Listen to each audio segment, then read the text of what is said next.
the nation, and we gotta get it poppin', dropping facts over feelings, and you know we're never stopping. To everyone that is rockin', get ready, cause it's CC for life. No matter what's in front of us, y'all know we're ready to fight. ACF a sports junkie, always keeping it funky with that raw and uncut Thursday, Sunday, and Monday. Talk to them cause they talk back.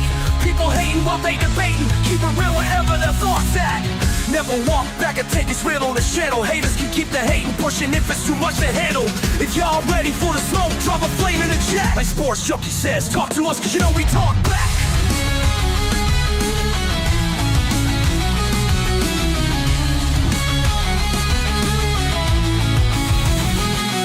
We the nation, and we gotta get it poppin', dropping facts over feelings, and you know we're never stopping. To everyone that is rocking, get ready, cause it's DC for life. No matter what's in front of us, y'all know we're ready to fight. ACF a sports junkie, always keeping it funky with that raw and uncut Thursday, Sunday, and Monday. Talk to them cause they talk back. People hating while they debating, keep it real wherever the thoughts at. Never walk back and take, it's real on this channel. Haters can keep the hating pushing, it's too much to handle. If y'all ready for the smoke, drop a flame in the chat. Like Sports Junkie says, talk to us cause you know we talk back. You know we talk back. Come on. You know we talk back. You know we talk back. Come on. You know we talk back. You know we talk back. Come on. You know we talk back.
Angry Cowboys fan and Sports Junkie straight chillin'. If you want that raw and uncut with them Cowboys facts, put your comment in the chat cause you know we'll talk back. Leave the hating at the door and just chill with the vibe. And if you with it, hit the like button and subscribe. If facts over feeling, this is how it's designed. So buckle up everybody and enjoy the ride.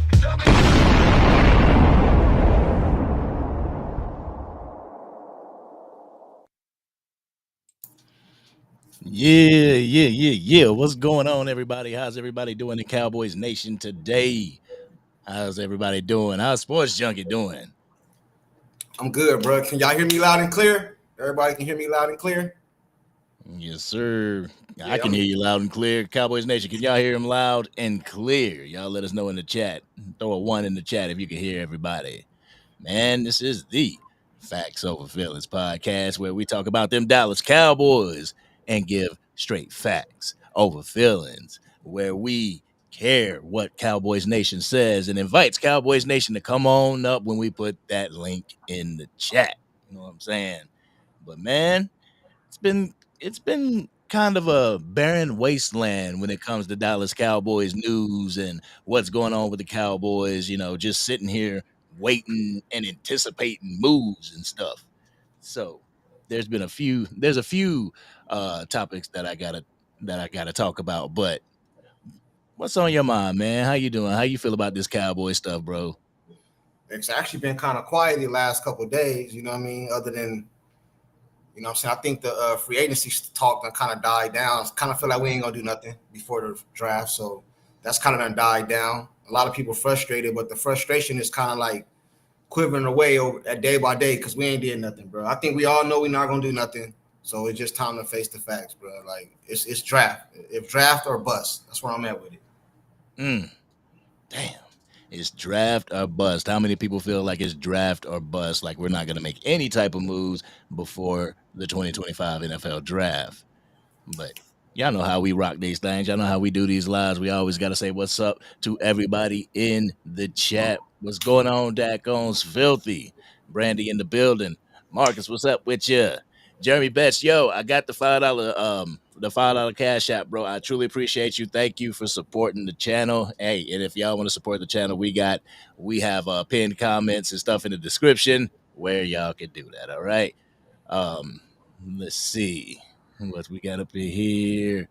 Hey, John, what's going on with you, John? How you doing? Richard in the building. All right, Buddha in the house. All right, the Studwood Cowboys. What's up, man? What's going on with you? What's going on with you? Right now, that's who we have in here. We got 27 people in here. If y'all could just, while you come in, hit that like button. Hit the like button, hit the share, let everybody know that it's facts over feelings right now. But bro, what you kind of said, that really sparks that first topic that I had. And that's Cowboys Nation's expectations of the Dallas Cowboys.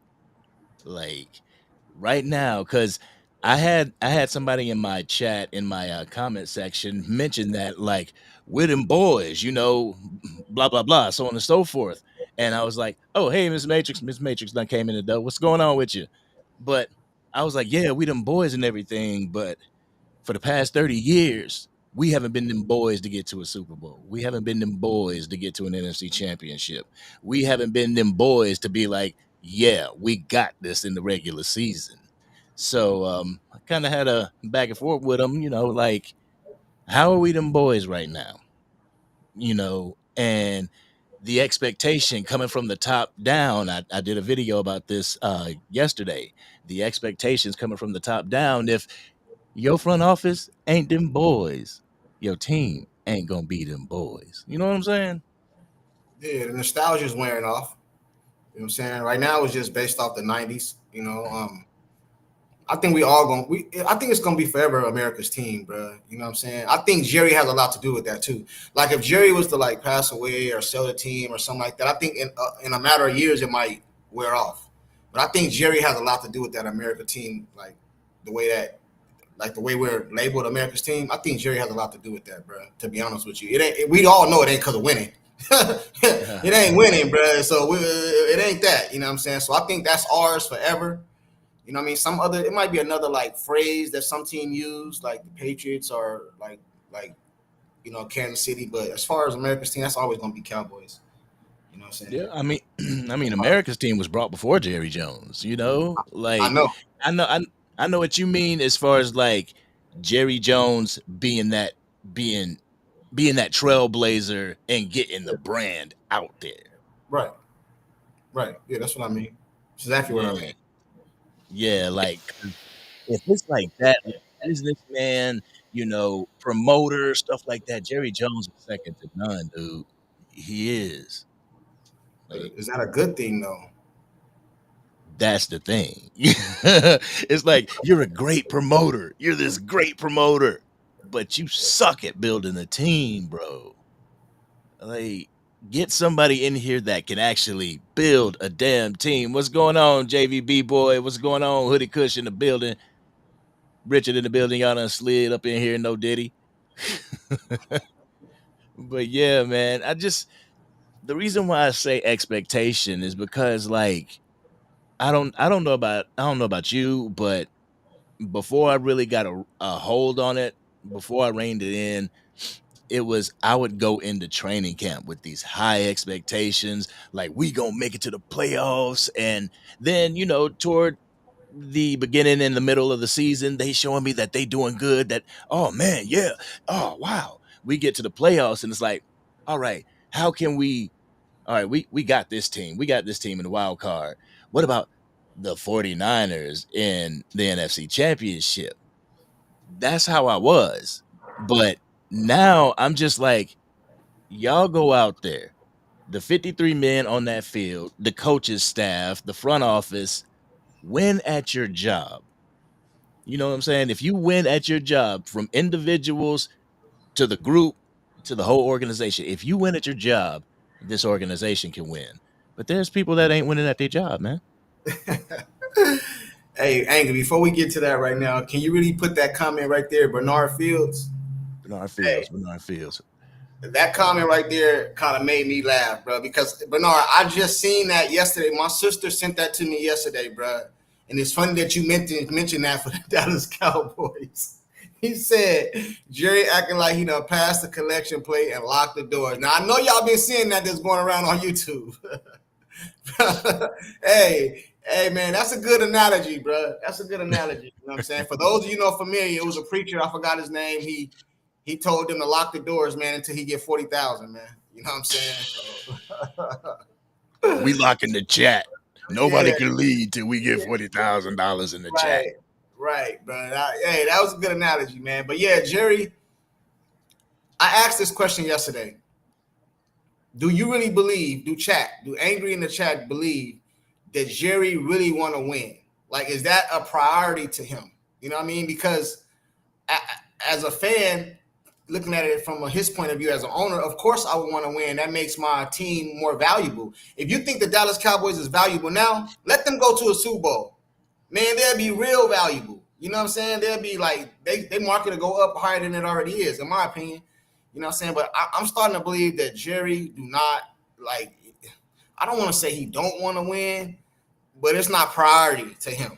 You know what I mean? Like, it's like, okay, we win, we don't. You know what I'm saying? He's already made a name for himself. He's one of the most talked about owners. He's going to go down in history as one of the, I ain't going to say the best owners, but as far as market, you know what I mean, like notoriety, he going to go down as one of the owners of all time, bro. So yeah. I don't know if he really want to win, bro. Not like us. Me and you were just having a discussion about this, like how we get frustrated, but it don't seem like Jerry is frustrated about not winning. Like us as fans, we get into arguments amongst each other about a team that we don't even own. It's just a team we love. But Jerry Jones don't do nothing, bro. From my, when I say nothing, yeah, he make moves. You know what I mean? But I'm talking about key moves to better the team. He don't do it, bro. He just don't do it. You know, I heard something today. I watched the news, and it was pretty much compare and contrast Dallas Cowboys and the Philadelphia Eagles, and not even the team, just the front office itself. And what they said about the Philadelphia Eagles is that they sold a part of that team so that they could get money for contracts. You know, like whenever you're pretty much like, how did they do it? It was something along the lines of the Philadelphia Eagles sold off parts of their team in order to give that guaranteed money, you know, those bonuses that don't take away from the salary cap. Like they did that. They sold part of their team. Jerry and Stephen Jones ain't doing that. Like, yeah. I think Jerry is 51% owner of the Dallas Cowboys, and then you have Stephen and the rest of them who's that 49. Right. But listen, I didn't hear about that. You know what I mean? But the thing I'm saying is this, right? It'd be different if it was like back in the day. Because remember how, if you guys are familiar with back in the day, Jerry never wanted to share his revenue with other teams because they wanted to put all the revenue in one pot and then at the end of the year split it amongst the teams. And Jerry was basically, which I don't blame him. Jerry was like, hold on, if my team make this amount of money, why I got to split it with them over there? They don't make no money. Like, I understand that. Jerry wanted Reebok, they wanted Nike, or he wanted Nike, they wanted Reebok. So I understand that. But every team in the NFL has the same money, the same salary cap, bro. The same. It'd be different if the Philly had more salary cap than Jerry. It's how you use it and how you maneuver it, bro. Think about it like this, Angry. Since the Philadelphia won the Super Bowl, we talk about them so much on the channel. Why? Because they're the ones won the Super Bowl and they're the ones that study moving to try to get better, right? When have we talked about Philly that much on this team? We got Philly fans coming up. Them dudes never came up to our channel like that before they won the Super Bowl. Now we give them a reason. They feel confident. They confident they can come up on the Cowboy channel, bro, and not even talk stuff, but they feel confident to put their face up here because they just won, bro. You know what I'm saying? So that's why people is looking at Philadelphia as almost like the standard. You know what I'm saying? Because their organization, their GM, their owner is out the way, and their GM is making moves to try to get better, bro. And the Dallas Cowboys don't do that. That's all I want is the Dallas Cowboys to try. If they don't win, they don't win, bro. Like, okay, whatever. You didn't win, but you tried. You know what I'm saying? I mean, teams look at the Philadelphia Eagles as the standard because they won the Super Bowl and they showed you how to win the Super Bowl with a mixture of veterans as well as rookies. They did that to a T. I think a Cooper DeJean just got drafted this year and now he's a Super Bowl champion. Like Right. they did the damn thing. But also the Kansas City Chiefs were the standard when they were winning, especially they won back to back. Like, what are they doing? But the thing is, and like Bieber said on your super chat right there, Jerry wants to win but doesn't know how. Like, take notes. You know what I'm saying? Look at these other teams and take notes, and don't hamstring yourself, no pun intended. Don't hamstring yourself by only sticking to one method. Right. Hey, shout out to Bieber for the super chat. I agree with him. You know what I'm saying? Because, but what owner knows how to win? That's what I'm saying. A lot of these owners don't know how to win. That's why you hire somebody to handle that part of the business. You know what I'm saying? Like, I have no problem with Jerry Mark. Jerry can talk and do all his interviews he want to do, bro. I don't have no problem with that. I don't think nobody has a problem with that. The only reason we have a problem with it is because we're not winning. If we was winning and Jerry was still doing all that interview, we wouldn't care. You know what I'm saying? So hire somebody to like a Howie, not, that's going to run your organization, and you go market and be the owner. You know what I'm saying? You don't, like, Jerry played football, bro, so he feel like he know. You know what I'm saying? A lot of these owners didn't play football, so they just got to hire somebody to do the work, bro. You know what I'm saying? Like, I know how to cut my yard, bro, but I ain't doing it. You know what I'm saying? I ain't doing it. It's other people that know how to. My dogs be digging holes and dirts and stuff, bro. I know how to throw dirt on it and cover it up, but it ain't going to look professional, leveled out like it was, so I hire somebody to do it, bro. It's the same thing, man. Jerry need to get out the damn way, bro. You know what I'm saying? For real, though. And like right here, league commander says, and Junkie, I mean, Jerry feels in his heart he has fielded some teams that should have went further in the playoffs, possibly Super Bowls. He honestly feels that way. And see, my thing on that is that some fans feel that way too. Like, he has gotten these fans' brains that whoever comes to the Dallas Cowboys, no matter what, they are a weapon. Real talk. Nah, bro. No matter what, no matter who, no matter how they produce, no matter if they didn't even have a Pro Bowl to speak of before they became a Dallas Cowboy, they are automatically a weapon. No. And another thing too, I kind of listen, man, this is how I look at it. Let's just say that statement right there is true, right? Let's just say it's true. So what does that mean? Sell the team then. I put pieces together to win the Super Bowl. It didn't happen, so sell the team. I look at every season as a new season, bro. You didn't win that season, you come back and try to win the next season. You didn't win that season, you come back and try to win the next season. You don't just say, well, I tried, and throw in my hands and just say, forget it. You know what I'm saying? If that's the case, you might as well just sell the team. Ain't no such thing. And that's what a lot of these people be getting up here saying, well, he did this, he did that. Okay, let's say I agree with you. We didn't get it done for whatever reason. But that don't mean don't try to win the next year. You know what I'm saying? That don't even make sense. You know what I'm saying? Like, Philly just won. You think they're not going to try to win again? Kansas City won 2 in a row. You think they wasn't trying to win the third? Oh, well, we won one, so just it's cool. No, you're going to keep trying to win. Every season is a new season, bro. And Jerry don't understand that, man. You know what I'm saying? Jerry got too much stuff going on, man. And Jerry make money outside of football, too. So football is not his. Football is his baby. It's like his hobby. You know what I mean? The Dallas Cowboys like a hobby to him. So he treated it like a hobby. How do you guys treat hobbies? When I get to it, I do it. When I do it, I get to it. It ain't like, it's not like that important. I got to push stuff aside to take care of it. You know what I'm saying? That's how you treat a hobby, right? That's how Jerry treat the Cowboys, bro. For real, man. I think Jerry might not get all of his money from the Dallas Cowboys, but the Dallas Cowboys may be the brand that brings in the most money. Like 10 point something billion dollars it's worth. Right. Does he have another organization that is even worth that? I feel like the Dallas Cowboys is more attached to his ego. You know what I'm saying? He can get in front of the cameras and talk to the media and do all this stuff. He ain't doing that as an oil tycoon unless he's sitting there spitting out oil every single day, like it was back in the day.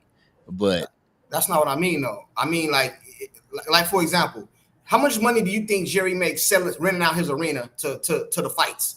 You got all these the Mike Tyson fight. How much do you think they paid Jerry to rent that stadium out? Plus, he sold the team. I mean, he gave AT&T the rights, right? How much do you think it costs to put that AT&T sign up there? You know what I'm saying? Yeah. How much do you think it costs for them to try to put these soccer? Now he's trying to build a soccer like bro. He makes so much money, man. I'm talking about without the Dallas Cowboys being on the field, right? The arena makes him a lot of money. Without the Dallas Cowboys, he ain't got that arena. That's what I'm saying. I know, but what I'm saying is he make that money whether the Dallas Cowboys win or not. You think if it's a fight, I think Crawford trying to fight, oh boy, right? What's the Hispanic fighter name? I forgot his name. I can't think his name right now. But Crawford's trying to fight him. I guarantee Jerry bidding for that fight to be at that stadium because it's a big fight. So the Dallas Cowboys are not on the field, but he's still making money off the arena, bro. That's what I mean. You know what I'm saying? Like he's always going to make money other places. It's not his only source of income. You know what I'm saying? Listen, bro, we said this yesterday. Jerry probably made more money with the Dallas Cowboys losing. You know what I'm saying? Straight up, bro. How many views you get when they lose when you drop a video? It's probably more than you do when they win. Yeah. Yeah. Yeah, there's definitely more. There's definitely more Cowboys haters out there than there are, in Cowboys Nation. But what I'm saying is that altogether, if Jerry ain't got AT&T Stadium, he's not doing all that. They ain't slapping the AT&T logo on a house that he owns or an oil field that he has. They're putting that on the Dallas Cowboys. You know what I'm saying? So I agree with you on that point. I just don't think it's like. This is what I think, bro. I think that when the season's over, that's when it's over for Jerry. At the end of the season, I think that's it for Jerry. As far as the off season, he tapped in here and there. But most off seasons, bro, they take a vacation and then they back to it, even in the off season. Like coaches, like GMs got to go scout and look at other talent. Jerry don't do that, bro. He's the GM. He don't do that. When the season's over with, Jerry go on his yacht. And which is not even nothing wrong with that. Go enjoy yourself. You know what I mean? Have a vacation. But then you come back and get back to business. Jerry don't come back to business till like free agency open up or the draft or something like that, bro. He's not an all year round GM. That's what I'm trying to say, bro. That's the difference between him and a lot of these other GMs. And we always say this. Jerry cannot be fired, bro. So he can't. It doesn't matter what happens. He can't be fired. Howie can be fired, bro. Yeah. You know what I'm saying? Based off your record or what you're doing in the offseason or like how far we go in the playoffs, make the playoffs, don't make the playoffs, you can be fired. Jerry can't. So he has no incentive to do nothing different. None. Zero. All right, so we're going to go ahead and bring on B-Bird. Before you get there, Bird in the hat. There's 2 super chats in there before we get down to business. We got some super chats already. Let's check out where the super chats are. All right, we have a super chat for you from Miss Angie. Shout out to Angie. Why is it so hard for Jerry to hire a real GM? I think Angie just said that. It's his pride, his ego. Hey, Angie, check this out, right? Let's just say, Jerry say, you know what? I'm going to hire a GM. I'm going to let him do his thing. The GM come out, they go to the NFC Championship game. You know how that make Jerry look? Like, man, that's going to make him look like, bro, you should have done this a long time ago. You know what I'm saying? And then, too, Angie, let's say he do hire a GM. It would only be title. It wouldn't be responsibility. So Jerry hired GM. He hired John Doe as the GM, right? Breaking news, Jerry hires John Doe. John Doe is not going to have full GM responsibilities. He's going to have the title. He might make moves, but it's going to have to always go by Jerry. So he'll never have a GM. He might have the title, you know what I mean? But just like Jerry has the title of GM, but he ain't the GM. Jerry don't do shit, man. What you think, Angry? Yeah, I mean, exactly. Jerry, if he were to hire a GM, that GM would just be a poster boy. He'd be the person to sit there, smile, and, hey, I'm the GM. Because if you look at it, Will McClay is the GM. But everything has to go through Jerry before anything is signed off on. That's why I always talk about it comes from the top down. You know what I'm saying? But Angie, absolutely right. Why is it so hard? Why is it so hard? And Sports Junkie, you're absolutely right. It's the ego. There you go. Pride. Definitely. Right, Angie, thank you for that super chat. We got to get to another super chat real quick. And it is from Miss Angie. Says, when oh God. When Jerry passed away, do y'all think Steven will hire a GM or be the GM himself following in his father's footsteps? See, my thing is like, you don't even have to be the GM to make the moves that Jerry's making, to go on the radio stations and stuff like that. You can actually have a GM that does that, and you just be that, that boss that sits back and talks to the media like, yeah, this is what we doing.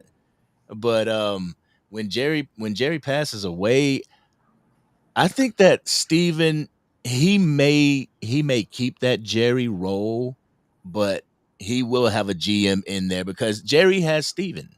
When Jerry passes away, is that role gonna go to Jerry Jones Jr.? Is the Steven role gonna go to Jerry Jones Jr. while the Jerry role goes to Steven Jones? You know what I'm saying? I don't know. I What think you think? I think that if Jerry passed away, I think Steven's gonna be the GM because he's gonna follow in his dad's footsteps. You know what I'm saying? I wouldn't. Jerry has. Let me tell you something, bro. Jerry pride and ego is so strong. I wouldn't be surprised if that's in Jerry's will.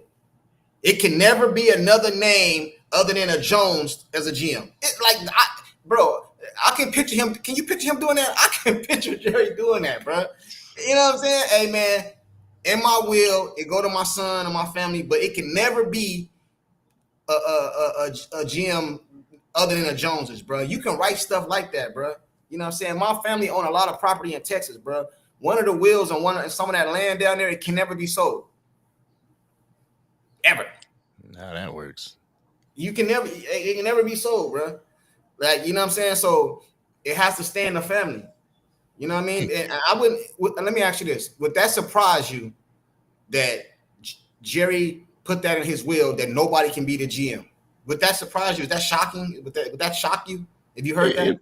It would, because like, what if we're losing money and we want to sell the team and your old crusty ass ain't here no more? Like, we don't want the team anymore. So we can't sell the team because there cannot be any other GM other than a Jones. Like, I didn't say sell the team. I said he can never be another GM. Listen, I believe that Jerry has probably told his son, you know how you have personal talks with your son or whatever. Hey, man, I want this to be in a family. I want this to stay family. I don't want no other GM. Bro, I can see him saying that, bro. You know what I'm saying? Flat out. And that wouldn't. If I heard that, it wouldn't. I'm not saying it's true, but if I heard it, it wouldn't be surprising. That wouldn't surprise me. Oh, that sounds like Jerry. You know what I'm saying? So to answer her question, in my opinion, I think it'll never, ever, ever be another GM for the Dallas Cowboys other than a Jones. I just don't see it, bro. That's the type of person Jerry is, man. Hey, I do agree with you on that. It's kind of a wild statement, but it's kind of true. For a narcissist, that's kind of how they operate. But you also have to understand that along with the 30 years or 29 years of not making an NFC championship game, the only other thing that would be more embarrassing if somebody else came in as a GM and took them to the Super Bowl. So that would validate everybody's thought processes of, okay, Jerry, you should have never been there, which we all know that. But the validation would come if somebody else came in and did the job outside of the Joneses. So, no, that wouldn't be crazy for that to be put into a will or something like that for it to happen, man. So I'm just kind of want to expound on that a little bit. Oh, y'all can go now. I'm sorry. Not. No, go ahead. I really called because I did talk about this before, Angry, and I guess you kind of catching it now too. These investment firms these teams are selling 10% of their team for cash, right?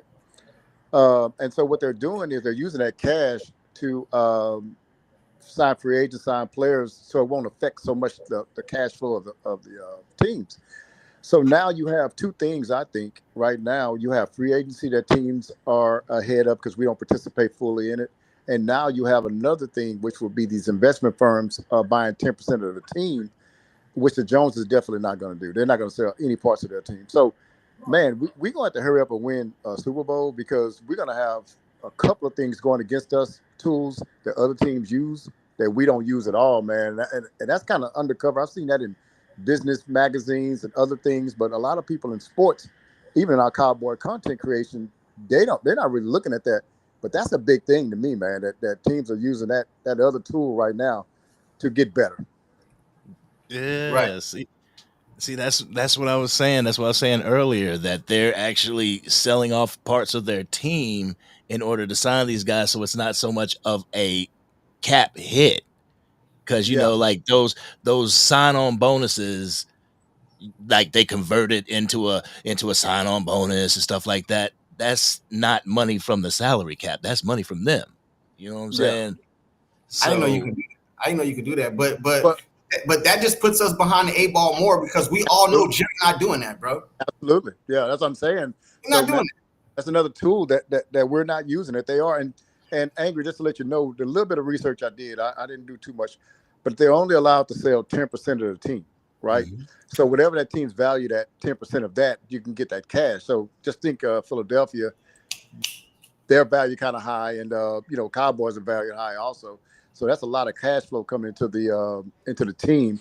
So it just gives teams advantage. I think 3 to 4 teams are maybe more than that are using that tool right now. He's not using that, bro. Jerry won't sell 1% of the team, bro. He's not doing that, man. I don't care what nobody say. Jerry ain't doing that. I don't Yeah. care. I don't care if all 31 other teams do that, man.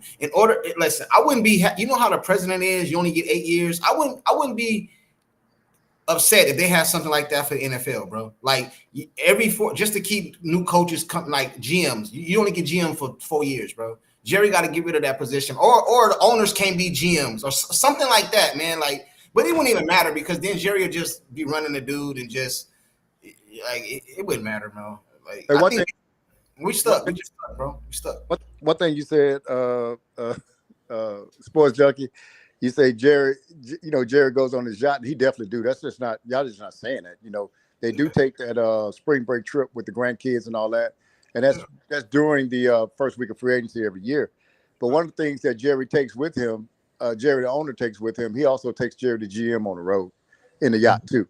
And that's what the issue is. You had a GM at home, you can go on the yacht or whatever you want to. But the thing is, the hard grunt work is done by the GM, but you're taking that guy with you. You know what I'm saying? And so that's where that dual GM/owner thing is a lot of ways it comes into conflict and it hurts our organization. But that's one of the ways because we have a GM that's not really engaged in the process of free agency, nor engaged in the process of the draft, man. Right. But they're making the decisions, Yeah. Yeah. Hey, Yeah. somebody said something earlier about Jerry feeling like, hey, I won 36 games in the last 3 years. We talking about prior to last year. The problem with those teams were built to win in the regular season, to win in the dome and things of that sort. Those teams were not built tough. They wasn't built sturdy. They wasn't built, rugged. They wasn't built to go in places and be bullies. They was finesse teams, pass first teams. Those kind of teams just not going to go too far in the playoffs. We look at the best quarterback in the last 5 or 10 years, which would be Patrick Mahomes. A lot of the games they won off their defense and they won off their running games. It wasn't just Patrick Mahomes' arms. The narrative ended up being Patrick Mahomes is great because he's winning. Now, because he does come at the end of the game and make plays. But a lot of those games were won in 17-20 or something like that. And so Kansas City, Philadelphia, Buffalo, they formed a team to win the games. And I know I said this before, but to win games in January and February. They don't formulate their teams to win the games in September, October, and things of that sort. Cowboys have been a fair weather team, man, as far as everything has to be right, conditions got to be right, wind got to be right, and all that. Why? Because we base our offense on the passing game. So since we base on the passing game, anything that disrupts our passing game is going to disrupt us. Right. So I just think that, we did win 12 games, but then that's kind of, I guess it's kind of with mirrors a little bit because you can't go on the road and win rock'em sock'em games. Just grind it out, 17 or 13 football games. We're not built for that. Well, look at it like this, right? I don't know why we're surprised, man. Jerry came out and said we're gonna go as far as Dak Prescott take us. So that should tell you right there, we're gonna go as far as Dak Prescott take us. Now, the crazy part about that is, bro, if I was to tell y'all, take Dak Prescott off and put the universal best quarterback in the league in most people's eyes, Patrick Mahomes, and put him on this Cowboys, do they win the Super Bowl? No.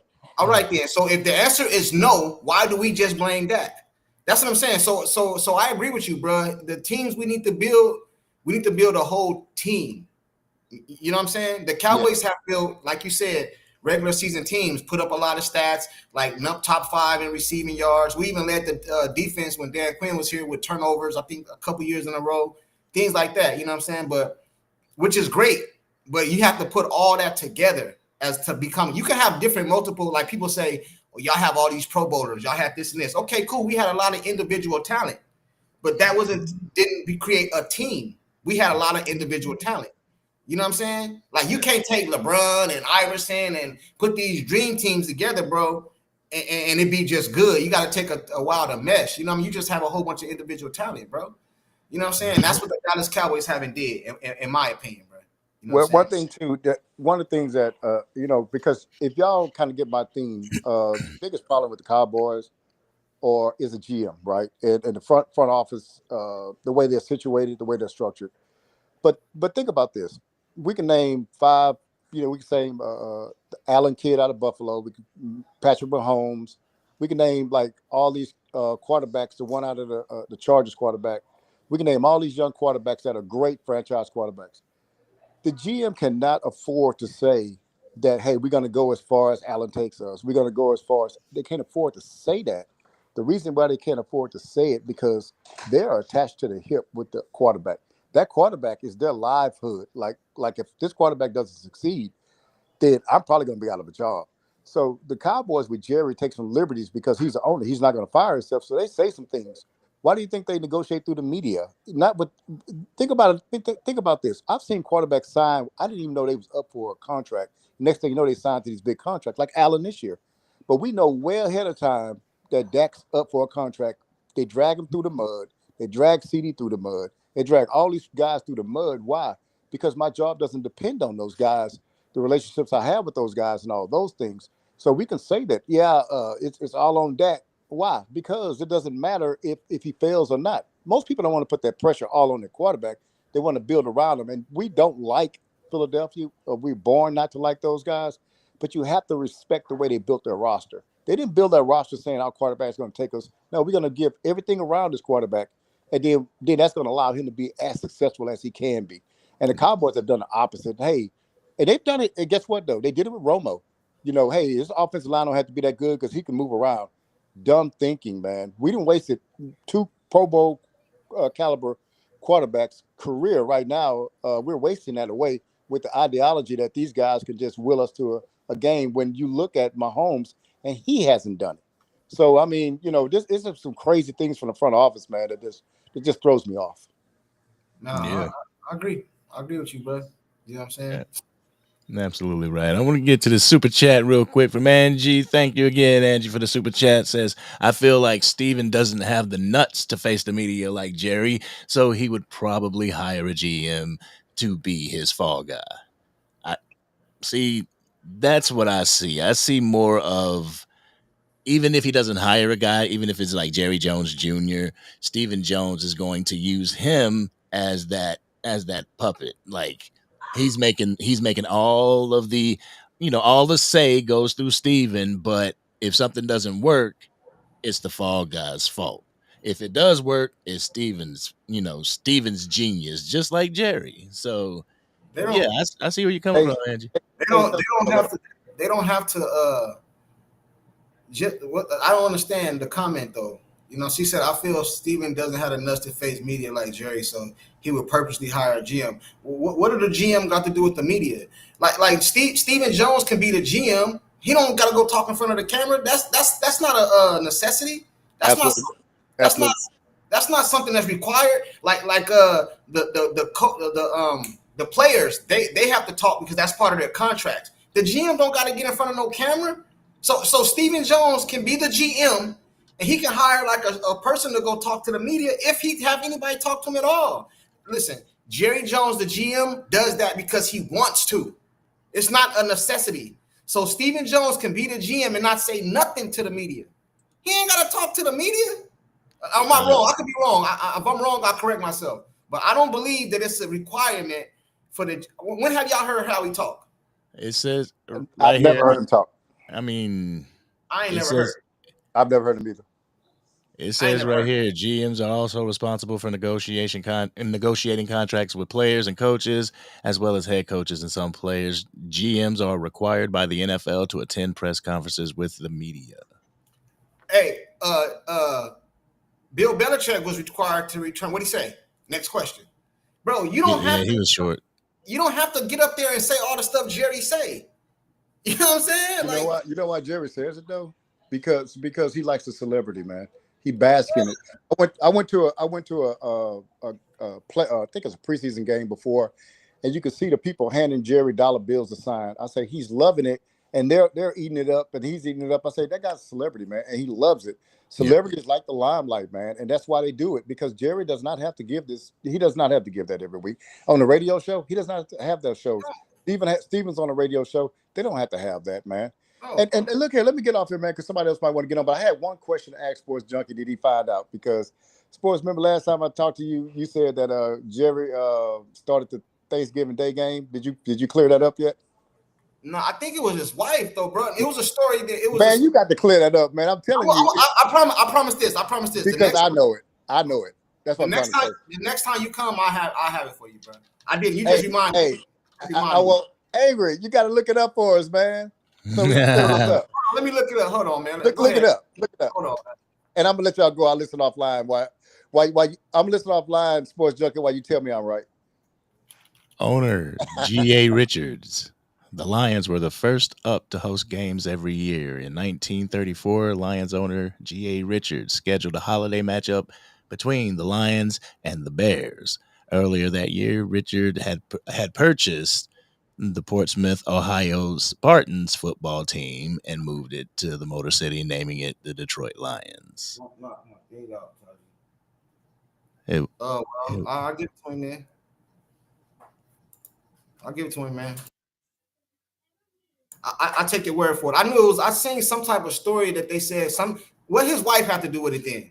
I heard Jerry tell a story that has something to do with his wife with the Thanksgiving game. I ain't saying they started it. I'm saying that they made it so that they play I think they play early in the day. I gotta find that story, bro. I don't want to misquote, you know what I'm saying? But Jerry did a story. He said something about his wife that to do with Thanksgiving, bro. I'll find it though. B-Bird, the next time you on here, I have it for you. I had that answer for you, bro. I'm gonna research it, man. I gotta find what Jerry said, man. I'm gonna research it for you. Okay, I'm curious. Why do the Dallas Cowboys always play on Thanksgiving? If it seems like the Dallas Cowboys always play on Thanksgiving, well, that's because they do. The Dallas Cowboys' annual tradition of playing on the American holiday, which began in 1966, originated as something of a publicity stunt for America's team.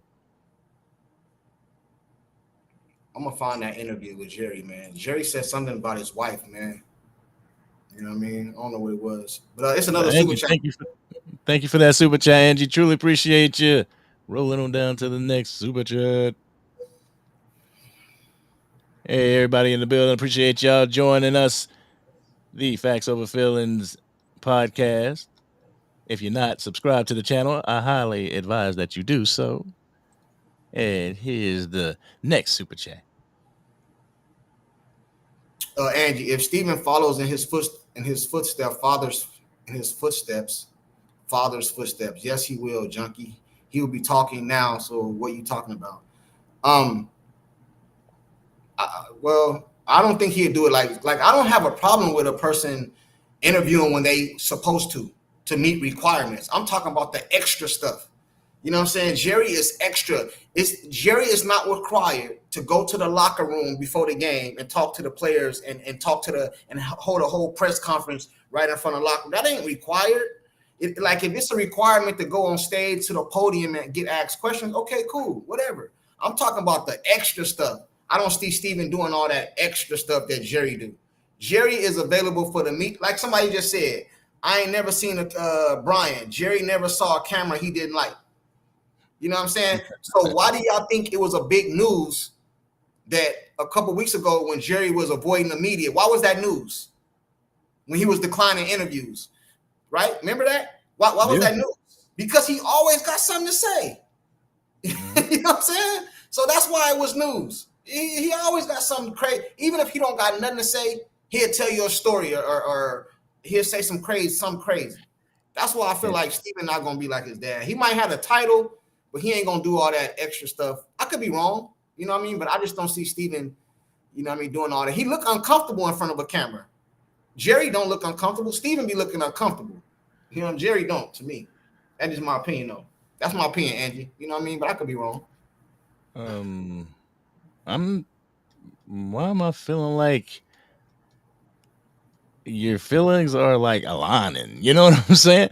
Like what you guys are saying is aligning because Angie said in the super chat before is I feel like Steven doesn't have the nuts to face the media like Jerry, which means like you just said, Steven ain't gonna be doing all those extra things. Like you feel that Steven's not gonna be doing all those extra things because he's not like Jerry like that. No, so but what I'm saying is this though. Just because you hire a GM, don't mean he's the GM.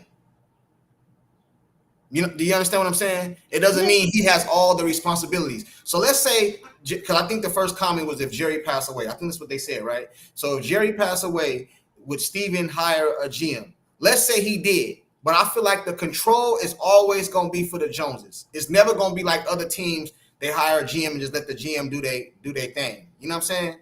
You know what I mean? Just like Jerry hired Mike McCarthy. Do everybody in here feel like Mike McCarthy had total control as a coach? No, we do not. No, we do not. Why? Because of Jerry. So if they hired a GM, he would have GM by title, not by responsibility. You know what I'm saying? Does that make sense? Like, you know what I'm saying? That's what I'm saying, bro. Steven might hire a GM to be out there in the front, but behind the scenes, he's gonna be calling all the shots, just like his daddy taught him. You know what I'm saying? Just like his daddy taught him. I mean, honestly, that's what I would prefer from any type of organization. If you're the boss, be that boss. You don't have to go out there and do the grunt work because you got people that'll do that for you. Yeah. Right now, as far as like GM and everything, you got a Will McClay that's a part that is head of scouting and all that stuff. But as far as getting in front of the cameras, like Jerry just loves to do it, so they don't need that type of fall guy. I think what everybody is saying is that Steven may have that fall guy. You know what I'm saying? Like he's gonna be doing all the, the signing and everything. Nothing gets checked off unless it goes through him. But you're gonna have that face that's like, oh yeah, well we brought this cornerback and we thought he was good, but apparently, you're gonna have that person too. But listen. Let me say one more thing on this topic real quick, right? If I was Steven Jones, bro, I wouldn't even hire a GM, bro. I would just do things and try to GM better than my father. Listen, bro, if my dad was the owner of the Cowboys, man, and he was the GM and all this, and everybody knows the history of my dad, he does all these interviews.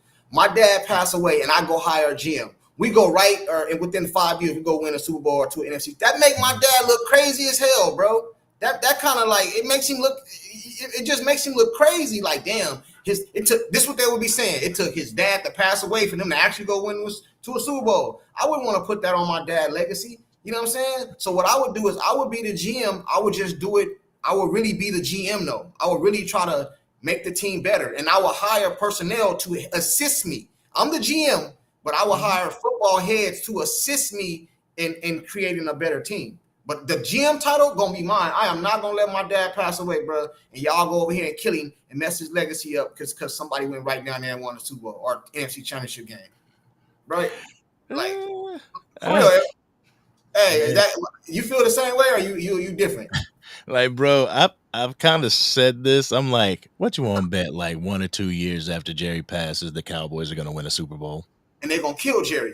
They're Oh, gonna be rolling over in his grave. You know what I'm saying? They're gonna be talking. It took him to pass away, bro. I can hear the titles now, bro. Why would you want your dad to do that? You know what I'm saying? I shouldn't be laughing at that. Damn. Hey man, I wouldn't do that to my dad, bro. You know what I'm saying? Like. Thank you for the super chat. Thank you for the super chat. I believe we got a couple more.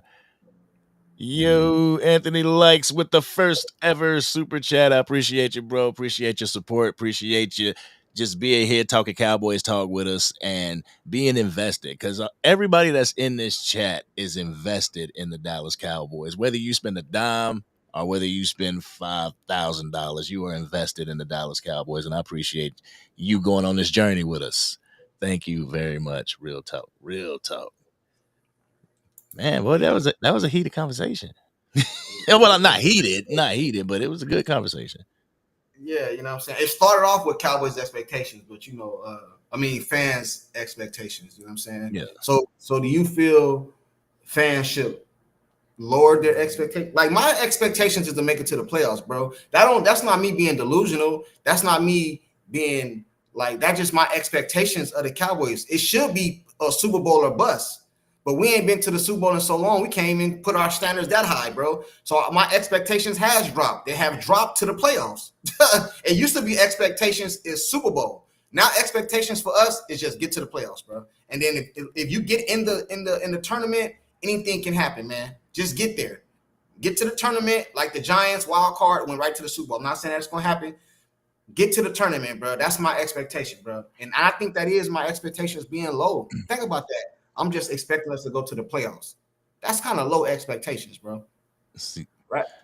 My expectations, like I said in my video, my expectation is not a destination. It's in the personnel.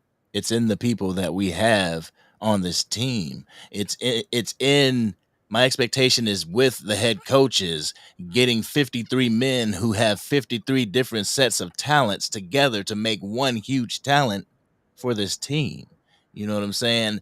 It's the players and the coaches have to go out there and be the best versions of themselves. The front office has to be the best versions of themselves in order for all that to mesh together and to even make it to the playoffs. So my expectation lies within this organization and not where it needs to go. That's so you don't have no expectations of going to so all Cowboy fans should just say just hope for the best. Like you don't have expectations, at least try to make the playoffs.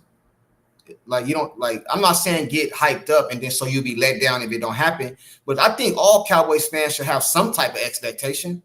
Like some, like I don't know. That's just where I'm at with it. You know what I mean? Like, hey, chat, do you feel like the Cowboys should be at least have expectation to go to the playoffs, or should you just be like, whatever? You know what I mean? Like, as of right now, you have a first year head coach and coaching staff that hasn't even played a game together. You know, you have a lot of people coming off of injury. Hopefully they can stay upright, after the recovery. I mean, yeah, Dak Prescott looked good, but at the end of the day, that was just tossing pretty much in the backyard. They weren't out there going even 25% speed. But Angry, check this out, right? You gotta forget who we are though. Like some fans say for like Carolina, they should talk or feel how you feel. Like, well, we got first year coach, this and this and this. Some teams, bro, their expectations, no matter what, is high. The Lakers just hired JJ Redick or JJ, whatever his name is, bro. He's a first year coach. You think the Lakers' expectation as a whole is not to get to the playoffs? That's because they're a Laker. Now, if that was like Utah or some other team, that's different. The Dallas Cowboys has a certain prestige, bro, that the expectations is way up here. And since we ain't been to the Super Bowl, it's done dropped to at least, for me, at least to the playoffs. The Dallas Cowboys should always be in the tournament, at least with the amount of coverage they get, with the amount of like views you get on these ESPNs and all that covering the Dallas Cowboys, the expectations, bro, should be playoffs at minimum. It should be higher, but playoffs should be minimum, bro, with the Dallas Cowboys, man. And it shouldn't be no excuses. I don't care if they got a new coach. I don't care if they got a rookie quarterback. I don't care if they got rebuilding.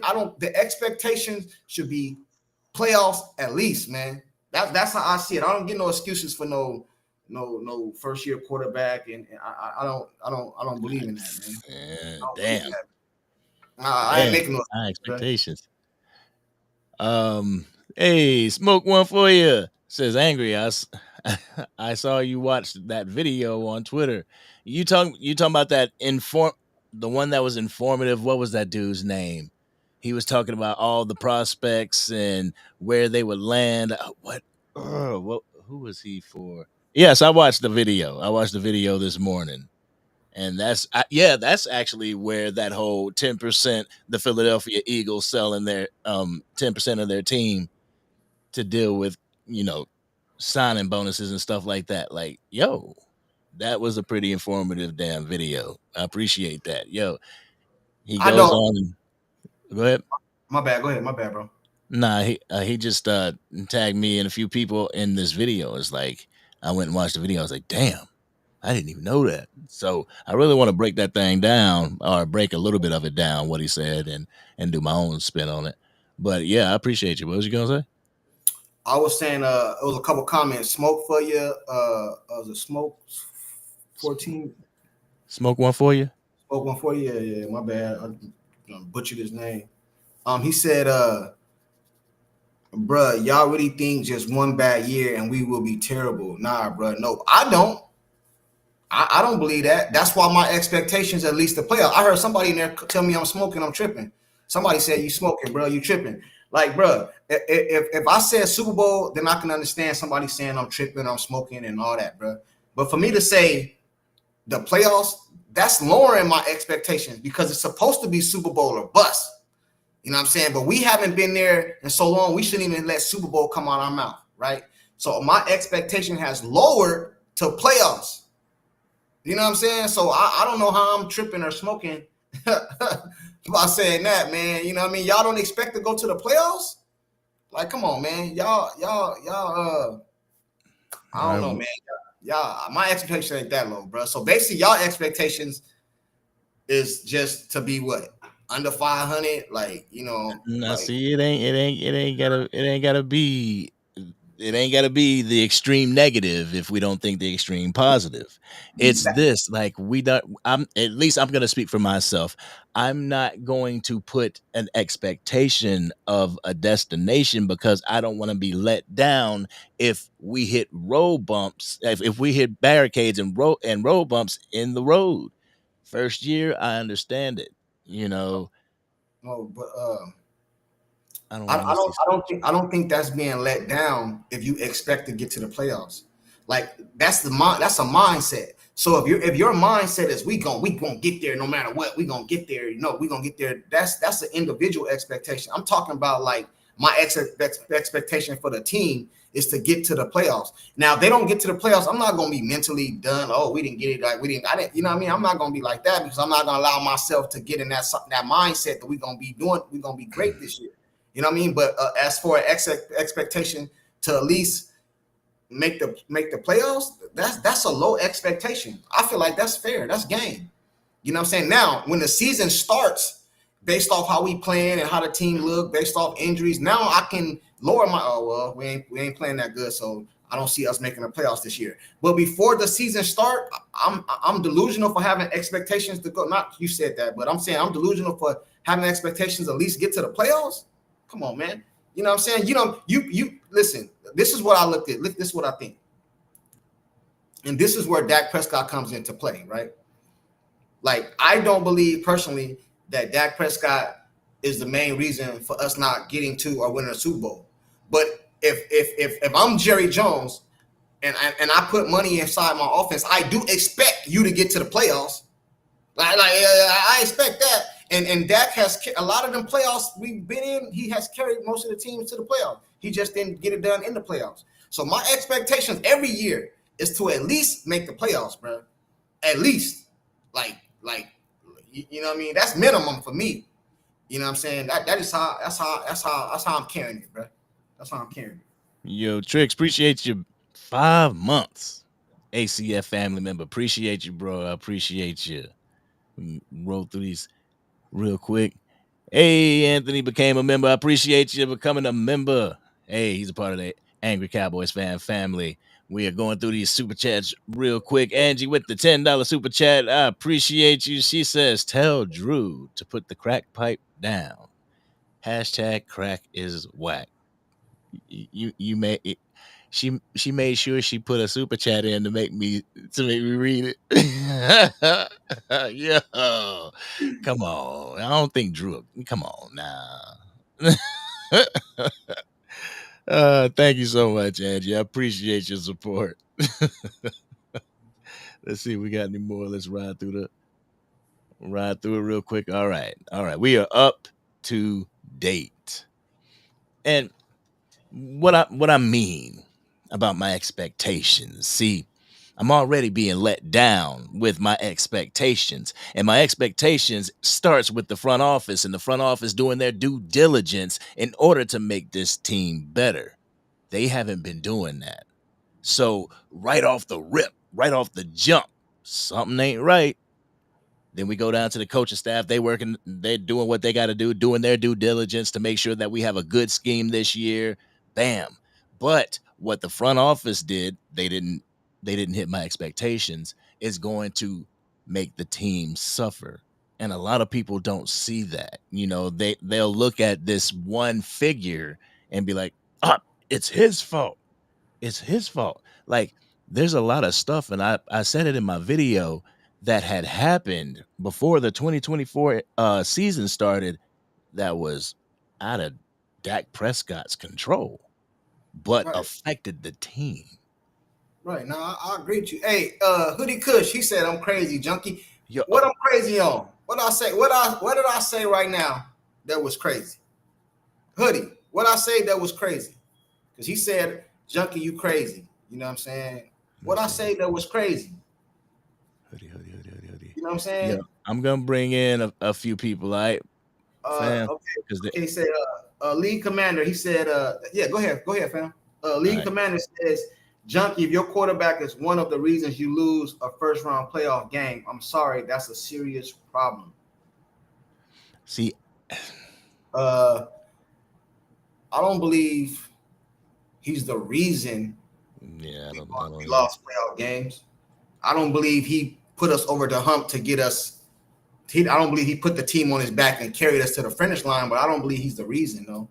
Like, just my opinion, you know. Yo, Uncensored Cowboy, what's going on with you? What's going on, brothers? Oh, what up, Uncensored? You know what I'm saying? What up, man? Chilling. We're gonna go ahead and bring Teflon on as well. All right, y'all. Yeah. Y'all knowledgeable. What's going on, Teflon? Hey, do y'all believe? Because I just want to get to the bottom of this real quick before, you know what I mean? Because am I delusional for saying my expectations is playoffs? Now, Teflon, a while ago, you the one that put me on to remember Angry? He's the first one I ever heard out of everybody say, lower your expectation, right? That's what Teflon told us. So my expectation has been lowered to making the playoffs. Is that delusional? like, you know what I'm saying? Like, certain organizations should expect to at least get to the playoffs. I'm not saying be delusional and put yourself in a mindset where you crash out if they don't. But at the beginning of the season, before the season start, I believe your expectation should at least be playoffs, bro. Last year we were injured, you know what I'm saying? I'm not blaming the injury for our season because we was playing bad before Dak got injured, but we did have a lot of injuries. The year before that, you know what I'm saying, we was a 12-5 team, right? We looked good, not in the playoffs, but in the regular season we looked good. Which where you get to the playoffs at in regular season play, right? So why am I delusional or crazy for thinking that my expectations should be playoffs? I hold at least the Dallas Cowboys to that standard. I didn't say NFC Championship game. I didn't say Super Bowl. Playoffs, that's it. That's lowering my expectations. So I don't know how I'm delusional for feeling that way.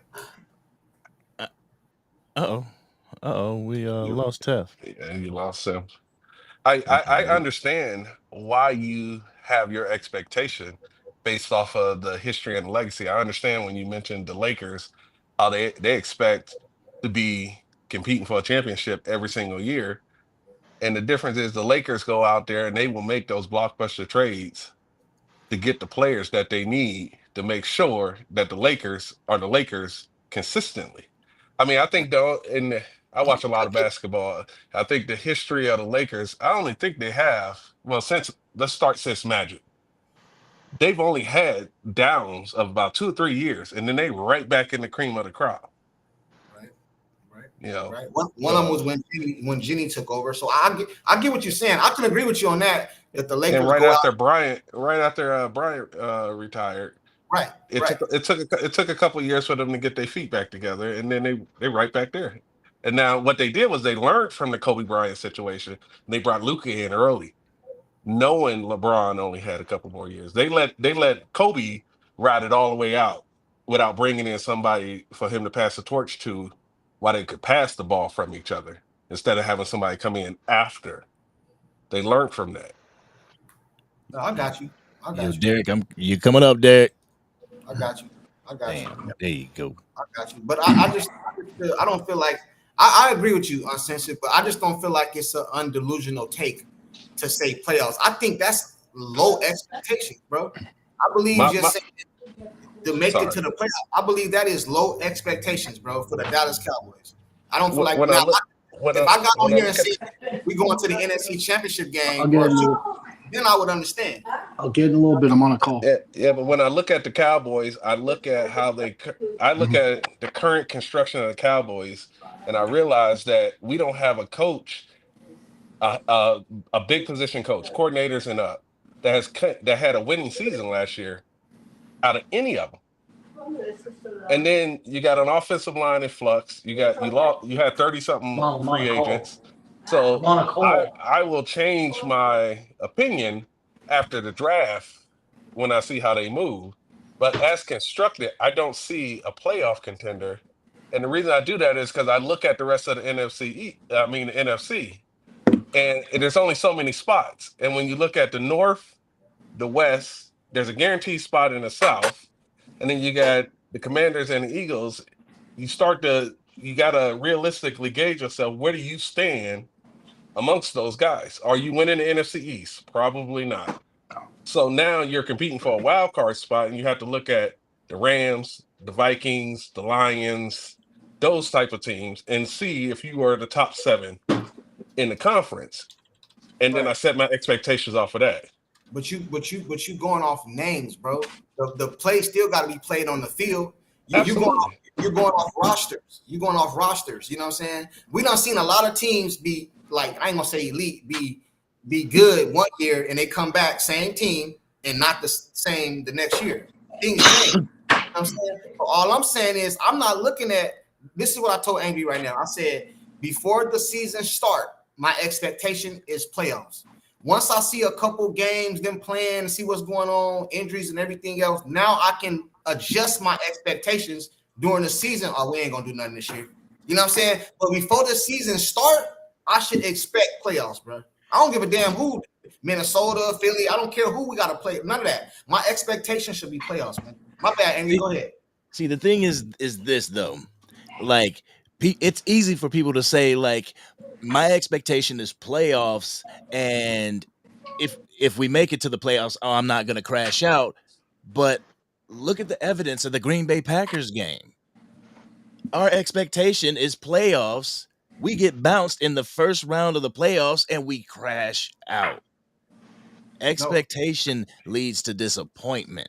And the reason why I say don't put your expectations in a destination, put your expectation in the ability of the team that your owner put on the field. You know, that way nobody's crashing out. You know, you can see where the weak links are. And a lot of people, you know, they'll put it on Dak Prescott, but statistically you see where the weak links are. Yeah, but that's you allowing yourself individually to crash out if you don't exceed expectations. my mindset is not going to crash out because I don't have that much faith the Dallas Cowboys will go far. But if I say playoffs and we don't get there, I'm not going to crash out because I didn't really feel like we were that good of a team. I'm not Junkie, that's individual. You can do the same thing by setting your expectations lower and then adjusting them as you see the play on the field. That's what I said. That's what I just said. You don't have to come from a high of playoffs or whatever, and then bring it and tamper it down. You can go in realistically and say this is probably a 500 team, and when you get through week 4, you can say, you know what, they could probably win 10. They're a little bit better than I thought, and then you can raise your expectations to playoffs based off of the performance on the field. But you just spent 30 minutes trashing the front office saying that they're not doing all this, that, and this and that, and then you saying playoffs. No, bro, I'm not. When I say, because Angry just said Green Bay and we got bounced, I'm not talking about going far. I'm talking about I'm not speaking for Uncensored. I'm not speaking for Angry. I'm speaking for me, bro. My expectation is a minimum playoffs, bro. Period. Like I don't care if it's a first year coach. I don't care if the front office don't do nothing. I want the front office to do something because they frustrate me by not doing nothing. Those are two different. That's two different. I'm not putting them together. I'm talking about as a team. I expect y'all to make the playoffs every year, man. You know that is lowering my expectation. I used to expect y'all to go further. You know what I mean? Like than a wild card or a division round. Those I don't have those expectations no more. But my expectation is at least playoffs, bro. Like, and then in the season, based off how I'm seeing them play and other teams play, now I can adjust. We ain't doing nothing this year. We ain't making no playoffs. But before the season start, I'm gonna have expectations for the playoffs. You know what I mean? And if anybody want to crash out when they don't make the playoffs, that's an individual problem because you allowed yourself to think more highly of the team than you should have. That's how I see it. With playoff expectation comes NFC championship expectation because it happened with the Green Bay Packers game. Everybody was looking for I even made a video on it. Everybody was looking for the best route to the NFC championship. Everybody they didn't even mention Green Bay. Everybody was talking about the San Francisco 49ers in the NFC East in the NFC championship. So that expectation of the playoffs automatically goes to an expectation of circumventing the playoffs to get to an NFC championship. Yeah, if you allow it to. If you think in expectation playoffs, but really in your head, we about to go do this and do that, yeah, of course you're going to be let down. I'm telling y'all expectations right now. You won't see no video on my channel if we don't make the playoffs. You know what I'm saying? Like because I'm not allowing myself to crash out, bro. I just feel like as an organization, bro, you should have some type expectation is almost like a goal. Like our goal should be to get here. That's not saying you know what I mean? But that's a starter. That's okay. We get to the playoffs this year. Okay, now we got to come back and regroup and do which the front office don't do. You know what I mean? But we barely got here. We got to come back and add this and maybe go further. I'm not gonna crash out, bro. But I expect them to go to the playoffs. You know what I mean? I do. Can I say one thing real quick on that? Yeah. All right. I'm just hoping we can feel the team based on how dysfunctional they went into this offseason. All right. That's how low my expectations are with this team right now. Because, I mean, let's be honest. Prior to this season, which was a disaster, right? The year before, can we honestly say we expect them to do as well as they did? See Lamb having that breakout year and all that. I'll be honest, I didn't think they were going to do squat, and they had a pretty good year, right? Then this year came up, which to me was coming back down to earth and reality and all that good stuff. And now here we are now, contracts being too heavy and all that stuff. Can they even field a competitive team? And you look at the teams around us in our own division, the Commanders, I mean, they're building a good team. They got the money to do things, right? Got the rookie quarterback contract. The Eagles just won the Super Bowl. The Giants look like they've started to turn things around, which I just can't believe. I mean, we could honestly end this upcoming year as the worst team in our own division. Forget the rest of the conference because of how this team is going about doing stuff. I mean, why was Micah Parsons, when the season was over, not signed? I mean, he already said to the Jones, hey, I'll give you a discount. And Jerry, as cheap as he says he is, or has shown us to be over the past couple of years, he didn't jump on it. I'm kind of like, what's going on? Make up your mind. Are you going to be the cheapskate Cowboys, or are you going to be the team that, wants to spend money? And According to that to people, me, they have put out a couple contracts Micah Parsons' way. Hey, yeah. listen, I'm just man. saying the deal Parsons ain't lied. done. No. Listen, I treat the Dallas Cowboys like I'm an outdoors person, bro. You know what I mean? I like to go hunting, fishing, all that, bro. You know what I'm saying? Now I load up my boat right now and go to the lake. I have expectations to catch something, bro. But if I don't, I'm not gonna be to the point. Oh man, like I did all this, bro. That's not how it's gonna be for me, bro. No, but hold on. You're an outdoors guy. You just said it. You're an outdoors guy, right? I mean, the Cowboys are quail now, man. They're not even. They're not. I mean, that's where we at, Junkie, man. Junkie, the Cowboys are going fishing without a fishing pole. Man, that's different. Now you should have no expectations to catch we're nothing. catching tadpoles with the Cowboys, man. When you go fishing with tadpole, you get a fish. I gotta That's where make we're at a now, man. Come on. But listen, okay, we don't have to agree, right? We good. We don't have to agree. We're not debating, arguing. But do y'all at least understand where I'm coming from? Like that's an individual. I fully understand what you're talking about. If you allow yourself to crash out, bro, that's an individual problem, bro. That's you. You told us you had expectations, but in your mind, you really had expectations to go somewhere else, and then it didn't show until we didn't make the playoffs. I'm not there, bro. I'm not there. No. What I would like to see, man, and I think because you gotta understand how the Joneses think. They're about their money. You start going to the game with those brown paper bags like the Aints used to do back in the day, and then Jones and the Jerry has to show that every week. I guarantee, their egos can't handle that. I mean, I thought that one year. Have you guys noticed that the last playoff game with the Niners, right? I've never in any of the Cowboys stadiums seen nothing but red jerseys before. Have you? Do you recall ever seeing that? You watched that game, just see nothing but red. It used to always be whether we went to play the Raiders, you would see all these Cowboy jerseys, blah blah blah. Chargers. It hasn't been that way anymore, man. I mean, Texas Stadium's becoming an away game. Yeah, like you just said, the Chargers. You're right. That's right. And Chargers. We're becoming the Chargers. You don't have a home game no more. Right. No, I get you. I'm just saying, but you're a Cowboy fan. You're a real fan. We got to put the bags on. Jerry needs to know that fans ain't happy with that. Got to hit him where it hurts the pocket. No, that ain't gonna work, bro. I hear you. I don't believe it's gonna work either. That ain't gonna work, bro. Because fans are too ignorant. They won't do it. You're right about that. And I don't care. It's not gonna, Jerry. Listen, bro. In my opinion, you gotta hurt Jerry's pride. It's not gonna be because of money. Bags. People be like, "Oh man, stop buying Cowboy gear and all that, bro." Listen, man, that is not gonna stop. Jerry Jones is a different animal, bro. Like he just is. It's about money. He's a business owner. It's his pride. Why do you think he got mad at 105? You know what I'm saying? And at the radio station because they was attacking his pride.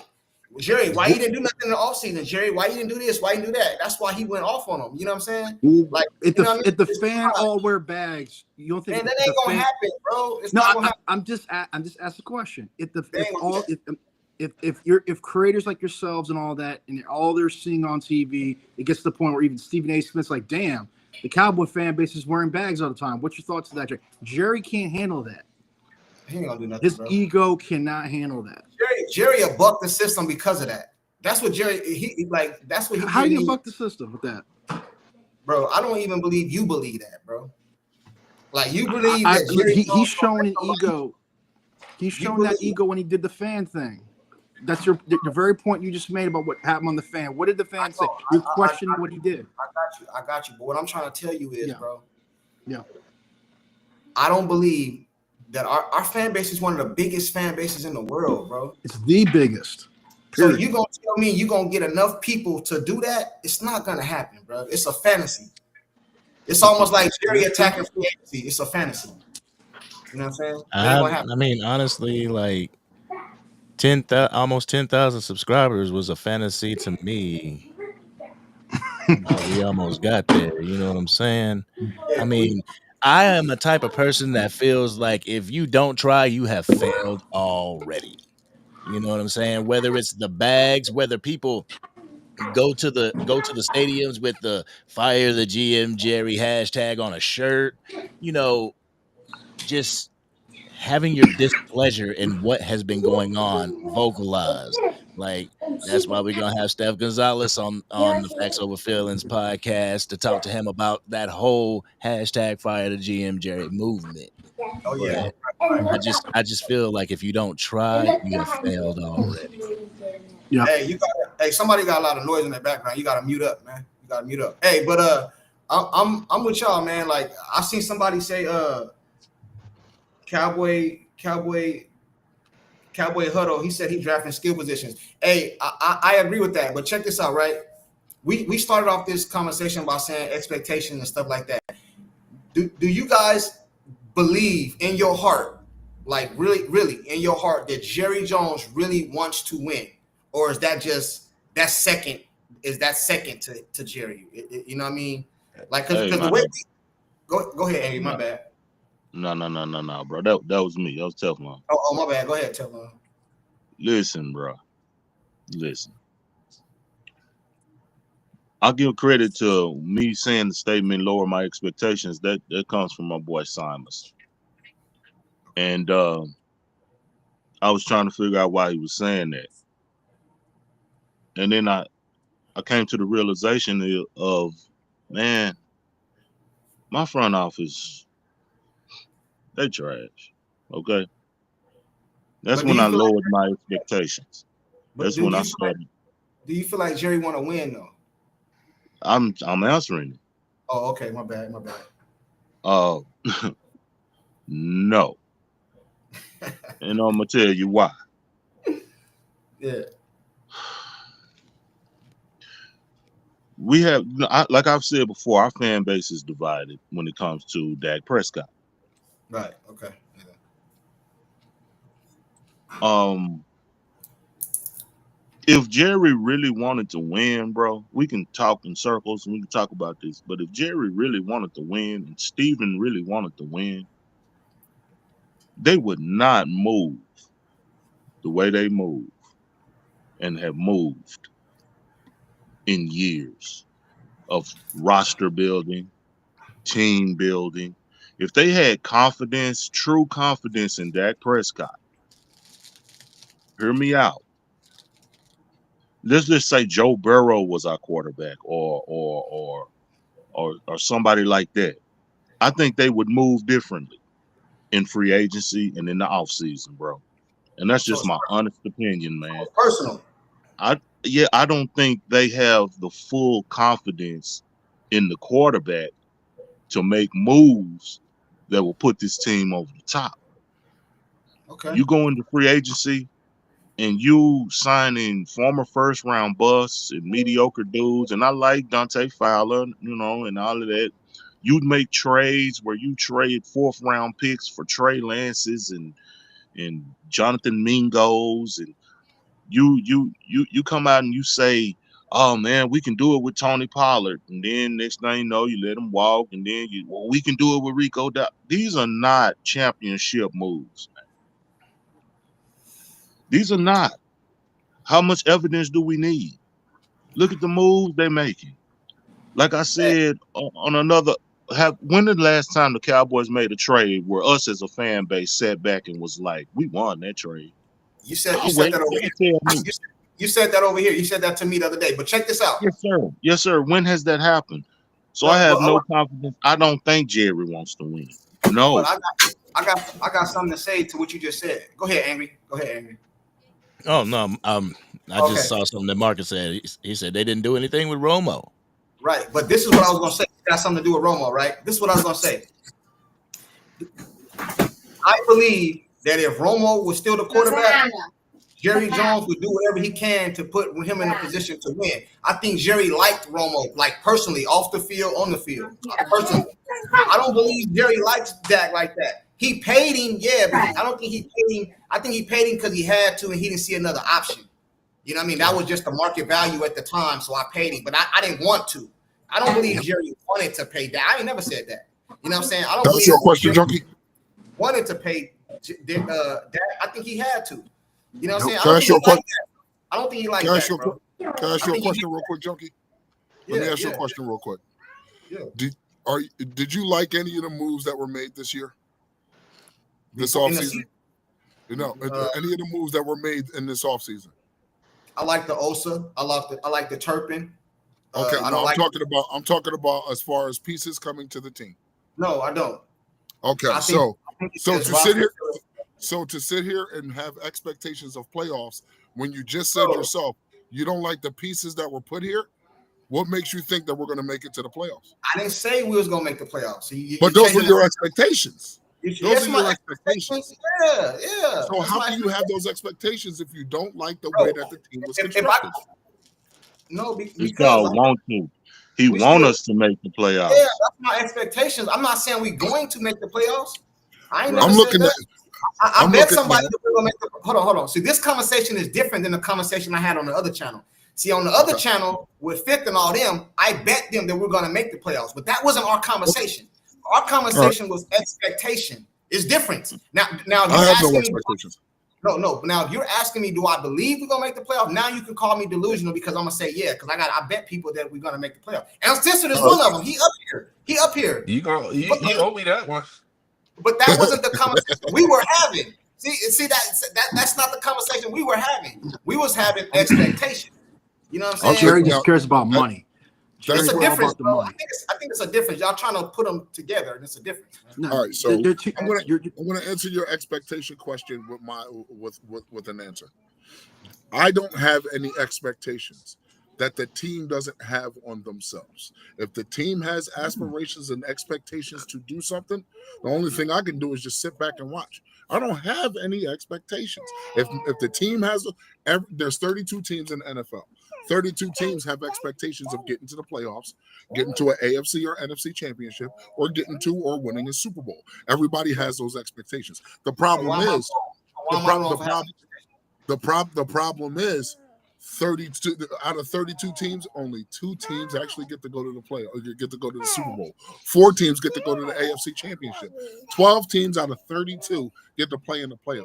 12 teams out of 32. Do you understand how hard that is? And you said yourself that, and you said to yourself on several of our conversations that the NFC East is getting better. The NFC North is getting better. The NFC South is getting better. The NFC West is getting better. I don't think everybody's getting better but us. No, this is the problem that we're running into right now. See, you guys are taking what I said and you're turning into I'm saying we're going to the playoffs. I'm saying that's my expectation, bro. If we don't go, I'm not gonna like be crazy, like, oh, we didn't get there because I didn't have high hope based off what you just said about we didn't make the moves and all that. You know what I'm saying? But my expectation, bro, let me not talk about my expectation. As an overall fan base, like as far as everything included, like the sports media, YouTube channels, the world, the Dallas Cowboys expectation is playoffs, bro. At least minimum. That's I don't think that's the case anymore. I think this last season was when it broke the back. This season past, I get what Junkie. I kind of get what Junkie's saying. Like, I know he's saying. I agree with him. Like, check this out. Camel's broke. All right, let's not speak at once, guys. If I walk to my mailbox right now, I want there to be a $500,000 check in there. Do I expect it? Hell no. You know what I'm saying? That's what Junkie's saying. That's what Junkie's saying. As a fan, he wants us to make it to the playoffs. Like all of us in here, we want to make it to the playoffs. We want success. But looking at how the Joneses have built the team, I don't expect it. Those are two different things. That's what I'm saying. That's what I'm saying. Like he's saying his expectations are playoffs. But listen, hoodie. If it was week 4 and I said this, I understand you. The season hasn't started. So if I say that before the season starts, I don't feel like I'm delusional or wrong. Now, if it's week 4 and they playing like trash, I see the Philly balling, Minnesota teams in the NFC, not the NFC East, in whole NFC. They all playing better than Dallas. Now I can adjust my expectations. But before the season starts, I don't feel like it's crazy for me to say, like, I expect us to go to the playoffs, bro. Like, I don't think that's crazy. I think it's too early to have any expectations on this team at all. Bing. That's true too. There it is. Why mine is low. Yeah, but Wait, you're asking. The question was before getting back to the whole expectation thing. You're asking about Jared if he wanted. Are they serious about winning or not? And I don't think they really care about that because it's about the money. That's why people got fans like me saying where are the bags and all that stuff. Because listen, that 49er game to me, I didn't even see the Joneses being angry when they were reporting how many red jerseys there. They just saw that the seats were full, and that's all they cared about. They weren't. I promise you, on the old regime, that would not sit well with other owners. I mean, no, he swept the division in your inception. I mean, it's weird, man, because I've never seen that before in all years I've been watching the Dallas Cowboys, and the Joneses didn't even seem upset about it. And Well, that Jerry to me is Jones alarming. said, Jerry Jones out of his own mouth said, it's bigger than just winning football games. That's a direct quote. You can Google it. Yep. Yeah, Jerry you're right Jones about said that out of his mouth. And I think it's the Cowboys are an entertainment organization first, a football organization second. Yeah. Okay, so And if that's that's what the the case, problem is. if that's the case, why are we having all these conversations? But check this out, though, right? Because we're We fans. already know that they're not Check going this to do out, nothing. because we Why are we fans. having We these fans. conversations? Because we're fans. That's the only reason. We Hey, check honestly this out. been beating the Hey, dead hold horse on, that hold on. we're stupid. If that's the Hey, case, check this out, right? Check this out, right? And that's the problem. I think the problem is, I think a lot of you guys were on the live the other night when I asked y'all, if you was the GM and you gonna get fired if you don't make the playoffs. Y'all remember I asked y'all that? I said, Yeah, I remember. I was watching. I wasn't on the panel. That's the problem right there. Because when you hire a GM, you hire a GM with expectations for him to get it done. Our GM don't have to have expectation because he's the owner. You see what I'm saying? So he don't have to do nothing because there's nothing expected of him. You know what I'm saying? To do nothing. That's true. You know, I got to push Yeah, back but when on that Jer- on one point. I got to push back on that on one point. Jerry's been the GM since he bought the team. Took correct? over. Since he bought the team, right? Yeah. So in the first 4 years of him, or no, first 7 years of him owning the team, didn't he win 3 Super Bowls? his Yeah, ego. But he did that because he did not needed have the a money. GM then. Jimmy Johnson was the GM His ego. when Jimmy was here his last year. He took GM responsibilities away from him. Yeah, Jimmy made That's all the personnel problem. decisions. Say that again, Angry. Say that Wait, from the Jimmy beginning. had GM title? Yeah, His Jimmy ego was the got head coach and GM. When Jimmy they was So first- Jimmy when was they first so bought the Jimmy team. was Yes, for the man. first- You remember? Do you remember Jerry saying? Do you remember Jerry saying I can hire 100 coaches to win a Super Bowl Yeah, with this that team? part, but I didn't know that Jimmy was the GM. I didn't know that. I didn't know that either. I A lot of honestly people don't know that, but I remember that. Well, I then remember you saw the Jimmy questions was right there. his title You was solved head it coach right there. That's GM it. of Okay. the Dallas All Cowboys. right. done. So So let's hold talk on, hold on, hold about on. Before you all talk, right before you there. go, he won as a before you GM. go. Hey, but check it out though. Now listen, that's when Jerry was brand new. Now Jerry got Super Bowl. Yeah, but He Jerry feeling was it. hungry. He feeling himself. Hold Now on. his ego done got real big, and you can't tell him nothing. Yep. Now, Derek, what was you Kush, saying? what I was was you just saying, bro?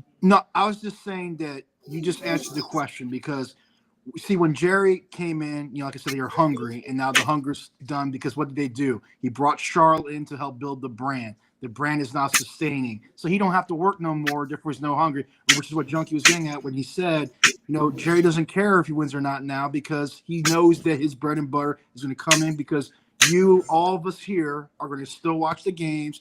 There's those of us who go buy the tickets, and he's like, I don't have to do squat. It's self-sustaining now. You're going to buy that ticket. It's just like I don't know if anybody plays Madden on here, but it's like it's like Madden, where you don't have any competition, where you don't have to work for anything. You can put out the same product every single year, and because there's no other thing in that market, everybody's gonna buy that anyway. Jerry knows that, hey, I could put any type of team I want out there.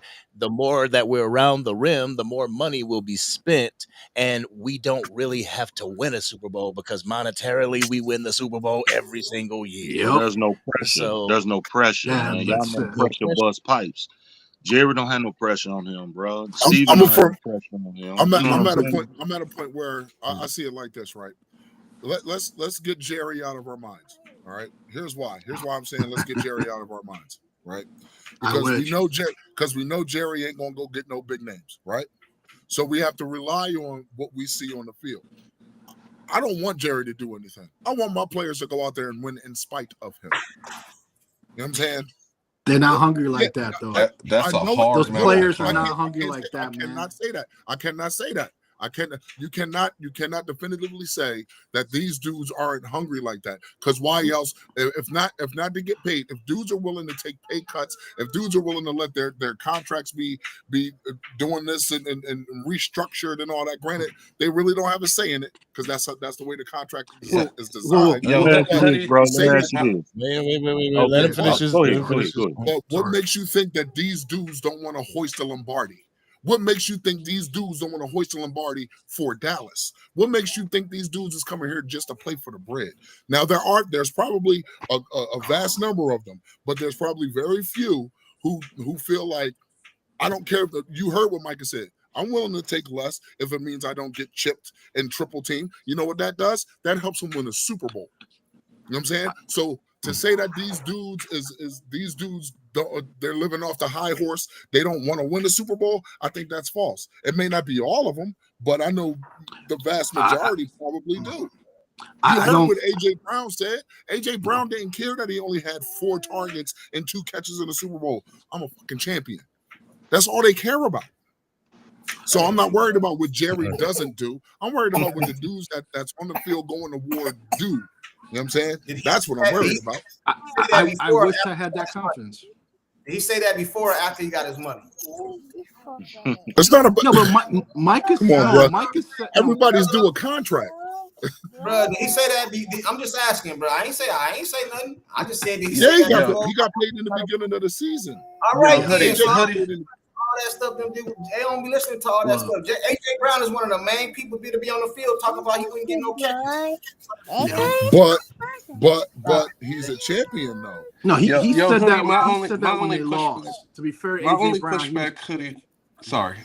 Go ahead. No, go ahead, man. Go ahead. Yeah, my only pushback, Hoodie, is Right. I know y'all don't know me. I'm usually on fifths. I've dealt with Sports Junkie before, but I own a couple of businesses. There's not an organization in the world where the employees can overcome bad management at the top. Thank you. Oh, I feel you. That's I'm why a business owner myself. Same thing, dude. You're so right. I don't care how bad the players want it. When you mismanage from the top down, it's gonna fail every single time. Of course. You cannot have a CEO, CFO making bad decisions, and your employees can come in and work every day and bust their ass, and that company is going to reach bankruptcy. And you know what? To piggy off of that, because I own my own company, you know what's the first thing I ask after every month of the guys working with me? What can I do to make your job better? What do you need? Screwing up? What do you need? I ask them about me. Jerry don't got the balls to do that. Right. That's why I said let's take Jerry out of our minds for a minute. No. Because we all know Jerry. No, that's fine. I'm just gonna add one thing to that. You can't take Jerry out your mind. Let me just add one thing to that, okay? I mean, like I said, this month's about over. I'm gonna give you a perfect example. I got my first email from my employees today. You know what they said to me that I failed to do this past year, I should say? When they needed me to vouch for them when a customer was giving them hell, I wasn't there for them. And you know, I told them, I apologize. I sent them some stuff, and I said that will never happen again. I am so sorry I was not there for you. And that was my fault, and that's me owning my own business. I got you. Because none of my employees should ever go through that, correct? Where I am not there to take the hit. Absolutely. That makes me think of something right now, bro. In order to have a good team, you got to be comfortable being uncomfortable. All the teams that win Super Bowls is uncomfortable, bro. Everybody talk about Bill Belichick. Oh, he didn't let the team do this. He didn't let the team do this. It's the culture. Tom Brady. Do you see the different Tom Brady when he went to the Bucs? He was a whole different Tom Brady. He wasn't that Tom Brady over there in Patriots because you're not allowed to do certain shit. Mike, we all talk about Michael Parker's podcast, bro. Not saying it's an issue or it's an issue, but certain things will not be allowed, bro. You have to be uncomfortable. When you hear Jimmy Johnson talk, the players were afraid of some of the things that would happen if you didn't go out there and play. It was uncomfortable, bro. You don't eat on the plane going back. Certain things, bro. The Dallas players, they're too comfortable, bro. They can say whatever they want. Michael Parsons knows he can say whatever he want to say. Ain't nobody gonna challenge him on it. Jerry gonna back him on it. He ain't gonna say nothing, bro. The Dallas Cowboy culture as a whole, bro, is too goddamn. So you put that comfortability on the players or The owner. I put That's it the on owner. Jerry, bro. Start That's up the top. owner all day. We're all talking Yo, about. Steph. We've all been talking about in the offseason what Philly did. Philly winning the Super Bowl and all of that. It's pressure on Howie Roseman, bro. I mean, Jeffrey Lurie put pressure on Howie Roseman, who is our embarrassed him. general manager. He's also the owner. There's no pressure, bro. This is what I think we're all saying. And he got him out of here too. Other franchises move differently because they are actually the GM and the owner ain't the same guy on other teams. Right. The other teams have an owner. They have a boss. The other GMs have a boss that they have to answer to. They better come through. It's that pressure, bro. And when Jerry first bought this team, he hired Jimmy, and Jimmy was the general manager that we was talking about earlier. Jimmy was the general manager. Jimmy felt the pressure. I got to win, because people were saying he wasn't going to win. He a college coach. He'll never win in the NFL. Jimmy felt that pressure. Jimmy was like, oh, no, I'm going to show y'all. See, pressure brings something out of people, man. I think Angry was trying to say this earlier. Pressure brings something out of you. It makes you go harder. When you don't have that pressure and you fat and happy, you don't work as hard. Or this is why we signing former first-round busts. This is why we signing mediocre players and saying that got to win with Lick. That got to go over here and carry him. That got to rise above. And Dak ain't exempt. He got his issues as well. You know what I'm saying? Yeah, but this contract. is when you don't have no pressure on you as a front office, like Will McClay. Will McClay fat and happy. They keep giving him money. But look at his draft picks recently, the last 3 to 4 years. They ain't been on hit, but he ain't got that pressure. Jerry and them loves him. He's family. It's this family atmosphere and this family environment in the front office. They don't have that pressure, bro. So my expectations will remain lower. If they, I'm telling you something though. Caught me off. If the Cowboys this season go above my expectations and they do well, What's up, man? I reserve the right to change my mind when presented with new evidence, dog. That's how this goes. You know what I'm saying? That's how this goes. But as of right now, I ain't got no expectations with this team because I don't see no pressure. Not a one. They Not don't a give one. a fans They're talking not about. hungry. They don't give a damn. The only pressure not They're not hungry, bro. Hey, what is They don't give a damn what we see. what is his title? Whose title? Will. What's his title? Will McClay. He's a vice president as well, some crap. President of What's his player. title? What's his title? Vice president of player acquisition or some nonsense like that. It don't matter, man. And that's all it is. That's all it is a title. Cause he don't call no shots. He ain't hit. That's why he can keep his job. Cause Jerry know he ain't the reason. Cause Jerry know he call all the shots. You know what I'm saying? And Will McClay ain't calling no shots, bro. Even with the coach, you think the coaches? Man, this is my personal opinion. I don't even think the coaches have a say. They don't on the draft. Shotty want to run this. Shotty want to do this. He don't got no final say on no draft when it comes to Jerry.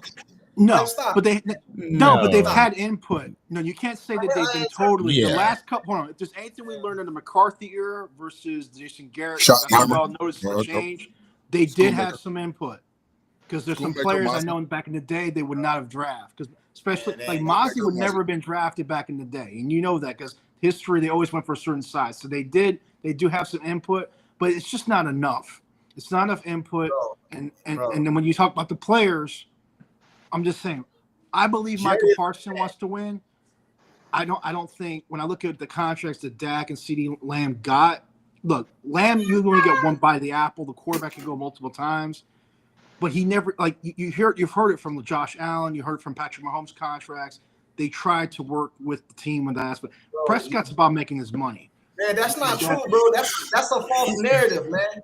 Let me tell you something. Look how those contracts are built. Hold on. I ain't blaming you. I'm not blaming him for it. I'm just saying. I'm not saying you are. I'm not saying you are. I'm not those saying contracts you are, are poorly built.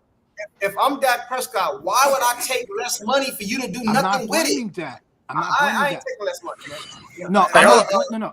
He hold on, have hold on. to take less, but it's how it's structured. I'm just saying that has nothing to do so much with Dak. That has to do with how Jerry wrote up those contracts, or Steven wrote those, or even agreed to those contracts.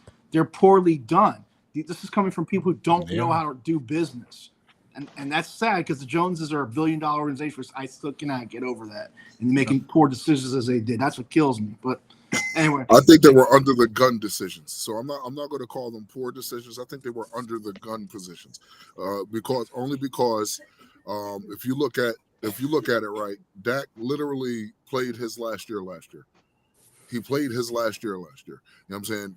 And they could have just moved on from him without paying him. But then they realized they weren't getting much for Trey Lance. Yeah, as JB's homeboy, Cooper Rush, he was serviceable, but he's not a starter. We know he's not a starter. We all know he's not a starter. Oh yeah, no shots. That preseason game killed Trey Lance for Jay. And then Trey Lance, I can't. I feel y'all on the whole Jerry Jones thing, but at the same time, when do we hold some of our coaches accountable, especially for 2024? Because we had a Trey Lance who probably could have benefited from a few earlier starts in the season. You know what I'm saying? Because if you looked at how he played in the last game of the season, he wasn't bad. He wasn't great either. Okay. No. But he wasn't bad. Okay. Go ahead, Angry. So, who made the decision not to play Cooper Rush and to play Trey Lance because Cooper Rush was looking for a little bit of incentives if he would have played Jerry Jones? Jerry. So who do you really think kept Trey Lance on the sidelines? Do you think it was Mike McCarthy or do you think it was Jerry? I got that part. I got the whole quarterback part. I got that part. And I also get the Zeke being a Jerry thing too. The Zeke thing was definitely a Jerry thing. But the Flournoy thing, I don't think that was a Jerry thing.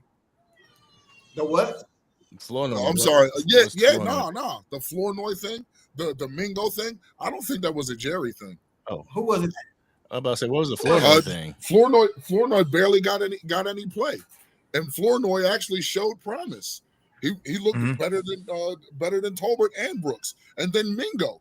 We saw what he could do. He was open 97% of the time. He just didn't catch any balls. He caught 3 balls out of 40 targets, and most of those targets were either thrown in the dirt or thrown over his head in the sidelines. You know what I'm saying? So I'll give you the benefit of the doubt when it comes to Jerry. Yeah, he made some stupid decisions when it came to personnel being on the field. The Zeke Elliott's, the Trey Lance thing. You spent the 4th round pick on this dude and you don't want to play him? That's not smart.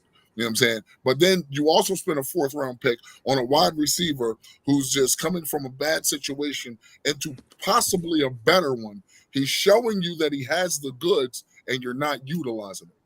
You'd rather go with, as you would say, Junkie, the family way. Jalen Tolbert, we like our guys. Jalen Brooks, we like our guys. But you're not going to let Ryan Flournoy flourish from that. You're not going to let Mingo flourish from that. Yeah, Turpin got in where he could fit in because Turpin's a part of the team and has been for the past 2-3 years.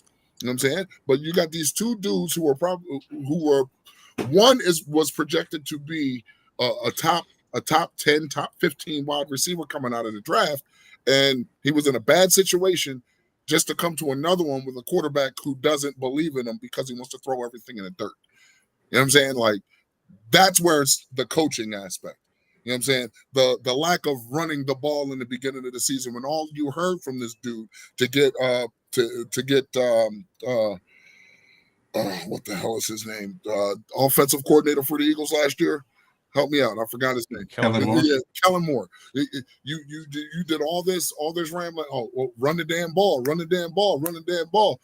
For the first 6 games, Rico Dowdle didn't get any more than 12 touches. Is that running the ball? No. Dak had to throw the ball 35 times. Is that running the ball? That's not. There was no in that Pittsburgh game. Even in that Pittsburgh game where Rico had probably the best game.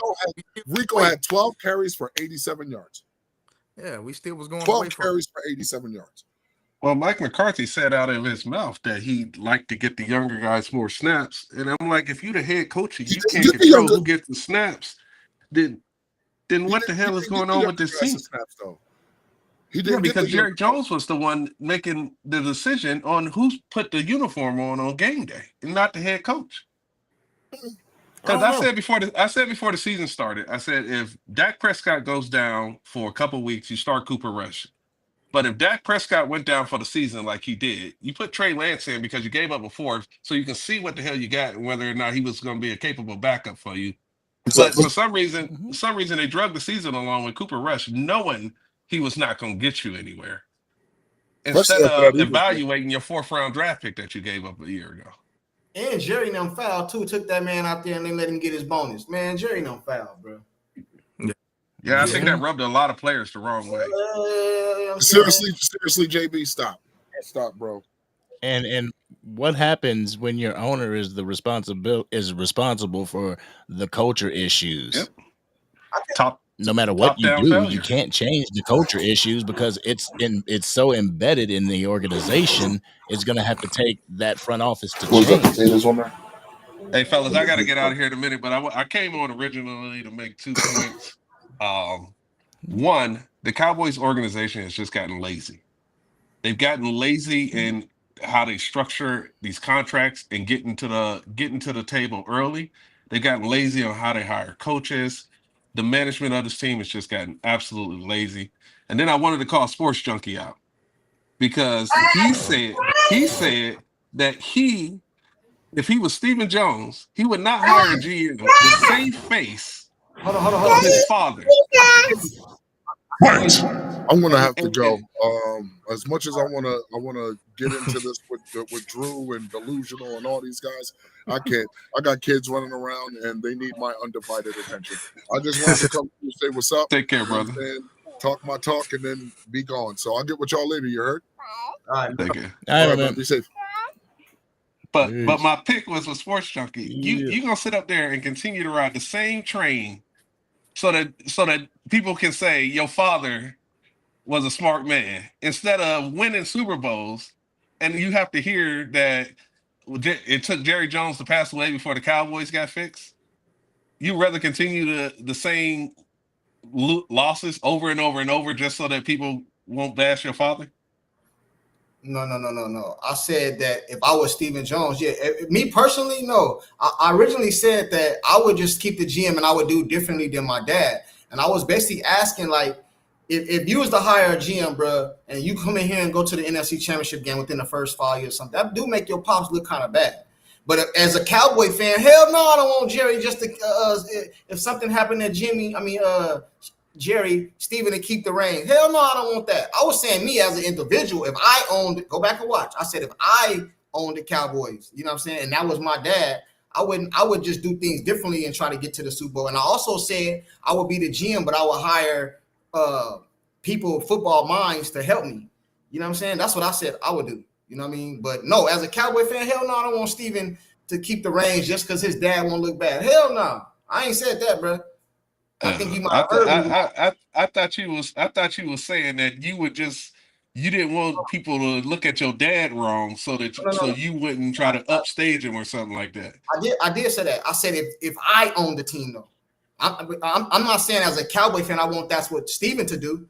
I'm saying if I own the team, I would still keep the GM because of how my dad ran it. I would hire football minds to help me GM, bro. And I would do it differently. You know, that's what I said I would do. But no, as a Cowboy fan, no. If you're asking me personally, do I want Steven to keep the GM just so his dad don't look bad? The answer is hell no. If something happened to Jerry, I want Steven to hire a GM and get out the way.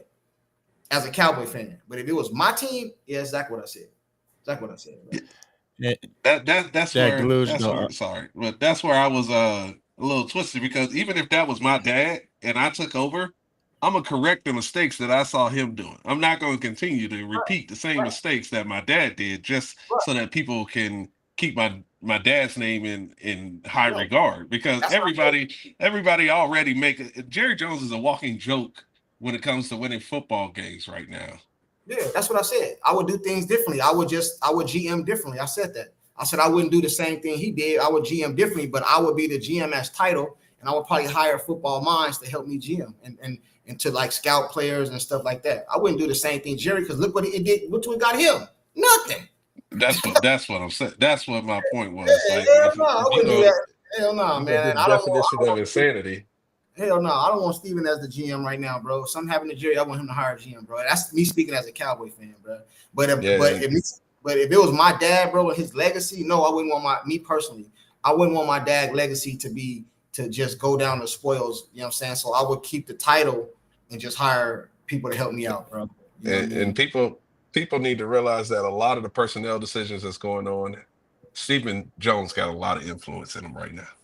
We agree. We agree on that. He has.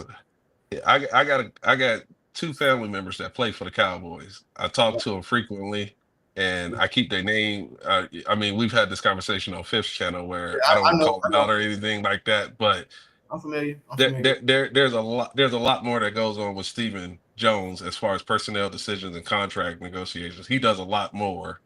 Jerry Jones has started that handover process already, and it happened a couple years ago. Right. I agree with that, but at the same time, I also believe Jerry got the final say. Steven can say and do whatever you want to do, but when it comes down to it, Jerry makes the final say. So that's who I give the blame to. Yeah, you know? Jerry Jones still is the final name on the check and on the contract, but because he won all the credit. Stephen Jones has a lot of influence. Yeah, a lot of influence on that. That's all it is influence. It ain't no say so. That's all it is, influence. Yeah. And if Jerry Jones want to do something, Stephen didn't want Deion. What happened? Yeah. You know what I'm saying? He got the final influence. He got the final say. So that's who I give the blame to, Jerry. I don't care what, because my kids can come tell me, Dad, I want this, and Dad, I want that, Dad, I want that. Do that mean they run the shit? No, I got to say, you ain't getting that. You ain't doing that. So it's the same thing as how I look at it with Jerry, but that's why I always blame Jerry. Because a lot of people get on here, bro, and say, oh, Steven doing this, Steven doing that. Okay, cool, maybe he is, but he can't sign off on nothing. So it's Jerry. Yeah. The buck stops with the guy at the top. Yeah, and that's what he said multiple times. And I don't think that his focus on a day-to-day basis is winning football games. It's about brand building. I mean, what other stadium do they put an event on and then they use their cheerleaders and stuff like that as part of the event? You know, Jerry Jones put a boxing event on and the boxers came out to the cheerleaders. They do boxing events in SoFi Stadium all the time. You don't see the Rams or the Chargers cheerleaders ushering boxers and players to their events. Yeah, I said that. I said that a few minutes ago. That Jerry throw these big events in the stadium. That's why, bro. He got other things to worry about. Cowboys is a hobby to Jerry. Like it's like a building, like you know how back when I was a kid, I used to be into the you know how you buy the cars and you put them together and stuff, and what's it called? Like the model cars. Like it's a hobby, bro. You know what I mean? Make them bounce and all this stuff, bro. It's a hobby. This is a hobby to Jerry. This is not his. Like this is not like a big thing to like that, bro. Like most owners, you know what I'm saying? Like that is how I feel, bro. Yeah, I don't think he really cares until people publicly insult him or he feels slighted publicly. Then he'll push back. Outside of that, it is all fun and games for him. He liked the Eagles fans ribbing at him. He enjoys that. He just considers that part of the rivalry. He considers that being relevant is that they fans care enough that when I walk in the building, they want to attack me. He enjoys that. I mean, this dude takes damn near a helicopter from his skybox to get in front of the locker rooms. The players ain't even off the field yet. And he's in front of the locker room doing an interview before the game, right when the game ends. Before the coaches. The players walk past him to get into the locker room sometimes because he's already doing an interview in front of the like the players can't even get off the field. Right. What owner addresses the team before the coach? Yeah. Win or lose? I don't even know the voice of the other owners. I don't even know what the other owners sound like outside of Robert Kraft because I watched some stuff on him. I don't know who's the Tennessee Titans owner. I don't know what he sounds like. Did I say that before though? I was like, I said that too. I said, man, if I put a gun in somebody's head, which is extreme, and you have to save your life by naming me 5 owners, most people couldn't do it. Yeah, but even the ones that don't watch football, I heard of Jerry Jones. Yeah, he's put this way. Yo, Dak Delusional, you said that the coach and the quarterback is the culture. I've never heard of that. That's not in Dallas. Not in Dallas. I mean, you're saying something that should happen on the football field, but what should happen on the football field and what the Dallas Cowboys are doing are two different things. Yeah. That's true for probably about 25 to 30 teams in the league, somewhere in that number. I wouldn't even say. I wouldn't even. But there's a different culture for the Raiders. There's a different culture for Dallas. There's a different culture for the Eagles. Because their higher up guys are household names if you watch football, but you don't know the household names of the Seattle Seahawks GM. You don't know that name. All right. Hey, I don't know if you want to say something else, Angry. We're gonna switch topics. We had a few other topics. We've been on this expectation thing for forever. But I'm gonna slide out, guys. I appreciate y'all having me, man. Yeah, I'll be listening in the background, man. Hey, Sport. All right, Sport. man. Next Saturday, you go down, man. Yeah, I'm still trying to put together my team, but I got you. Oh, Lord. I got you. We're still on, bro. All right, fam. See, I don't know. Reality. I ain't really up for that. Just for the simple fact, I hate when people talk over each other. That is a huge pet peeve of mine, and that's all those debates are. Is just people yelling over each other, yelling their feelings, and dismissing facts. Yeah. It's supposed to be like, well, that was one of my things I said. I said one of my things is everybody got a cam up. It can't be no talking like, like the little silhouette or whatever. Nope, everybody got a cam up and can't nobody be talking over each other. I'm out. I think that was one of my stipulations I put. You know what I mean? But what was another topic you wanted to get to, Angry? I want to hear what this man got to say. Dak never. What's up with you, bro? How y'all doing? Man, beautiful Sunday. How you All doing, right. bro? Okay, my thing is, we got to stop the Jerry and Steven blame. Neither one of them is on the field come game day. We didn't lose to the 49ers because of Jerry or Steven. We did not lose to Green Bay because of Jerry or Steven. We lost to Green Bay because your quarterback and offense started out slow. We lost to the 49ers because your quarterback couldn't score. Jerry and Steve is not Damn, on I didn't the know field. we was playing 21 out there. Both 21 and 22. No, I'm saying I didn't know we was playing one-on-one No, out there. I didn't say one-on-one. I said we lost because the offense did not score. And we lost because Dak leads the offense, and Dak had those interceptions. That wasn't Jerry or Steven. They wasn't reading that defense. We got to hold players accountable. Stop blaming Jerry. It's just like you might see a movie when a high school principal don't want to get a coach what he needs to win, and the coach and players win despite that high school coach. I noticed my high school was giving an example. This ain't Remember the Titans, bro. I'm just giving an example. This ain't Remember the Titans. This shit is real life, fam. Come on now. But if you real life, you have to win despite what people are saying is basically no matter who gets put out on that field, your quarterback, forget Dak Prescott, take him out of this whole thing. Your QB1 for the Dallas Cowboys has to go out there and win with anything that Jerry Jones gives him. That's bullshit, dude. On that point, hold on, bro. Let me say something. I would agree with you. I don't put all the blame on Jerry, but this is the problem right here. You see what other teams is doing right now, and you freed up all this money. This is your time, Jerry. The season ain't. This is your job. Now is your time. So is this Jerry's fault for us not doing nothing now, or is this the players' fault? So it's because we ain't did nothing in free agency. So hold on. So Jerry has no blame, is what you're saying. I just want to make sure I'm hearing you clear. So Jerry has. I blame Jerry a lot for, first of all, not letting Dak walk in 2020. So Jerry got a lot of blame. But let's talk about Jerry blame without the Dak. Everything got something to do with that. Let's not get on that. What do Jerry blame right now? So Jerry has no blame for his receivers in the offseason. He don't try to get none of them. He don't get no blame for trying to go get Derrick Henry last year when Derrick Henry said he didn't even call us. He don't get no blame for nothing we doing right now in the offseason. So Jerry just has no blame. Not for that. Derrick Henry wasn't going to be Derrick Henry with the Cowboys. It don't matter what he was going to be. But listen, we don't. You know that now because you're saying that in hindsight. You know what I'm saying? You're saying that now, but I'm talking about at the beginning of the season. You didn't know what Derrick Henry was going to be. You didn't know that, and he didn't cost that much. So that was Jerry. That right? Do you agree on that or no? Yeah, that was Jerry not going after them. So okay, Can I? But that wasn't going to get the Super Bowl either. So when Romo was a QB, and I hate living in the past. So when Romo was a QB, Dak did lose no, and Jerry wasn't doing nothing then. Was that all on Romo too, or was that on Jerry, or was a little bit of that on Jerry? Jerry took blame for that. Then he built Romo the line he needed. He took blame for that. Okay, but defense, we still don't have a defense with Romo.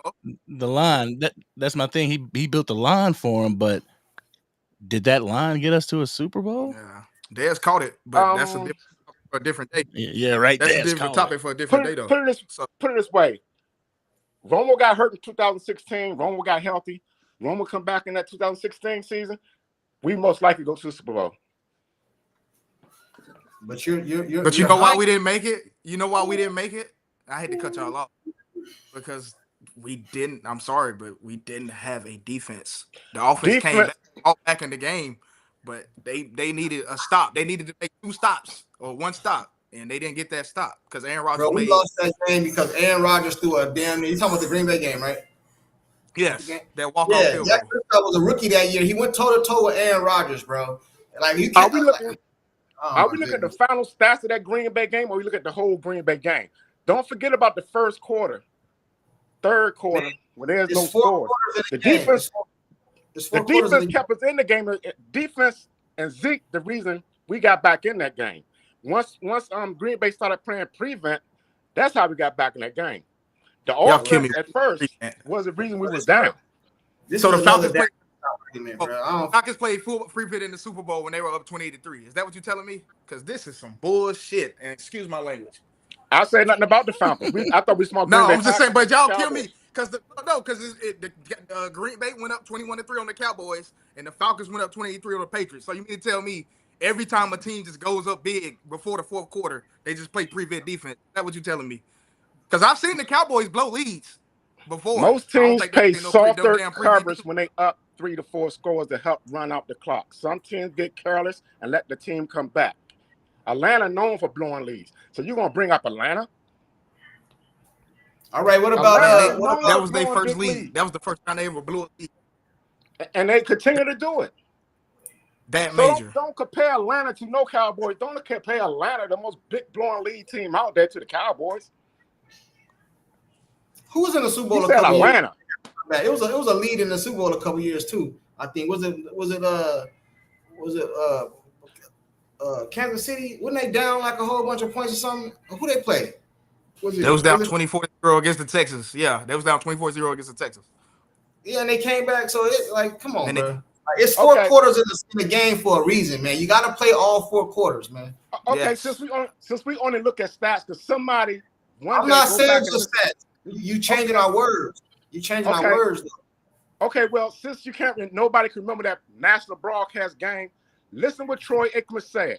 He said Green Bay is playing off coverage way too early. What are they doing? Look at the cornerbacks back.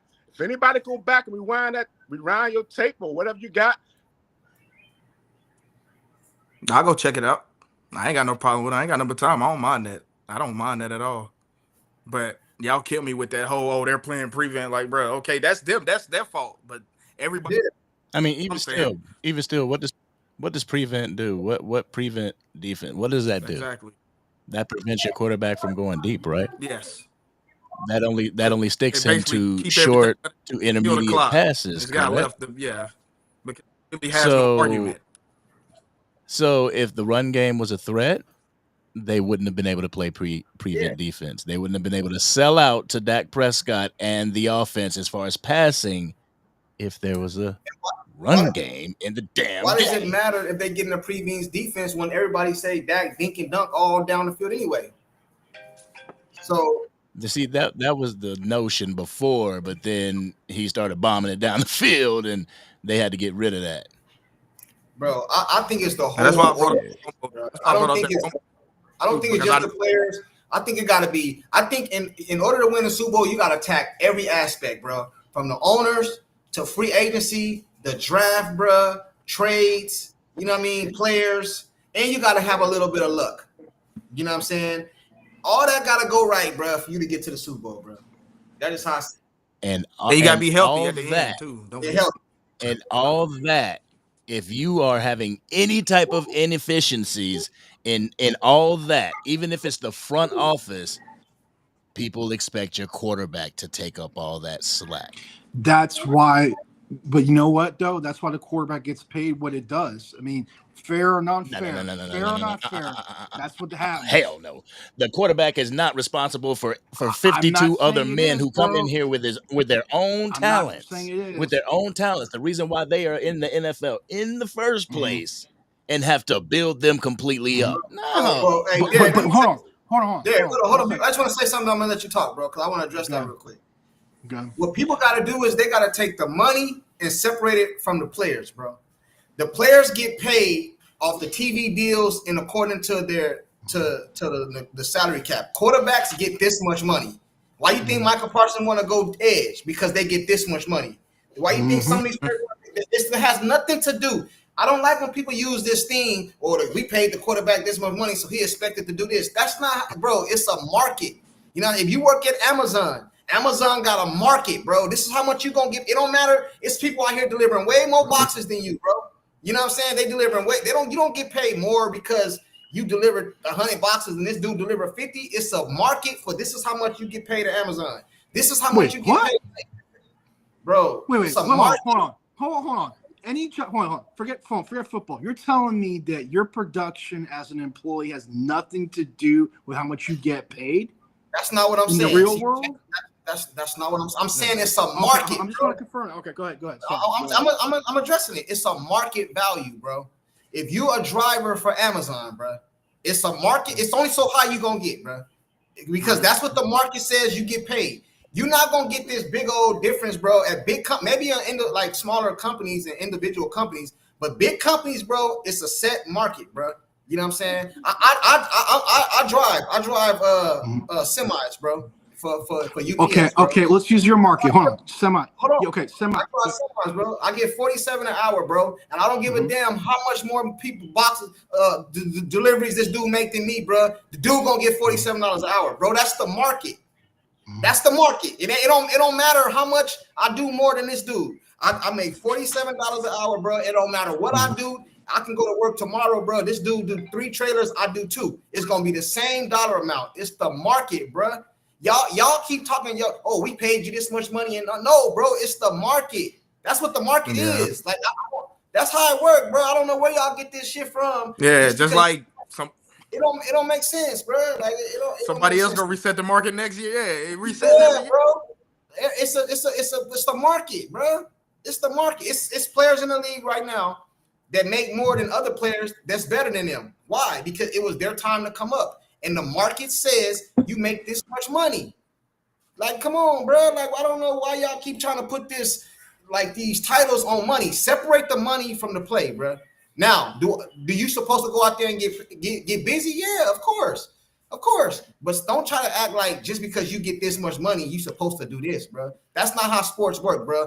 The players get paid off TV revenue and value and stuff like that, bro. Not off how much. If players got paid off what they did on the field, it'll be a lot of players out here broke. You know what I'm saying? It'll be a lot of players out here broke because there's been a lot of Super Bowls, non-winning Super Bowl quarterbacks and defensive end and linebackers who ain't never won no Super Bowl but rich as hell. Why? Because the market says you get this much money, bro. Okay, hold on. So you're saying that? Hold on. Okay, I'll rebuttal it with not the star players on the team. So why is it? Okay, if you're saying is true, then why is it every receiver, offensive lineman, there are backups and all that? Why is it their salaries don't significantly go up? Say it again.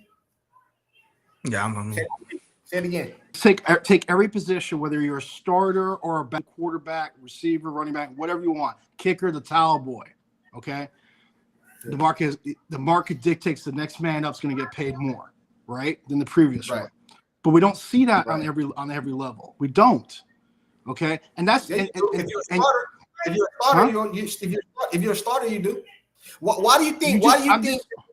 Hold on, bro. You just answered right there what my point was. No, I'm just saying you just said the starter, which validates what my point was with that.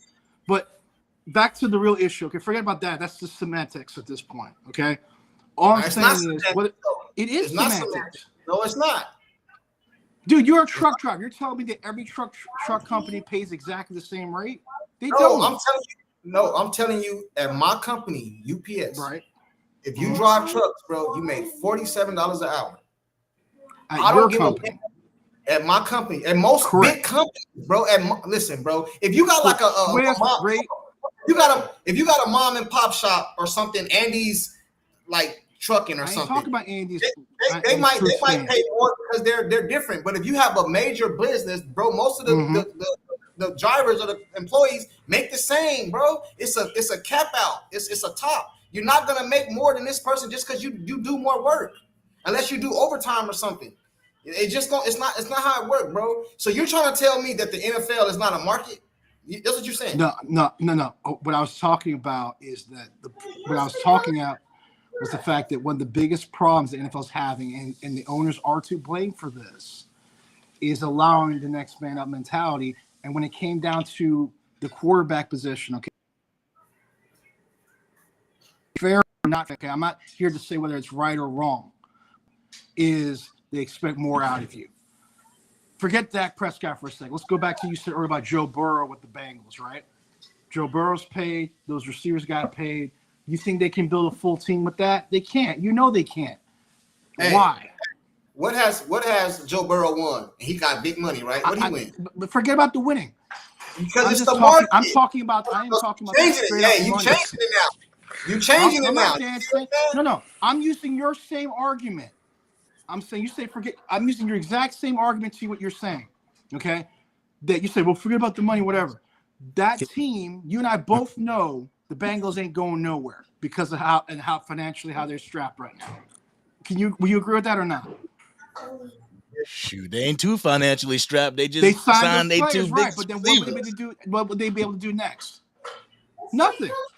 They can't sign. I mean, look at the 49ers right now. They're paying the piper right now. What I'm saying is this. This is what because I understand what you're saying. But what I'm saying is this. I understand what you're saying about them signing both the wide receivers to that money. Now they're gonna be cap struck. They're not gonna be able to do nothing else. But as a player, stop looking at it as a fan, bro. Looking at it as a player. That is not my job. You know what I'm saying? That is the owner and the GM job to make that cap fit. You know what I'm saying? So what happened? So what happened? This thing about the team you said earlier. Hold on, bro. Cincinnati Bengals could have paid Chase last year. Remember when he was threatening to sit out? It would have cost them less money. No, they put themselves in that situation because you waited to a year later to sign both your wide receivers when you could have signed them earlier and got them for less money. That's the and Chase is a Triple Crown winner. True. That's the GM problem, bro. That is not my problem. You know what I'm saying? You think Smitty and AJ getting pennies?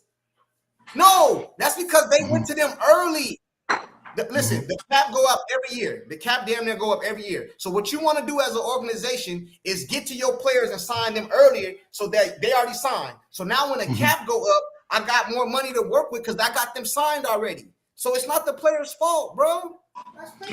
You're the players one taking the money. You're the one. Hold on. You brought it up earlier. Okay, so you went all around different angles about this. You talk about the players saying the players can't build, players can do this and that to help the organization. You're the one even brought up about Micah Parsons regarding the discount he was trying to give the team, and they failed to do it, which is true. The Joneses failed to do it, just like the Bengals, like you just said with those receivers, they could have signed them earlier. You brought the Eagles where they could have signed them earlier, right?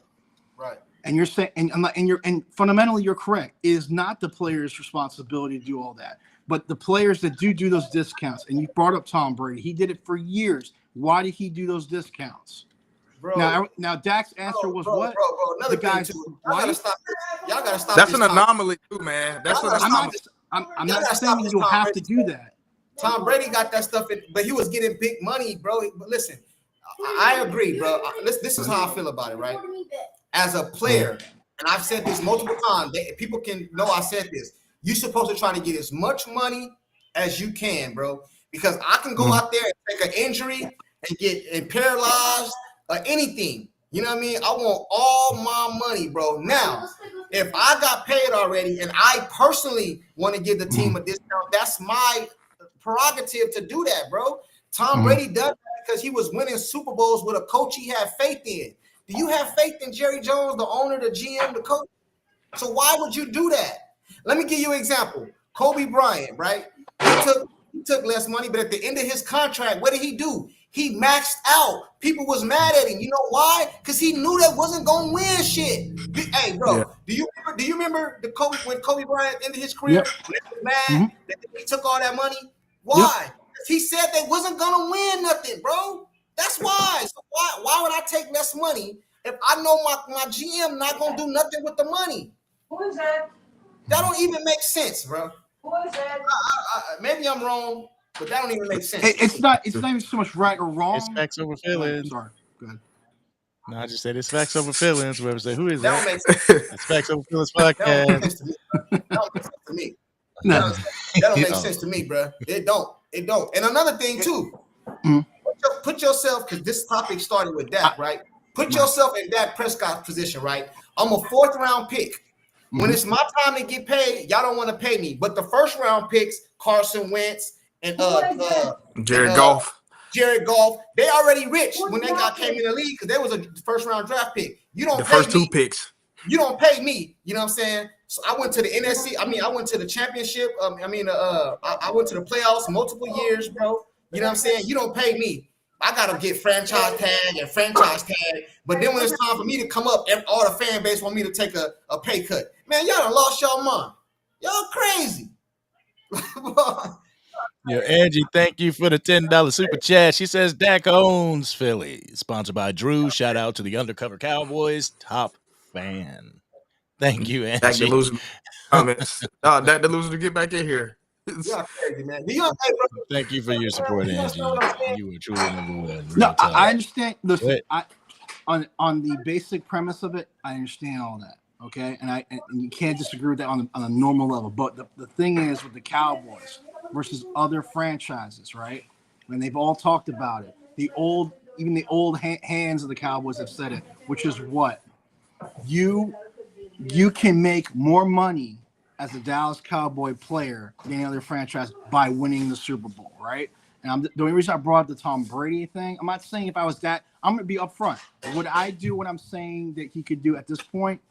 No, I would not. The Joneses did not bring me any faith on that, okay? But don't tell me, but hold on. My problem is I would never go out and say, oh, I'm about the team, I'm about this and that. No, I ain't saying that. Because like you just said, as a player, you're one hit away and your career is done. But don't do 2 timing faces where you're telling people, oh, I'm about winning. No, you're not.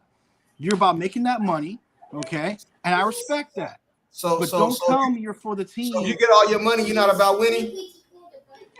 How this cap situation works. No. I'm about me. If I'm making all that money, it's about me.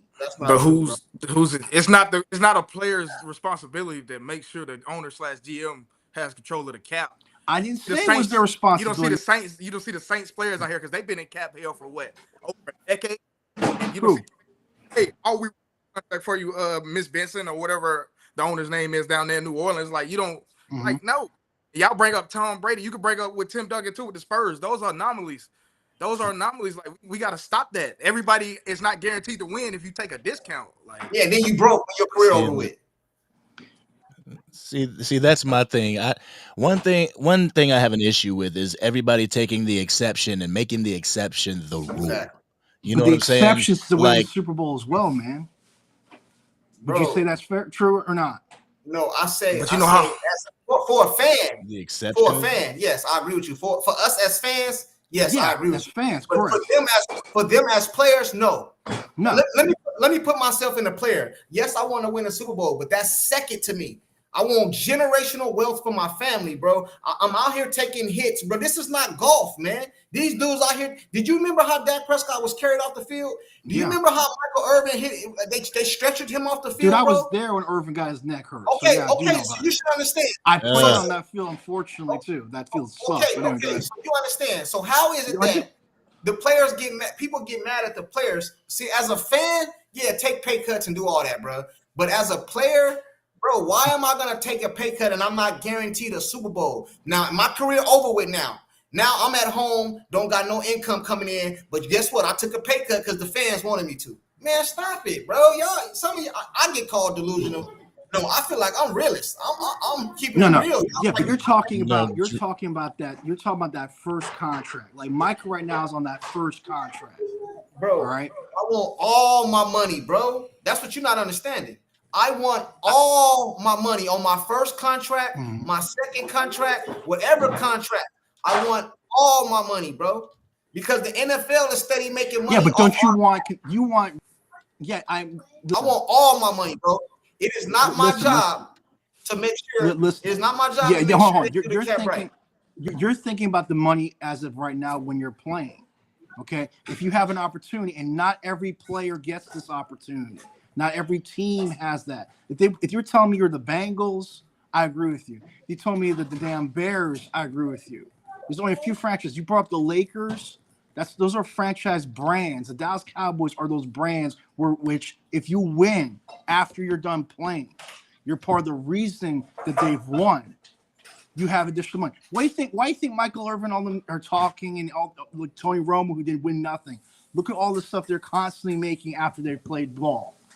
There's not many franchises you can do that with. Let me ask you a question. That's all I'm saying. Hey, Derek, let me ask you a question. Derek, let me ask you a question. I want you to answer this honestly, bro. Don't cap. Yep. Derek Burnett. In my left hand, I got a Super Bowl ring. In my right hand, I got $100 million. Which one do you take? Red pill, blue pill. Red pill, blue pill. Red pill, blue pill. Don't lie. Don't lie. Super Bowl ring, right? And I got $100 million in one hand. Okay, what? There's no other context to it. That's No. See. I'm asking a question. In my left hand, I got a Super Bowl with. All right, okay, cool. In my left hand, I got I'm talking as a player, as a Dallas Cowboys fan. That's what I'm asking. And all that to win. I'm talking about as a player. You're a player. I'm a player. You got You got a Super Bowl ring in this hand. You can take the Super Bowl ring, and you still got a little money. You still got, let's say, you got $30 million over your career. You made $30 million. So you can take. Who did I win the Super Bowl with? You can get a Super Bowl ring and $30 million in your account. Did I win the Super Bowl with? It don't matter, bro. Just listen. Yeah, it does. No, it don't. The team that you play for. Okay, I'll answer it for you. Hold on. I played for the Bengals. No, I'll answer for it. If I played for the Bengals, I won this, and it's the Super Bowl ring or the money. I'm taking the money. All right, then. So how can you blame the player? But now, hold on. But now, if I played for the Dallas Cowboys, I won that Super Bowl ring. I'm taking the ring. Now, why? Because I got that's on. No, I'm not lying. Because look on. What is Travis? Do you look at the money that Travis Frederick is making after football? Did you look at what they knew? No, the only reason they're able to do that is because they're Cowboys. No. For every player you name, hold on. For every player you name, that got a deal after the Cowboys, I can name 3 or 4 that did it. So what is you saying, bro? You talk like Andrew just said. You talking about the exception? You asked me about the Super Bowl. I'm saying when it comes to Super Bowls, that changes a few things, and the franchise you're on changes a few things. Why do you think players wanted to become Cowboys back in the day, and now that seems to be kind of eroding because it's been 30 years? Because of all the nuances that came with being a Dallas Cowboy. Why are we fans of the Dallas Cowboys? Because all the nuances that came with being that. All that. We saw them winning year after year. They don't do that no more. All right, man. And why is that? Why is that? Why is that? Because of Jared. We already know why is that. Because of Jared. Okay. Most people, if I gave most people the option, I said you got a Super Bowl ring and $30 million over the course of your career when your career is over. Or you got no Super Bowl ring and $100 million. Most people are gonna choose the $100 million, bro, because they're gonna start thinking about their kids and generational wealth, bro. If you would take a Super Bowl and $30 million, bro, you're crazy. Now, I'm not even gonna call you crazy, bro. I'm not gonna call you crazy. Like I said, it depends on the team. I told you, if I answered your question, if I was if the team won the Super Bowl as Bengals, You cut out. Okay. Right. And your Super Bowl ring, the Bengals, or that money, I'm taking the money. All right, that's cool, man. Because the Bengals, there's no future after playing the Bengals. I agree with you, bro. I'm not calling you a liar. Same with the Cardinals. No. I'm not calling you a liar, bro. But I don't believe you. And we got a super chat, Swab B, a super chat for $5. If you want that to accept less money, I'm on residual money. That's my problem. But, I got you. Yeah, hold on. Let me I get this got you, super bro. He chat. said if you want Dak to accept less money, you have to give him an incentive. If you're not bringing impact players to help him out, be quiet. That's what I said. That's what I'm saying. Why should I trust you to bring in players, bro? I'm gonna get my money, so when my career is over with, I can sit comfortably and I don't have to get a job. I can sit back and chill. You know what I'm saying? I can sit back and chill. I want. And what I mean, and this is what I've seen with Cowboys fans, is that when something hits the league, the Cowboys automatically have to have it. You know, it becomes the rule and not the exception. When quarterbacks started to become mobile, and contrary to popular beliefs, the NFL is still a majority pocket presence quarterback. But you see the bright shiny object in the mobile quarterback in Jalen Hurts or Jaden Daniels, and you're like, ooh, I want that. Ooh, I want that. Dak can't do that. Got to get rid of him. Like, that's what I'm starting to see, and it is kind of ridiculous to me. Yeah, if you told me, and everybody know I'm a Dak supporter, so let's get that straight. But if you told me, hey, Junkie, we can bring in this quarterback right here next season, this coming season, he gonna get us to an NFC championship and possibly a Super Bowl, but Dak gotta sit the bench. Dak will have his ass on the bench, bro. But you can't tell me that, and you can't give me a better option. So until you can give me a better option, and he already signed, I'm gonna rock out with him. That's just the way it is. You know what I mean? You got no choice regardless. Yeah.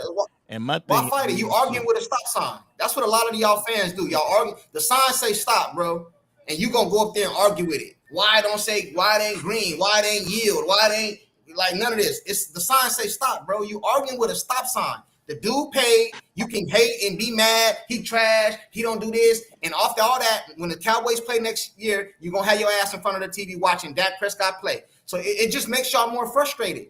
He already signed, bro. Oh. What you going to do? It's just like whoever you locked in for 4 years unless something crazy happened. Yeah. Hey, angry. Was it you who said how there was a panic move when they did the sign? Or who was it? Someone else was saying that about No, I didn't say that. No, okay. What? I remember. No, but yeah, because you're talking about all the who said players. it. Because like it's very true. The Joneses, when they sign these players, it's all in a state of panic. It's never in a state of like there's a plan or anything. I mean, they have because he waits. Reactionary sign. Because he waits. No plan. They got no plan. Yeah. It's the reactionary sign. Yeah, ridiculous. It's the stuff Just that like we talk about is the reactionary signings. When something happens, all of a sudden we have to take care of it, as opposed to being proactive, realizing that there's a curb coming up and bracing for that curb. You know, we knew that Tyron Smith was going to leave. We knew Tyler Biotish was going to leave. We knew these people were going to leave, and instead of being ahead of the curve, he chose to wait. We knew Dak Prescott was coming up for his contract. He chose to wait. He chose to franchise tag him. Not only that, he chose to wait until the first day of the regular season. So, like, all that cannot be blamed. Like, well, the players have to accept accountability for getting their money. And on top of that, I mean, I don't know if anybody's ever been in contract negotiations or negotiations for money, but I'm not going in there to be like, how can I help the person that I'm negotiating against?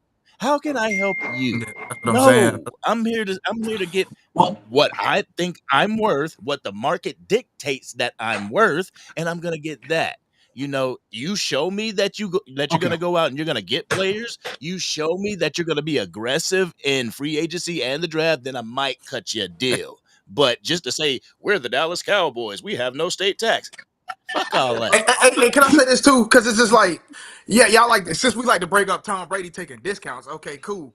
Dak take a discount, but what does Jerry do in the offseason to help get better? At least we see Bill Belichick. He brought in a Randy Moss. Look what happened. He brings in all these players, and look what happened. Dak takes a discount, and Jerry doesn't do anything. What then? Yeah.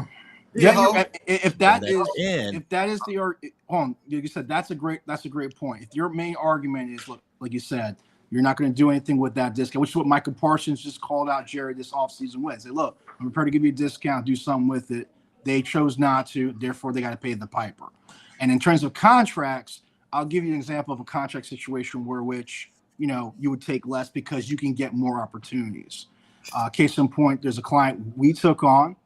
I took 20% less only because it allowed me to get into other pies regarding that organization. But once again, just like you just pointed out, Jerry does not have a track record, right? So if Jerry Jones is my client, I wouldn't buy into anything he's telling me because his track record says what? Yeah, right. You know what I'm saying? So you're a bird in the bush type of guy. I can see that, right? You're a bird in the bush type of guy, right? I want to know have you ever heard that? Have you ever heard that? Yeah. Okay, me, I'm a bird in hand type of person. You see, you're talking about what might happen, but then what happens if that? Okay, let me ask. Let's not use you for example. Let's just say John Doe. John Doe take less money because he's worried about his career in 10 years after the NFL. Tomorrow ain't promised to us, bro. Now John Doe passes away or something forbidden happen. He don't get to do that, but now he didn't leave his people no money, his family, his kids. I ain't doing all that, bro. I'm a pimp type of person. I'd rather be the pimp than the hoe. So I'm gonna take less money for the NFL to hold. He been 304, ladies and gentlemen. He been 304. They always got. Listen, you got to plan to the future. Is what I'm getting at. You're saying as if what if? No, do you got money put aside for your retirement? You think? Are you trying to? No, bro, not that kind don't of tell money. me you're living day to day. Please don't tell me you're living day to day. I'm living day to day, y'all. Y'all can help me on my cash app. Living. It's not nothing to do. Hey, bro, it don't got nothing to do with. It don't got nothing to do with living day to day, bro. I'm saying that you can have the X amount of dollars in your account, but if you get your money up front, you have more amount of dollars in your account. I'm not getting pimped, bro. I'm the pimp, not the hoe. So basically, what you're gonna tell me is the NFL gonna pimp me because you talking about the Dallas Cowboys, but the NFL as a whole give these. Money. So this what's gonna happen. So you're gonna give me less money, but then you're gonna make all the money at your snack. They don't get none of that snack bar money. Yeah, them hot dogs and nachos money. So you're gonna tell me you're gonna pimp me, bro, and I'm gonna take less money because what I might have after I retire, bro. You crazy as a mother. That's your opinion, bro. That's crazy to me. That is crazy to me, bro. I am not taking nobody's word for it that I'm gonna get this much money after my career. The only reason you take someone's word for it is once again a track record and proven methodology. Jerry Jones does not have that credibility anymore. That's been gone for the last 30 years. 30 years. Patriots, hold on. The Patriots right now probably can't do it anymore. But back in the day, how they were winning, they got a lot of players to take cuts because of the track record, and they were building a brand. Because now, let me think about it. Gronk is from New York, and he can go ahead and piss on New York or he wants. Because why? The Patriot brand now has value. That's all I'm saying. So, like, the bottom line is this. That's right. If I was, you know what? You're right about one thing. I'll answer to you. The more I think about it, I'd say no. Because 30 years tells me that Jerry Jones would not do the right thing to put me in a position to win. You're absolutely correct. Micah Parsons, the more I think about it. But if you go back to how they had it, which is, this doesn't matter no more. I should have been able to do that. The Chiefs can do that now.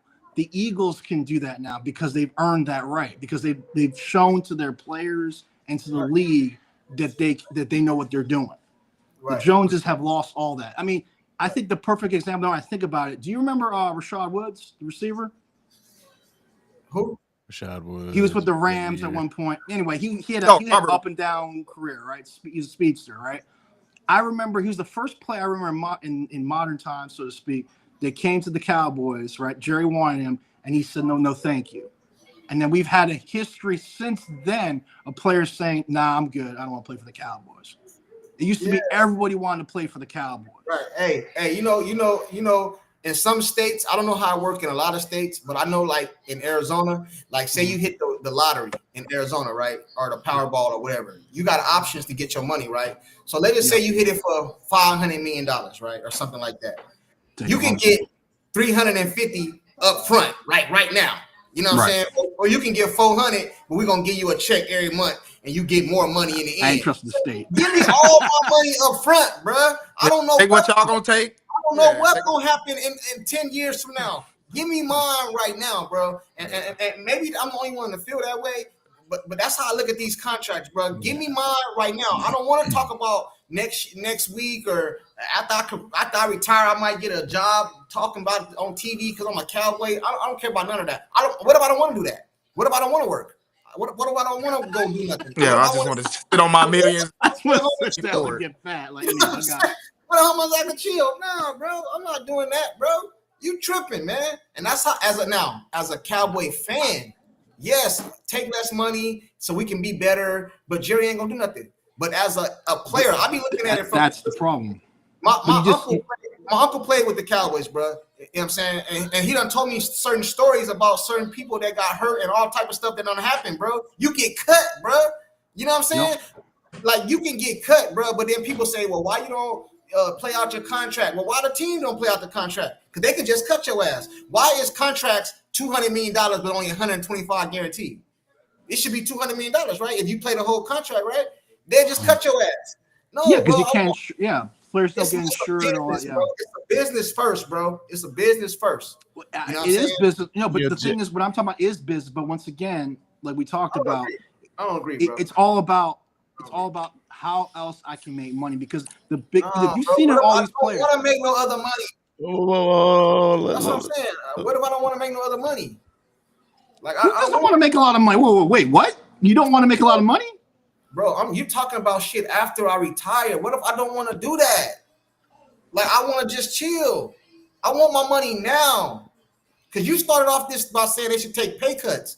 Why should I take a pay cut for something 10 years from now? I want my money now, bro. I started saying that you had Micah Parsons made the comment about, he says, I'm prepared to take a pay cut if you did XYZ, right? Which I thought was a great move on his part. The Joneses proved to all of us that they are not serious, because here's a player that said, let's get the deal done now, back in December, and they chose to do. The Joneses did. So therefore, rethink this now. I have to go ahead and agree with Dak taking the money he did because of what the Joneses have done this offseason, because they had a player that offered to do it, and they did, which I don't know if Dak thought that way or not. It doesn't matter. The point is, the Joneses already showed their hand, which is we don't plan to do squat. So that's why Michael Parsons is saying how much he wants now. 40 what? Huh? Repeat. Sorry, I didn't hear you. Oh, you said nothing or bare minimum at the best. No, I'm just saying. Yeah. I'm saying when Micah did that, he told us everything we need to know about the Joneses. Micah thoroughly exposed them with that.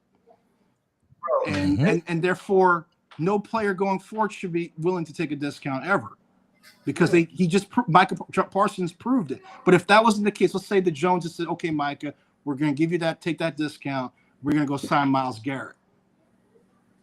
And then you have a chance at what? Possibly whatever. But I mean, we don't know if you could win or not. But the point is, you're trying to win. Okay. That discount, we're not talking like, 75% discount or whatever. You're still making millions of dollars. I mean, you're acting like you're making chump change. Hey, let me ask you a question real quick. I know Angry wants to go ahead, Angry. Let's go ahead. Okay. I'm about to bring in somebody Let me ask else. him real quick. Let me ask. Y'all gotta land. Y'all playing. Yeah, let me never mind. ask you this. Let me ask you this real quick. It's not even a question. It's more of a rhetorical question. Because I think the problem what happens is we look at these players as millions and millions of dollars. Let's take the millions away, bro. Let's look at it from your aspect, not your aspect, but like a regular person. Let's just say you make $30 an hour, right? Mm-hmm. You make $30 an hour. You work at, I don't know, FedEx. You know what I'm saying? You make $30 an hour. FedEx come to you and say, hey, bro, let me talk to you real quick, Derek. You know what I'm saying? We're going to give you $21 an hour. You know what I'm saying? We're going to take $9 from you because we're going to give it to this other dude over here because we want to win the award this year for the most packages shipped. You know what I'm saying? We're going to get an award. Is you taking that deal? That's not the same. It's not the same thing, bro. You don't look at it like that because you're looking at it as millions. But if I come on, bro, because listen, bro. If my job came to me and told me they're gonna take $20 from me because they're gonna give it to this dude over here. Here. Let me give you a better example. I'm not doing it. Let me give you a better example, okay, based on what you're saying. I know what you're trying to say with that, okay? I'm not doing it, bro. Let's take an organization. You work for a company, whatever. Let's say 10 years, whatever, right? And the boss is like, hey, to keep the company afloat so we can keep you guys working, and this happened during COVID, we all saw it, we're going to need you to take a pay cut, right? Some people went up and left the company. Others like, nah, man, I like working where I'm at. I'll take the pay cut because I trust my employer to make it right later. People did that. Okay, they did. So you may not be that person because there's that argument of the team being a team player, whatever you want to call it. Some people have that come, some people don't. Okay, it's not even a right or wrong thing. You got to do what's right for you. I mean, we saw that with Southwest Airlines, the one I'm thinking about. They did that. Now, did they go make it right with their employees? Depends on who you talk to. All right. I'm just saying that the Joneses have proven to us they ain't going to make it right with their employees. So therefore, it's a moot point right now. All right. They proved that this offseason with Micah Parsons. And and I believe with that even if you see regression, let's say in a Zach Martin, then he retires. I believe that's your front office mismanaging their business and wasting these young men's talents and their primes just to get paid. Keep it a buck. And we're over here in the chat villainizing them because they haven't gotten to a destination that we want them to get to. That's the shit that I don't get. I was all for Zach Martin getting that extension, by the way, and getting that money because he gave them those discounts multiple times and they did nothing with it. I don't understand why. I'm just not a person that be looking, like you just said right now, he gave him a discount. Why? How does that affect? Like, I'm not a pocket watching type person, bro. I want these players to get all their money, bro. I just want the Cowboys to win. How much money these players get, like, it don't affect but that's me. It's part of the equation, though, man. You don't have to take no pay cut, bro. No, you don't. It's all part of the equation. To me, it kind of sounds like expecting to win with the refs' help. You know what I'm saying? True. Like, oh, we're gonna win this game, but the ref's gonna call a couple calls for us. Oh, we're gonna win this Super Bowl, but these players have to take a little bit less for us. Like, what? Manage the shit, bro. I don't care who you would put on this team last year. They wouldn't win no Super Bowl. That's Dak's fault. Patrick Mahomes, the best quarterback in the league. You put Patrick Mahomes on that Dallas Cowboy team last year, they don't win. So I guess without the best with Pat Mahomes. That would have been Patrick Mahomes' fault. That would have been Patrick Mahomes' fault. You saw it just the take. I don't even mind people not liking Dak or going against Dak. That's not my issue. My issue is when you a Cowboy fan, bro, but your hate for him is so bad, but you gonna watch him next year. So if he was unsigned, say that Dak was unsigned, I understand because y'all get him up out of here, this and this. But he's signed now. So now when it's a new point. What you gonna do? Just every conversation is hate. And I don't mean like hate like I hate him, but it seems like it's personal, bro. You know what I'm saying? Like the man is signed, you a Cowboy fan, you're gonna watch him next season. Every time you turn on your TV, you're gonna be mad because he's gonna be under center. Make a play. Do it in the play. I mean, like, the game in the play. You're right. No, you're right. You're right. The goalpost, like, it's funny. It's funny you said that because I even questioned myself this upcoming year if I was even going to watch because I'm that disgusted right now. But not so much Dak, just the Joneses in general and how they conducted themselves because it's just ridiculous. Bro, peep this, man. I was at the point where when Mike McCarthy, he was still a Cowboy. He was still a Cowboys coach. I got to thinking. I got so thinking in my head that I was like, oh my God, we can't lose Mike McCarthy. Like we're gonna bomb if we lose Mike McCarthy. And then I started thinking about it just because, like, do I trust Jerry Jones to build this from the ground I don't. up? Yeah, that's you know what I'm saying? I don't. It's all gone. 30 years of what we've witnessed has made me go like, what am I doing? I mean, I really got to question that right now. Is it even entertaining anymore? Because look at the five of us here are arguing amongst each other on a team we all love because why? They ain't done squat for 30 years. It's only been one conference. You can name all the quarterbacks. We go back to Quincy Carter, Drew Henson, Vinny Testaverde, goddamn Brandon Whedon, even Matt Castle came here. But it's still been Jerry Jones. He's like, you're right. Hey, but see, you know the problem I be having, fam? This is the problem I be having right here, right? The problem I be having is this. I don't care if people don't like Dak or don't want him on the team. That's not what bothers me, bro. Is they hate him so much they don't even have another option. It ain't like saying let Dak go and we got that other quarterback here, free agent out there. Let's go get him or he can get us. They don't even have ain't nobody available. You know what I mean? That's better. They just get rid of him. I don't care. I don't care who you get. Go. That's kind of where I'm at. The dude over there at 7-Eleven, bring him in. You know, some Cooper Rush is better than it. Like the delusion. Man, Junkie, bro. I bring you in, man. What? Why don't you play quarterback? Shoot, that'd be more entertaining. Quarterback, that'd be more entertaining at this point.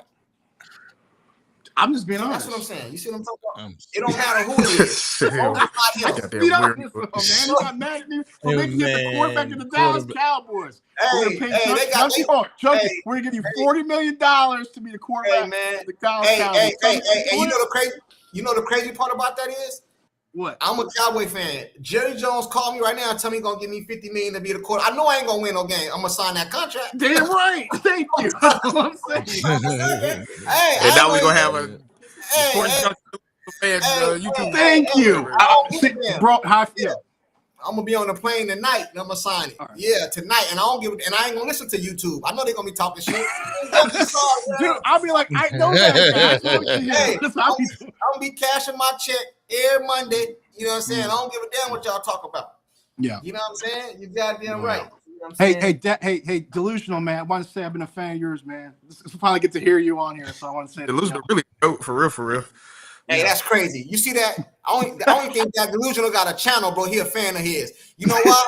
Hey, because he a fan. Get on your skin. That's why. The shit he say. Look at their names, Dak Delusional, and love it. He changed it's called fans. It was fans. Big fan, man. No, I'm not saying I'm a fan. It's saying Dak fans are delusional because all I hear is excuses that y'all make for that. No. But listen. His name is Dak Delusional. But yesterday, their name was Dak's a thief and the king. Yeah, of you Dak. Thief.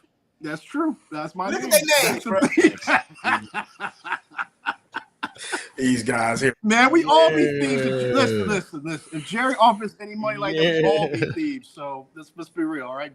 I mean, let me tell you something. I'll be the greatest bench warmer of all time for $40 million, man. Oh my gosh, that bench. Yeah. Hey, Dak Delusional. Who you taking? You have to draft a quarterback. Your only option is Dak and Cooper Rush. Who you taking? Cooper Rush. Man. Come on, man. Like what? You made it easy. Who you taking? Rush. No. Hold on. I'm trying to be serious here. Hey, Dak Delusional. It's a draft starting today. You got only 2 quarterbacks left on the board. You got Dak and Cooper Rush. Who you taking? Cooper Rush. And this is why I know y'all hate, bro. Because you're I got a question though, Dak Delusional. I got a question though, Dak Delusional. Damn, what do you want me to lie to you? I respect you for that. You think I respect you, Junkie. I ain't gonna lie to you, man. Why would I lie to you, man? Come on. This is why we call it hate. This is why we call it hate. What's my name last week? Angry. What was my name yesterday? Bro. But that's what I'm calling. Dak Hater. I can barely remember my name from yesterday. I was Dak Hater. So I mean, I'm trying to pretend. Bro, Junkie's right. I'm a hater. That's correct. But you think Cooper Rush is a 17-week starter though? My fault, Angry. I mean, yes. He also, dude. Either way, I'm losing. So why as well start with Cooper Rush? I guarantee I go 0-17. So you would rather go 9-8? You would rather go like 0-17 with Cooper Rush versus a 9-8 with Dak? So y'all so invested. Y'all so invested with Dak. You think? See, the thing is, y'all think nobody can do it but Dak. Cooper Rush can read a defense better than that. He make quicker decisions, and he put the ball on the receivers better than that. Now, these guys don't go to that extreme, but there are fans out there that do. That is what you're back to your point on that. But not these. I don't think these guys are like that. But there's a lot of Dak fans that are like, this guy can turn water into wine. But I don't. Like I said, you guys aren't those, but there are plenty of fans like that. Hell no. And I'm fair. And the question I've been trying to ask for the longest time, since y'all keep saying Jerry. Name me 3 teams in a year. Name me 3 NFC teams better than the Cowboys in 2019 or either 2021. NFC East. That was more stacked. That was San better. Francisco and New Orleans. Okay, Green Bay, San Francisco, and New Orleans. And they both. No, they wasn't better. See, you that's throwing out names. What was they better at? Are you talking about what year? What year? What year? Hold on, Delusion. Are you talking about the better quarterback? First of all, what year? What year you naming? You said 2019, right? I just gave you 3 teams. 2019. Yes. Lord, you throwing out like damn. 2018. 2019. You said who was better? Green Bay, San Francisco, and New Orleans. in 2009. 19? Okay, I'm gonna start with one team because I can't. I'm not gonna argue all three teams. Did Green Bay have a better line than the Cowboys in 2019? No. Did they have a better running back than the Cowboys in 2019? No. Did they have a better defense than the Cowboys in 2019? That's the Look at the ranks, but Did they have a look at the better ranks, receiver core? Did they have a better receiver core? Devontae Adams. They didn't have. No, wait. We had Amari, Gallup, and Lamb, right? Was Lamb on the team yet? No, CeeDee Lamb was not on the team in 2019. It wasn't. So it's Gallup. It was 2020. They said in 2019. We had Amari. I'd say the Packers. They said in the chat that 2019 we didn't make the playoffs. I know they didn't make the playoffs. I said who had a better team? In the NFC. Yeah. Put it this way: if it's that close, that means Jerry put together some good teams because only 2 teams make the NFC Championship, Yep. and you But really can't definitely say it was 3 better built teams than the Cowboys in 2019. Delusion. Let me ask this question, okay? Okay, the defense as far as the Packers in 2019, 9th in total yards and middle of the pack in rushing. Yeah. So, I don't know. Let me ask this question, Delusional, okay? All right, because I'm going to defend these guys a little bit because I agree with you most of the time. So, would you say that on the first contracts when the Cowboys draft players, okay, and they've had a good track record of that, would you say the first contract Jerry does a good job? On the first contract, some players he do, some players it's a hit and miss thing. He gave Jalen Smith an early contract, miss. Mm-hmm. He gave a couple of people early contract, miss. So he might well give so what people saying, just go to get Jalen Turbot a contract because he might be the best receiver in the NFL next year. Let's just get out of here in front of it. Hey, what I was getting at. Can I say something real quick? Sorry. Can I say something real quick, man? Yeah. Let's just say that the Dallas Cowboys had a better team than 80% of the teams in the NFL. Let's just say that in the last couple of years, in 2019 or 20 or 21, whatever year you want to call it. Let's just say they didn't get it done. Yep. So does that mean you stop trying to win? Like I don't think that's what he's saying. I don't understand, bro. Okay, they didn't win because I know you believe this. They didn't win. They didn't win. It's 31 teams that didn't win the Super Bowl that year. 31 other quarterbacks, and I'm pretty sure you would take all 31 over Dak. But none of them won a Super Bowl, but you'll go take them. Like I don't. That's what I don't understand, bro. And then you would say Rush. Come on, bro. Like this is. I don't take people like that serious, bro. No, my point is y'all are saying Jerry didn't build a team, and that's why I said name 3 NFC teams better than the Cowboys. If he had 2 of the best, if he was top 2, that means at least should have got it to the NFC Championship game. You really can't name a delusional team. Hey, are we talking about the team? Hold on. Let me get this. Always go to. Go ahead. So, 19, you mean to tell me Dak can get the 28th total ranked defense to the playoffs? 2019, 2019, the Cowboys were ranked. That was their worst defense decade. That was like ranked 11. Okay. All right. I think this is what everyone delusional. This is what I think the point everyone would make with this is that the Cowboys, okay, whether it's drafting is only part of the thing. The Cowboys have done that very well. When it comes to the contract after the draft, the Cowboys have done a poor job of that. Free agency, in terms of what I say, they go to the Dollar Tree defective toy aisle and they buy one of those, or the ones that the Dollar Tree throws out in the dumpster, they buy those as well. That's part of the major problem. I mean, look, we joked about the other day saying, I would love to have a defense like the Ravens and Dak playing like Trent Dilfer, right? Okay, it's kind of joking, but there's some truth to that, and that's what the point these guys always say. It's like, look, is the team built for Dak to have success? The answer is no, because they're not looking at his weaknesses or deficiencies, whatever you want to call it. Every quarterback has them, and they have not built the team around to support that and capitalize on what he is good at. Okay, they don't like, whether they like it. I don't even think it's about liking. They just don't care because Jerry do not like Dak, bro. Dude, but he loved Tony Romo. Would you believe that? Tony Romo was his step grandson for whatever the hell it is, and he loved Romo, but he never built that team right either. You can't build. Let's be fair on that. You can't build a team around Dak's weakness. I'm gonna tell you why. Because Dak has no weaknesses. Huh? What? You can't build a team around Dak's weaknesses because Dak have no weaknesses. Listen to all his fans. Do you mean Dak- strength? I ain't never said that. See, now Me- you being You- genuine. You know what I mean? Like You listening to that 1% of the fan base, bro. Yeah. Dak does everything better than You every being- quarterback when you bring a quarterback up. you being sarcastic now, bro. No, I'm not. Yeah. Dak, You listen when to you that say, God like damn. y'all say, Come who on. you All gonna right, replace it's Dak going with? nowhere. You said you can't replace. You Who said will you we can't replace Dak with nobody because there's no quarterback who come to the Cowboys and do what Dak did. So what the feeling that I'm trying to refrain from having is, I was talking about it earlier, is that feeling we didn't know what the hell was going on after Mike McCarthy left. We had no clue in the air who's going to be the next coach.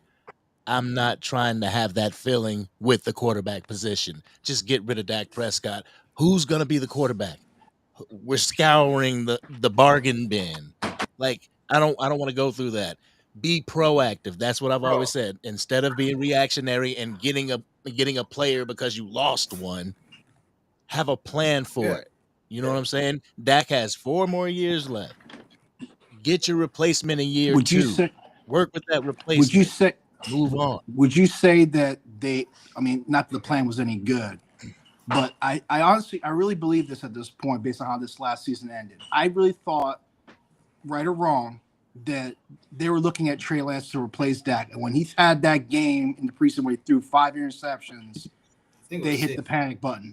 Yeah, I really do. I really thought that was their plan, which was stupid, but it was their plan. Would you say that's correct? It was. Would you guys agree with that? It was leverage. Yes. I don't think it was leverage. I think Jerry said something interesting before Dak signed his first contract when he brought up Russell Wilson. You guys remember that? Sheesh. He said that Dak doesn't do what Russell Wilson does or some stupidness like that. And I was kind of like, okay, which gives you guys credence when you say he don't like Dak, right? And he did everything. Remember, he did the extension. He did everything not to sign Dak Prescott. Right, and he ended up paying through the nose. And as I joke with my brother all the time, he made Jerry grab his ankles. But the point is, no, I'm just saying the point is that the Joneses suck on that second contract, man. They just cannot get it done correctly. And now you're on a third contract, your quarterback, and it's a garbage contract. Listen. Yeah. And that's not Dak's fault at all. Let me say something. No, it's Jared's. Hey, let me say this real quick. Then we got a super chat. When you guys call people Dak, what they call us, Dak fanboys and Dak Daronis and all this stuff, like I would agree with y'all, and it would fit if we said Dak is the end all be all. What we saying is, where do you go? Give us a better option.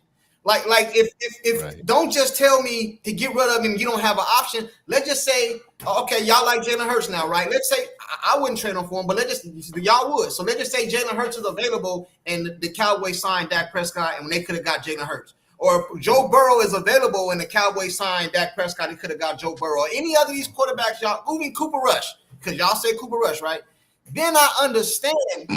Being angry, get on here and say, no, hell no. Don't go get Joe Burrow. We keeping Dak Prescott. Then I would understand, bro. But y'all not giving us a better option. All y'all telling us to get him up out of here. He trash. We don't got no option. Trey Lance. I'm hearing Trey Lance and Cooper Rush, bro. Stop it, bro. When Cooper Rush was on the market, why didn't nobody pick him up? Why nobody? He's in Baltimore. Yeah. Okay. I'm talking about before. I'm talking about before. Facts. Somewhere else, bro. But this is who y'all say. Let me answer that for you. Nah, bro. Hold on. We gotta get to the super chat, but I just wanted to say that. Oh first, yeah, go ahead. Sorry.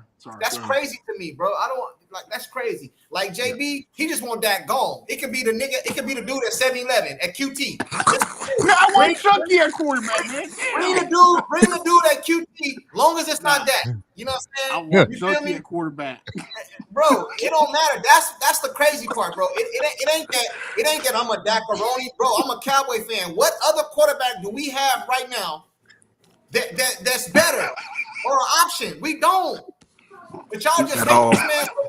Hey, you know the crazy part about it? It's funny to me, weird. bro. Because the crazy part about it is they hate this man so much, bro, and they're gonna be watching it next year under center. And every time he take a snap, they're gonna be waiting. Look at him, sorry. Can't wait. It's gonna be terrorizing them, bro. This shit gonna be crazy. Hey, shout out to Callie for the super chat. You know what I'm saying? I want Junkie under center, man. Hey, no shotgun for you, Junkie. Just straight under center. No shotgun. Hey, man, flat out, bro. They keep talking about he went to the Ravens. I know he went to the Ravens this year, and I know last year. I'm talking about if Cooper Rush is better than Dak, somebody should have offered him 30, 40. Ain't no way in the world Cooper Rush would have came. He's not even better than Sam Darnold. Yeah, if somebody would have offered him 30, man, I would have took Sam Darnold or Justin Fields. Man, come on, bro. Because it'd be cheap. Because I'm a cheapskate like Jerry. We got a super chat. They say, hold on real quick.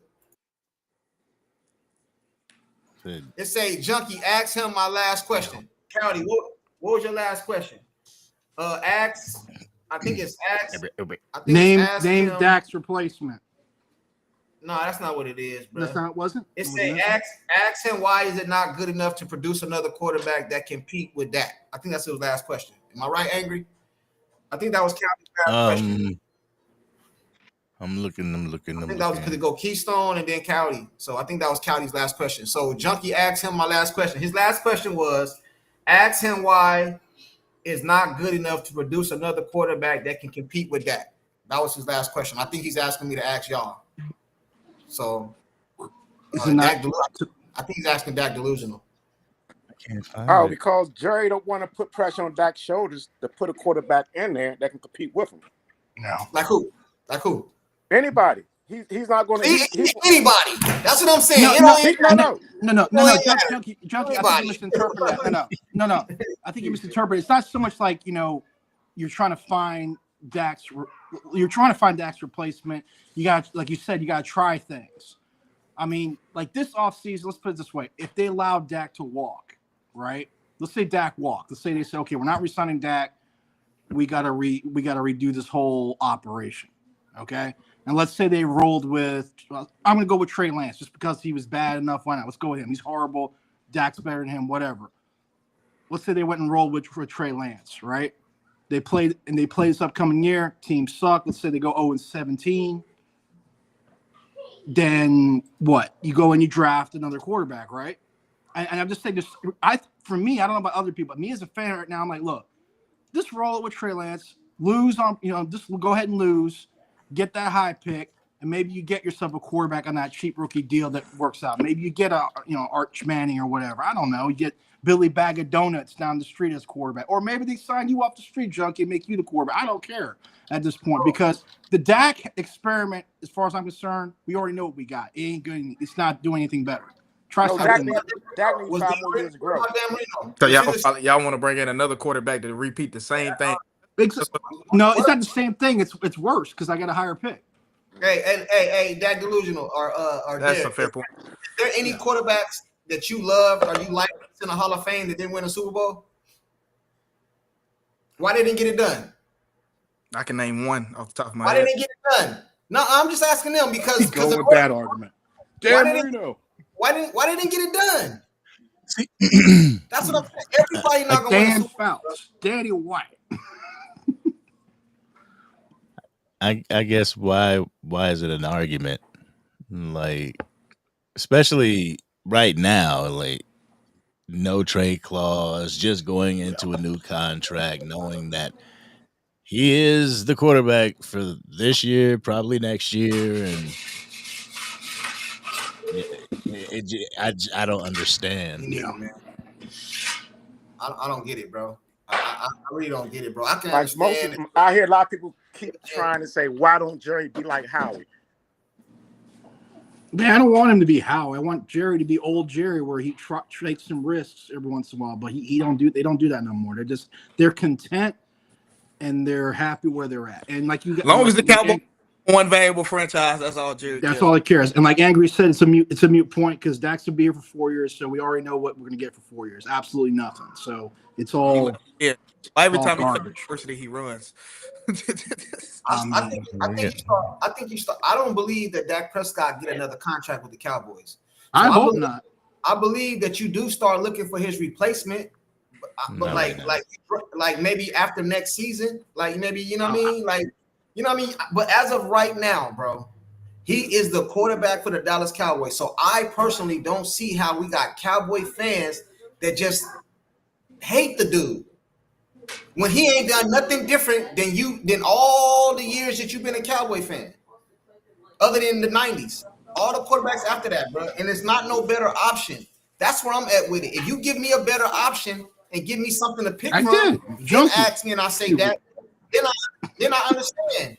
Bro, y'all arguing with a stop sign, bro. Like you're arguing with a stop sign. Junkie. No, you're right. It's a stop sign because there's nowhere to go with it. I mean, it's a mute, like Angry said, it's a mute point. Because next 4 years, no, but it's just a frustration because it's the idea that he had the opportunity to let him walk and then Jerry just panicked. That's because concerning. Jerry knows. Because Jerry knows. Exactly. No, that's the thing. Unless you the Dallas Mavericks is stupid enough, like one of these teams, the Dallas Mavericks is stupid enough and trade their quarterback. Not getting like if the Chiefs called about if the we Chiefs trade Amari for nothing. The team does the same thing. So even in that situation right there, before he signed that, replace a receiver. You can what was his replacement? Okay, before Dak got this contract, what was the better option? It wasn't so much no, but Junkie, I don't think it's about so much getting a better option, man. It was just a matter of realizing that's not working. It wasn't about. It's like that's not working. I don't need to invest that much into which is a Super Bowl. It's not about so much, a better option. His point is like, look, it ain't worked. Let's try something different. You could have took in Trey Lance, Zach Wilson. I mean, I'm calling everybody, DeMarcus Russell, whatever, and still do what you're doing with that, which is not winning. And you just get it paying less money for that. That's all I'm getting. So you rather bring in a new quarterback every year, but it sounds like. Man, hell no. Until I come on, bro. No. I'm being serious. You go into you're gonna lose regardless. I'd rather lose big and risk a chance of getting a better quarterback because you got to be high up in the draft to get one, than just have a quarterback where all I'm doing is basically 8-8 over and over again. But you just mentioned Jamarcus. But he didn't do 8-8 over and over again. I'm just saying 8-8 for 8-8's sake at this point. It could be 8-8, 10-6, don't matter. Can I ask you a question? Can I ask y'all a question? I really want the answer to this question too.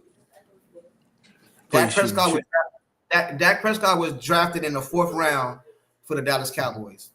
Let's just say he was drafted for the 49ers. Do he have a better career right now? Do y'all believe that he has a better career as a 49er or as a Kansas City Chief or as another team that goes a Philadelphia Eagle? Do you believe he has a better career with a different GM and coach and all that other stuff? Probably not. I don't know. Yeah, with those teams, honestly, I don't know. I believe he has a better career. How's their roster? How they prioritize and constructing their roster? And their GM and stuff, bro. That's why I say I'll put it on Jerry and all them. Johnny McCray, thank you for that cash out, brother. I appreciate you. Thank you. I agree with you in the sense that what you've had. Listen, okay, let's give Dak his flowers. Like you just said, 4th round pick. No one can say that Dak has not maximized his ability and exceeded all his expectations. Can we all agree on that? As a 4th round pick? Actually, I think he was a 2nd round pick. With Dak? Yeah. Dak Prescott's a 4th round pick. Yeah. He exceeded all expectations you could ask him. He came in for Romo. I remember his rookie year seeing that. I'm like, damn, that was impressive, whatever. He did what he can give you. He gave you what he can give you. All right. No one can take that from him. Okay. All right. So he gets his flowers. But all I'm saying is that because of how we're talking about building a team, right? And these are the decisions teams have to make. It's like, look, is this guy enough? Can we do with less and all that other stuff, which we hear everyone talk about? And the answer, I think, at this point, at this stage, especially at this contract, I wasn't mad at this first contract he signed, that $40,000. I mean, I thought it was a little high, but I'm like, okay, whatever. What else are you going to do? Like your argument right now is this contract I had a problem with because I already know what this is. And then what it added makes it worse was after that contract got signed, what happened? He injured his leg. And I'm like, damn. So but you keep breaking up the contract. But like, guess what could have been done? It makes no sense. But you say that, like, what could at this point, we have 8 years of body of work telling you what we're going to get. and we know we need more weapons and more whatever to get somewhere, and it's not going to happen with him. That's all I'm saying. All right. Go ahead. All right. So you're a Cowboy fan, right? So you're a Cowboy fan, right? Yeah. Are you gonna switch teams next season? Hell no. I just probably have to rewatch it. So you ain't nothing for you to do to rock out. Sorry? It's nothing for you to do but rock out then. Yeah. Just like what we've done for 30 years. It's nothing for you to do. We've done for 30 years, man. There's nothing for you to do but rock out. He signed. So now what? So it's like I just know for 4 years we ain't doing squat. And probably for like 2. He got 4 years, but I don't. Do he make it 4? Jerry ain't gonna Jerry doesn't like anybody. You know why McCarthy didn't get fired? Because Jerry don't like to pay someone who's sitting on the bench or not working, whatever you want to call it. All right. Yeah. So that's gonna finish that 4 year, whether he's in a damn wheelchair or whatever. Because Jerry's an asshole like that. So that's all I'm saying. Sorry, pardon my language. Hey, the dude, don't know. Can you put that on the screen, Anthony, please? What? Don't know be the best. I think it's. I don't know if I'm pronouncing the name right. Don't know. Yeah, he would have gave up on Peyton Manning. I just saw that. He said the dude talking would have gave up on Peyton Manning and Drew Brees the way he talking. Do you know why he said that comment? Do you know why he said that? He's not on the same level Peyton Manning. No. Well, why does he say that though? We're not calling him Peyton Manning. That's not what he's saying. His argument is you're going back. Okay, I'll use this. No. Don't go into all this whole narrative. No. I ain't going into the whole thing. It's the same issue. Bro, it's just like the Elway. It's the same Elway question. Elway didn't do squat for years until the last 2 years of his career. It's the same thing. Peyton Manning, 9 years, whatever. Jerry ain't building the teams like that. Okay, he's not going to. Which doesn't even case because he had Reggie Wayne, Marvin Harrison, Adrian James. No, he doesn't have any of those things, and you're not going to get those guys on defense. White hey, is Matt? Do you think that Matthew Stafford is a better quarterback than that? Right now, I'm just saying overall. From a career standpoint, you have to say yeah. Then why he didn't do nothing? He had Megatron. No, see, y'all changing it. I'm just asking you a question. No, I'm asking you. Are we talking about right now? Or I'm asking you. You said that you believe Matt Stafford is a better quarterback than that. Then why didn't he do nothing with Megatron? Why did it take him to have to go to a whole nother organization to win a Super Bowl? And what did I been saying in the beginning? I said we've become the Lions of old. The Lions organization was what? All right, but you making excuses. He's a good quarterback. He should have carried them. He was carrying them for a long period of time because they had no weapons there. Nothing. Outside of Megatron, what else they had? The Lions ain't did nothing. They had nothing but Megatron. Man, I don't want. He didn't got nothing but CD. Dak had Amari at one point, Lamb and Gallup. He should have carried him. No. We're not doing that. He should have carried him. Matthew Stafford should have carried him. I don't care who he had. He had Megatron. He should have carried him. I ain't winning nothing. But the moment he goes to another organization, a ran organization, he go right to the Super Bowl. An organization that really went all in. An organization that really went all in, he go right to the Super Bowl. But he didn't do none of that with the Lions. Man, y'all be tripping, bro. I don't know how y'all even come up with some of the stuff y'all say, bro. I think y'all trolling, bro. You're telling me with that offensive line that Dak had his you're saying the offensive line he had for the first 4 years of his career, which is the best in the league, right? And the receivers we had at that time, and a young Ezekiel Elliott, that to you was not doing anything. Granted, that team you could argue was built for Tony Romo. You could make that argument. But that team was better than anything Stafford had in Detroit. But what was that? No, but what was Dak? What was Dak in that rookie year though? He was a rookie. Dak did very good in his rookie year. Player. He did very good. And then what did he do in the following year and the year after that? Nothing. Because what did he start losing? He lost his center. He lost Travis Frederick, bro. Like he lost his center. That's on the second contract, bro. I'm in 2018. No, 2018 Zeke got suspended, right? No, 2017 Zeke got suspended. Yeah. 2017 Zeke got suspended. Travis played, and then by 2018 he got the Guillain-Barré syndrome. You start losing pieces. Ron Leary left. You didn't have the same offensive line that you're speaking of in 2016. So this great offensive line we talk about, Dak only had for 2 years, except for he didn't have Zeke. So that was a big component. That was the big. He had 1,800 yard like Saquon. What Saquon did this past year for the Eagles, that's what Zeke did. Zeke didn't do that in 2021 when we played San Fran, and in that game, you know how many. Hello. Hello. He cut out. Yo, Did he cut bro. out? Yeah, you cut out. I think You he was cut out. cooking. All I was saying is they don't give Dak no excuses. So I don't want to hear no excuses, bro. Matthew Stafford should have took Megatron to the playoffs in the Super Bowl. I don't want to hear nothing else, bro. I don't want to hear no excuses, bro. Because when we say things, they say we're making excuses, right? Angry, they say we're making excuses, right?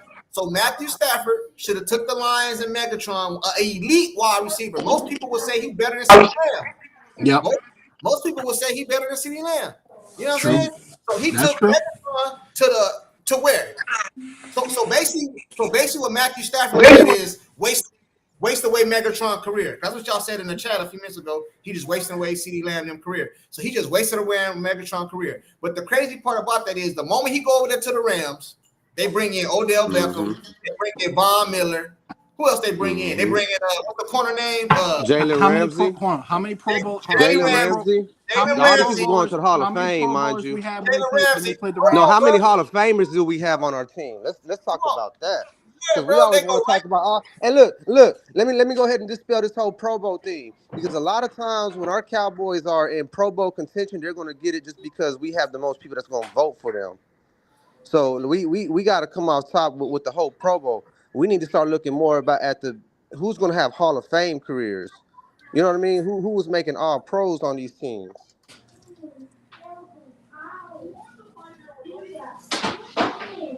Hey, as far as the Pro Bowl players, they're voted to the Pro Bowl by the coaches, players themselves, as well as the fans. You know, it's not just the fans that bring them to the Pro Bowl. We can think what we want to think, but at the end of the day, you got two other sets that are saying that these men deserve to go to the Pro Bowl because of the performance they put out on the field. I mean, that's not one of those things that, you know, is like, oh, you get this because you're popular. I mean, you do get it because you're popular, but it's also what you put out on the field. It's a combination, yeah. So that's the Pro Bowl. But you know the crazy part about this is like I always say, bro. I don't care if people have different opinion on Dak. That's not what I be tripping on. What I be tripping on is you could take Dak's stats or something, right? Or not even his stats. You could take his stats that he got an MVP vote with, but they say there's only one vote. But then Josh Allen can take the same less stats than Dak had, win the damn MVP, but nobody can say that, bro. Y'all be tripping, bro. Hold on. He criticized like that because he played for the Cowboys. Let's keep it 100, bro. Right. When you bring up the Josh Allen, thing, I think where people have that issue when it comes to Josh Allen is that when you look at his body of work and the type of plays he pulls out, basically pulls out of his ass, to be blunt. That's what people are talking about because they just can't believe. Yeah, it is. Let me tell you why. There's games where he ain't got to the Super Bowl yet. Let me tell you why. I know about that year that Lamar Jackson won the MVP, the last one, bro. What kind of defense he had, bro? Bro, he had a great defense. Bro, I don't. Josh Allen had a great defense last year. I didn't say Josh Allen. I said Lamar Jackson. Lamar Jackson. Yo, I just want to know, like, whenever we talk this whole Dak Prescott thing, we always people say, you know, the weapons that he had and everything like that. The Amari Coopers, the CD Lambs, and the Michael Gallups, but we fail to mention that they became dogs as Dallas Cowboys. Did you know anything about Amari Cooper before he got to Dallas? You knew that he played for the Raiders, but did you know anything else? I mean, I'm not talking about just you. I'm not talking about just you, but I'm just saying. Oh yeah, sorry. Like, let's say a Michael Gallup. Nobody knew of Michael Gallup because we drafted him and made him the dog that he is. Like everybody says that we got these dogs, yes, because they became dogs as Dallas Cowboys. Hindsight's a bitch, ain't it? Right. And You know what I'm saying? something else angry? Who has been throwing to CeeDee Lamb his whole career? Dak Prescott. All right, then. So what? I don't understand. So how? Okay, he was throwing to him. CeeDee Lamb had to get the ball thrown to him, right? Who threw the ball to him?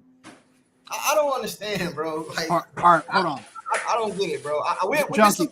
This conversation is never ending, bro. Because I'm never going to. Junkie, let me ask you one question. Hold on. Let me ask you not one question. I'm making a comment, right? I said the other day, and my brother and I talk about this all the time. The game that Dak had against the Vikings. I don't remember what year it was. Okay, but it was when Jason Garrett was still the coach. I don't remember the year, but whatever. They're playing 2019. Yeah, it was 2019. 2019. Okay. Hey, Henny in the chat. Henny. My bad, bro. I didn't mean to cut you off. Hey, Henny in the chat. What up, Henny? Hey, Henny, pull up, man. If you ain't doing nothing, you got a minute. Oh, I think they about to go live though. If you ain't doing nothing, Henny, pull up. Go ahead, bro. They about to go live. Like, shit, we've been on for 3.5 hours. It's time to eat, bro. Yeah. The Vikings game I was talking about. If you told me you were going to get Dak Prescott version of him at least, let's say 8 games a year, you would not have me bitching at all about Dak Prescott. That game, Jason Garrett lost us that game. That was the most impressive game Dak Prescott ever put together. He was just throwing dimes constantly. He made the throws he needed to throw constantly in that game. But I can't even believe I'm comparing him with that because that's insulting. This is insulting to Dak, but I'm going to use it just for this purpose. Even Andy Dalton, back in his younger days, right, had more games, at least it appears so, and I think I'm probably wrong on this, games scrummed together which he basically won the game. He made those particular throws. Dak doesn't do that. I mean, you can talk about Troy Aikman, which the regular season, Troy did all right. I mean, let's be honest, his numbers and all that, you can look at him. But when the playoffs came on, Troy became a freaking animal. Dak doesn't do that. I know, and I'm glad you said it's like 2 other games I can name that Dak did that in. The Patriots game in the regular season in 2020. Yeah, but the Patriots weren't that good like the Vikings. The Patriots had the top defenses in the league that year, and then the playoff game versus the Bucks. We needed the that. Bucks. The Bucks are all injured though. You had Stephen A. on TV still saying, even with the Bucks the way they were, you had Stephen A. saying Dak was going to throw 2 interceptions and they was going to lose the game. You still had him. The Stephen A. Smith? Come on. I'm just saying. That's the number 1 Cowboy. Yeah, and it just wasn't Stephen A. though. That's just that's y'all big bro though. Y'all listen to him a lot more. No, Stephen A. doesn't know football. He needs to stick with that. That's y'all big bro. That's y'all big homie. So it's just and I'm glad you brought up that Minnesota game because yes, Jason Garrett did lose that. And Dak had a game. You're right, but it's more than just that game. You can't say it was just one game. Nah, it was more games. But he doesn't string. I'm just saying he does not string enough together. That's why you get people talking about Josh Allen and Lamar and Matthew Stafford. That's why you hear. That's what they're talking about. Those kind of things. Yeah, you're right. They haven't won nothing. You can say the same thing with Dan. You could go with Dan Marino and all. You could go with Dan Marino and a bunch of other players. Why they don't get criticized like Dak did? They ain't won nothing. They don't get criticized like Dak did because of those kinds of games. That's what it's about. I don't care what kind of but y'all tell me it don't matter because Dak can have a lot of stats, but those are regular season games, right? I'm not talking about stats. Don't matter. I'm not talking about stats. Stats don't matter. I'm not talking about stats. It's the types of games you have. You can go back. He lost. I don't care. Listen, bro. Did he win a Super Bowl? You asked me a question about why there's such a hate for Dak. I'm just telling you what it is. It's a rhetorical question. Lamar Jackson and Patrick Mahomes, Jalen Hurts, and Matthew Stafford is the only Super Bowl winning championship of late, right? So all these other quarterbacks, trash. Trash, bro. I don't care what you did. If you didn't win the Super Bowl, that go for Dak Prescott too, right? We include Dak in that. All these quarterbacks that ain't won the Super Bowl. I don't care about no NFC championship game. I don't care about no AFC championship game. If you haven't won the Super Bowl, you're trash. Now, if y'all get on here and tell me that, I agree. I put Dak Prescott in there. Trash, because you didn't win. And that is fair. But y'all want to put everybody else to the side He just called Dak Prescott trash. You got me, bro. I never do that. Randy Cardell. I don't do that. I Can you hear me, told Sports my Junkie? issue with him. Yeah, I hear you. I hear you. All right. Good. Sorry. Yo, Randy Cardell, yo, appreciate you for the cash app. Says, let's be Man. a fan base of support. This is ridiculous. Support group. Nah, that's cool. We gonna have strife. It is what it is. But like, we ain't always gonna see eye to eye, and this is healthy, because this gonna help us come down to truth, and that's my only thing about it. That's why I can hear share the frustration with sports, is that when we look at, we can put all these other quarterbacks and we can always use context as to what they didn't have and when it was their fault and when it wasn't their fault. But we can't do that with Dak, and you know what I'm saying, we get called Dak apologists and Dak fans and whatnot. We just telling you we got good common sense. When it comes to this quarterback position, you either got someone who ain't gonna like put you totally out of there, or you got somebody who give you a chance. Now there's some who give you more of a chance than others. So yes, Patrick Mahomes gives you more of a chance than Dak does. But let's not go back to the fact, like Sports was saying, we've had other quarterbacks who've given us evidence that if you put a great team around them, they're going to do something. That's why he asked you about Matthew Stafford. He's not asking. Matthew Stafford has a greater legacy right now, but legacy ain't ability. You know what I'm saying? Like, your legacy only matters as to what somebody put around you and helps you to get. You know what I'm saying? People help you build your legacy.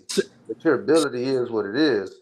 Dak is showing that he has the ability to be a Joe Flacco, a Matt Stafford. Now, I can tell you games of Matthew Stafford in Detroit that whether they won or lost, we would say, damn, he gave it all he could. But Dak put him in position. Dak has done not the same done thing. that. Dak Has has done never the same that, thing. dude. He's Yes, never he has. carried. He's never played a game. Dak has literally been to the playoffs more than Matthew Stafford, correct? It's not, but that's not what people are talking about. But that encompasses that encompasses like a successful season. That encompasses 16, 17 games. We try to belittle what somebody does in a season just because we always want to put everything to the playoffs. You belittling what this man has worked through for 16, 17 games. He's had more successful runs. Now, did Matthew Stafford have the more successful run and winning the Super Bowl? Yes. But if San Fran, boy, picks off that bad ball that Matthew Stafford has thrown more than Dak Prescott has in his lifetime, all right, then yeah, no, the Rams aren't going to the Super Bowl. San Fran's going to the Super Bowl. They're going to probably beat the Bengals. It was the Rams defense. Matthew Stafford was not playing incredibly that year. Peyton Manning didn't play incredibly in the second Super Bowl with Denver. And they won. You've had evidence time and time again to show you can build teams with Dak level quarterbacks. Hey, we have never set up here and said this man is the greatest thing that's we ain't even never called him the best Cowboys quarterback. Nope. In history. All we saying is this dude is capable. Hey, Shiv, check this out. Check this out. All right. Well, hey, I'm Shiv, out, guys. Hey, Shiv, Shiv, that was good. Shiv, good. Here's your rebuttal. But peace. Hey, Shiv. Yes, all right, man. Have a good night. You too. Hey, check this out, right? You just said that Peyton Manning won that Super Bowl in Denver, right? Yeah. I'm not saying, and I will never say Dak Prescott is a better quarterback than Peyton Manning, right? At all. But that Peyton Manning, Dak now is better than him. Yes. And they won the Super Bowl. Dak has been a better quarterback multiple seasons than what that Peyton Manning quarterback was. He got benched for Brock Osweiler, bro. You know Cowboys what I'm saying? fan talk. I mean, that was kind of Peyton's last leg, but I get what you're saying, though. I get what you're saying. No, that's what we're saying, though. That's what we're saying. Like, people always want to hold this legacy over, like, oh, he don't want to. Matthew Stafford right now is not a better quarterback than what when he won with the Rams. Dak has been a better capable quarterback. Now, what you put around him, like everybody want to bring up the San Fran game, bro. Tony Pollard had 4 carries and CeeDee Lamb had 1 reception in that game. Like, what is we doing, bro? We've literally had evidence after evidence after evidence to show you what's been the fault of this team, and these fans, they basically, y'all are a big portion of this fan base that when they put it all on Dak, that's the reason the Jones don't ever have to justify doing anything else. because they can always put it on Dak. They can always put it on Micah. They can always put it on the 2-3 big money people that's on our team. And the Eagles just won with an expensive quarterback. You know what I'm saying? But what was the difference? They paid him early. So they have money right now to spend, as opposed to now you wait and all that guaranteed money is up front now. You know what I'm saying? And you can't spread the guaranteed money out on an extension. And that's what they failed. This is twice that they've wasted quarterbacks, dog. They wasted Romo, they wasted that. And Yeah, like that's we've never sat up here and just like sometimes we can get beside ourselves like, damn, yeah, Dak, Mahomes doing this, shoot, look our quarterback, Dak, we support our quarterback, but at the end of the day, we know better enough to know that like he's not like he is what he is, but you can win with what he's been. Plenty of seasons. Right. They kicked the can down the road to do nothing with the money instead of just eating the contract. If you're not gonna get the help around him, why not just eat the contract and move on? But you kick the can down the road, open up money like this year. They kicked the can down the road again. Yeah. You know what I'm saying? Restructure CD, haven't paid Right. Mike, got all Right. this extra money and ain't done nothing with it. But Meanwhile, then people come on here and say that contract is the problem. you could have signed CD in after his third year. Like you need to sign Tyler Smith right now, but they're gonna wait till after year 4. They're gonna wait till the beginning of that, the 5th year, when you could have had 2 years to spread all this money. And that's what Michael Parsons mean when he said, "I want to take a pay cut," or like I'll work for less. Because had you signed them last year, technically you would have been paying them less money in the front than what you gonna pay them in the end. Right. But now that you wasted those years, now you got to pay him what you got to pay him. You got to pay him closer to 40 million APY. As Today. opposed to 2 years ago, you could have paid him way back. Yeah, today. But if they wait till next year, it's gonna be 45. Yeah, man. Yeah. I've been trying to read this thing. Hold on. Cowboys fan Tower said it's a double standard and it's a lazy way to evaluate quarterbacks, because if that's true, then Eli is better than Aaron Rodgers. Exactly. You know what I'm saying? Yeah, man, it's very lazy, bro. Because, again, man, we've never said that Dak just Joe Montana. You know what I'm saying? That he Tom Brady. Always saying that we just have failed to put together championship teams. You know what I'm saying? You start losing your offensive line, it wasn't elite no more. You sitting up here playing Zeke over Tony Pollard. You constantly bitching your better talent for guys who just paid. Meanwhile, the Eagles send down Bryce Huff. You know what I'm saying? The Niners they benching and trading Trey Lance. Yeah. Hey, I kind of got a question. It's been like 3 hours. I kind of got a question before we get up out of here, though. I just want to end on this. I want to ask y'all this. Why do you think it is that he receives so much hate that he do? You know what I mean? Like, is it genuinely play on the field, or is it something? Do you feel it? Because it come across as personal. I don't know. I could be wrong. You know what I mean? But why do y'all think it is? It is full circle. What we talked about at the beginning of this damn live today was expectations. The expectation of a quarterback, the expectation of what the Dallas Cowboys quarterback is supposed to do for the team, and if he doesn't do or fulfill those expectations within the time frame people give him, they give up. They give up on him. We can't do anything with him. Get somebody else to do it. There was people that were saying the same thing about Tony Romo.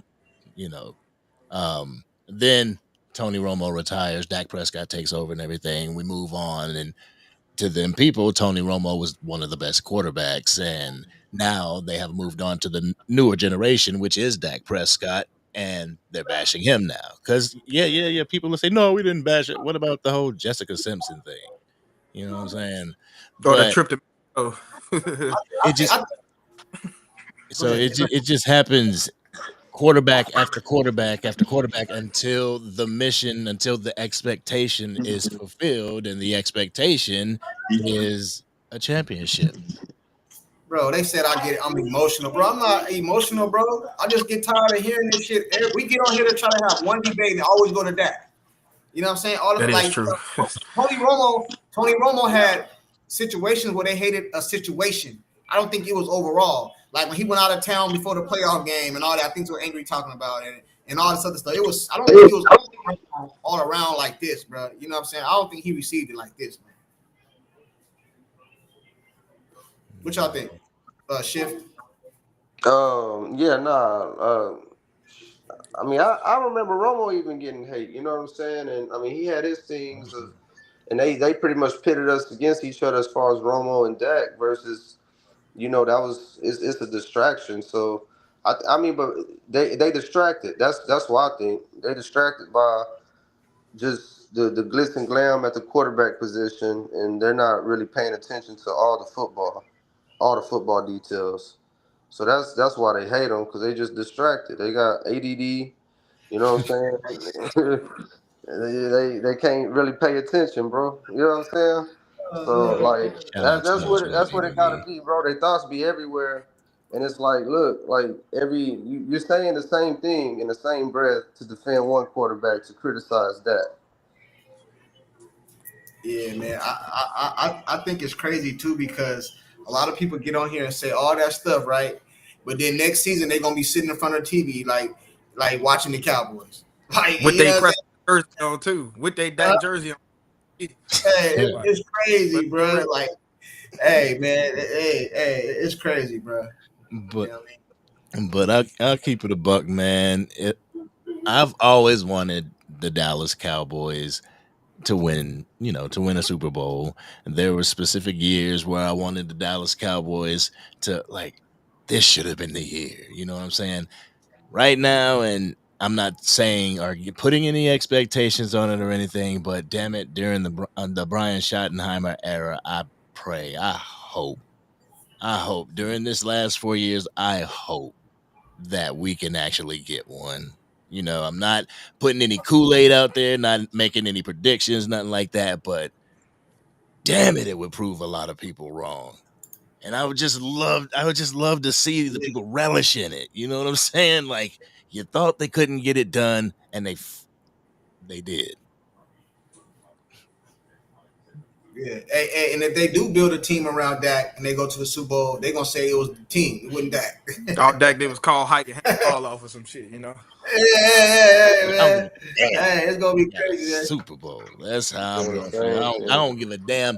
It's all about who got the best bus driver at the end of the day. Patrick Mahomes being Man, one of the best bus drivers that the league has ever seen, and then it's everybody else. So where does your quarterback fall? Damn it, he's not that far off. Statistically, your man is not that far off. He may not be number one, which we all strive for and you guys want, but you can work with him. You definitely can. Just work with him. You know what I'm saying? Yeah. That's crazy. But y'all ready to get up out of here, man? It's been almost 4 hours. The marathon. Somebody I got was up here saying drop the link. Who is that? Who said? In due time. Who said drop the Drop link? the link. Hey, in due time. Is too that late who? now, bro. Angry trying to go eat. It's You shit. feel me? I got this chicken in there right now. Yeah, no, I gotta get yeah. the I'll drop the cooking. link. You get up in here real quick. No Diddy. You can get up in here real quick and spit your facts over feelings. We ain't trying to bar people from doing that. This is what we He do. said Dak Rice. Bro, imagine what Dak Dak could do Rice. with a number one ranked defense, bro. Not a number 7, not a number 11. They sit up here talking about a number 11 defense. Number Like, 11. what we supposed to do with that, bro? Got Shit, you, I'm buddy. like, how we supposed to? I'm like Smokey Mama, man. Hey, Like, make it work. That's how the Joneses make are. it work. Hey, that's basically what Jerry said. We're gonna go as far as you take us. Like make it Like, work. Hey, nah, this ain't enough. Make it work. what do you think got what do you think we do in the draft? You go skill position Yeah, or you go defense yeah, or man. what you do? I definitely would get Junkie. Like, if I want the best receiver, like I was talking to y'all the other night. Like, if you can get, like, if we pretty sure that this guy gonna be a playmaker, don't give me no what's that, Laquan Treadwell, or don't give me no buzz, bro. Like, that's what I just pray. Like, if we get a skilled player, I hope they're not a bust, dog. That's what you're going to have to guarantee me. This got to be guaranteed, because I feel like, you got an offensive lineman or a defensive player, and we talking about building a great team. Because even if we get the skilled player right now, bro, we still not a Super Bowl contender, right? We still need a great offensive line. We still need a great defense, you know. And we're not that far off, but we just got to spend. We got to spend the resources, and we got what we got right now in that. So, well, guys just got to start playing out their body, you know. Mm-hmm.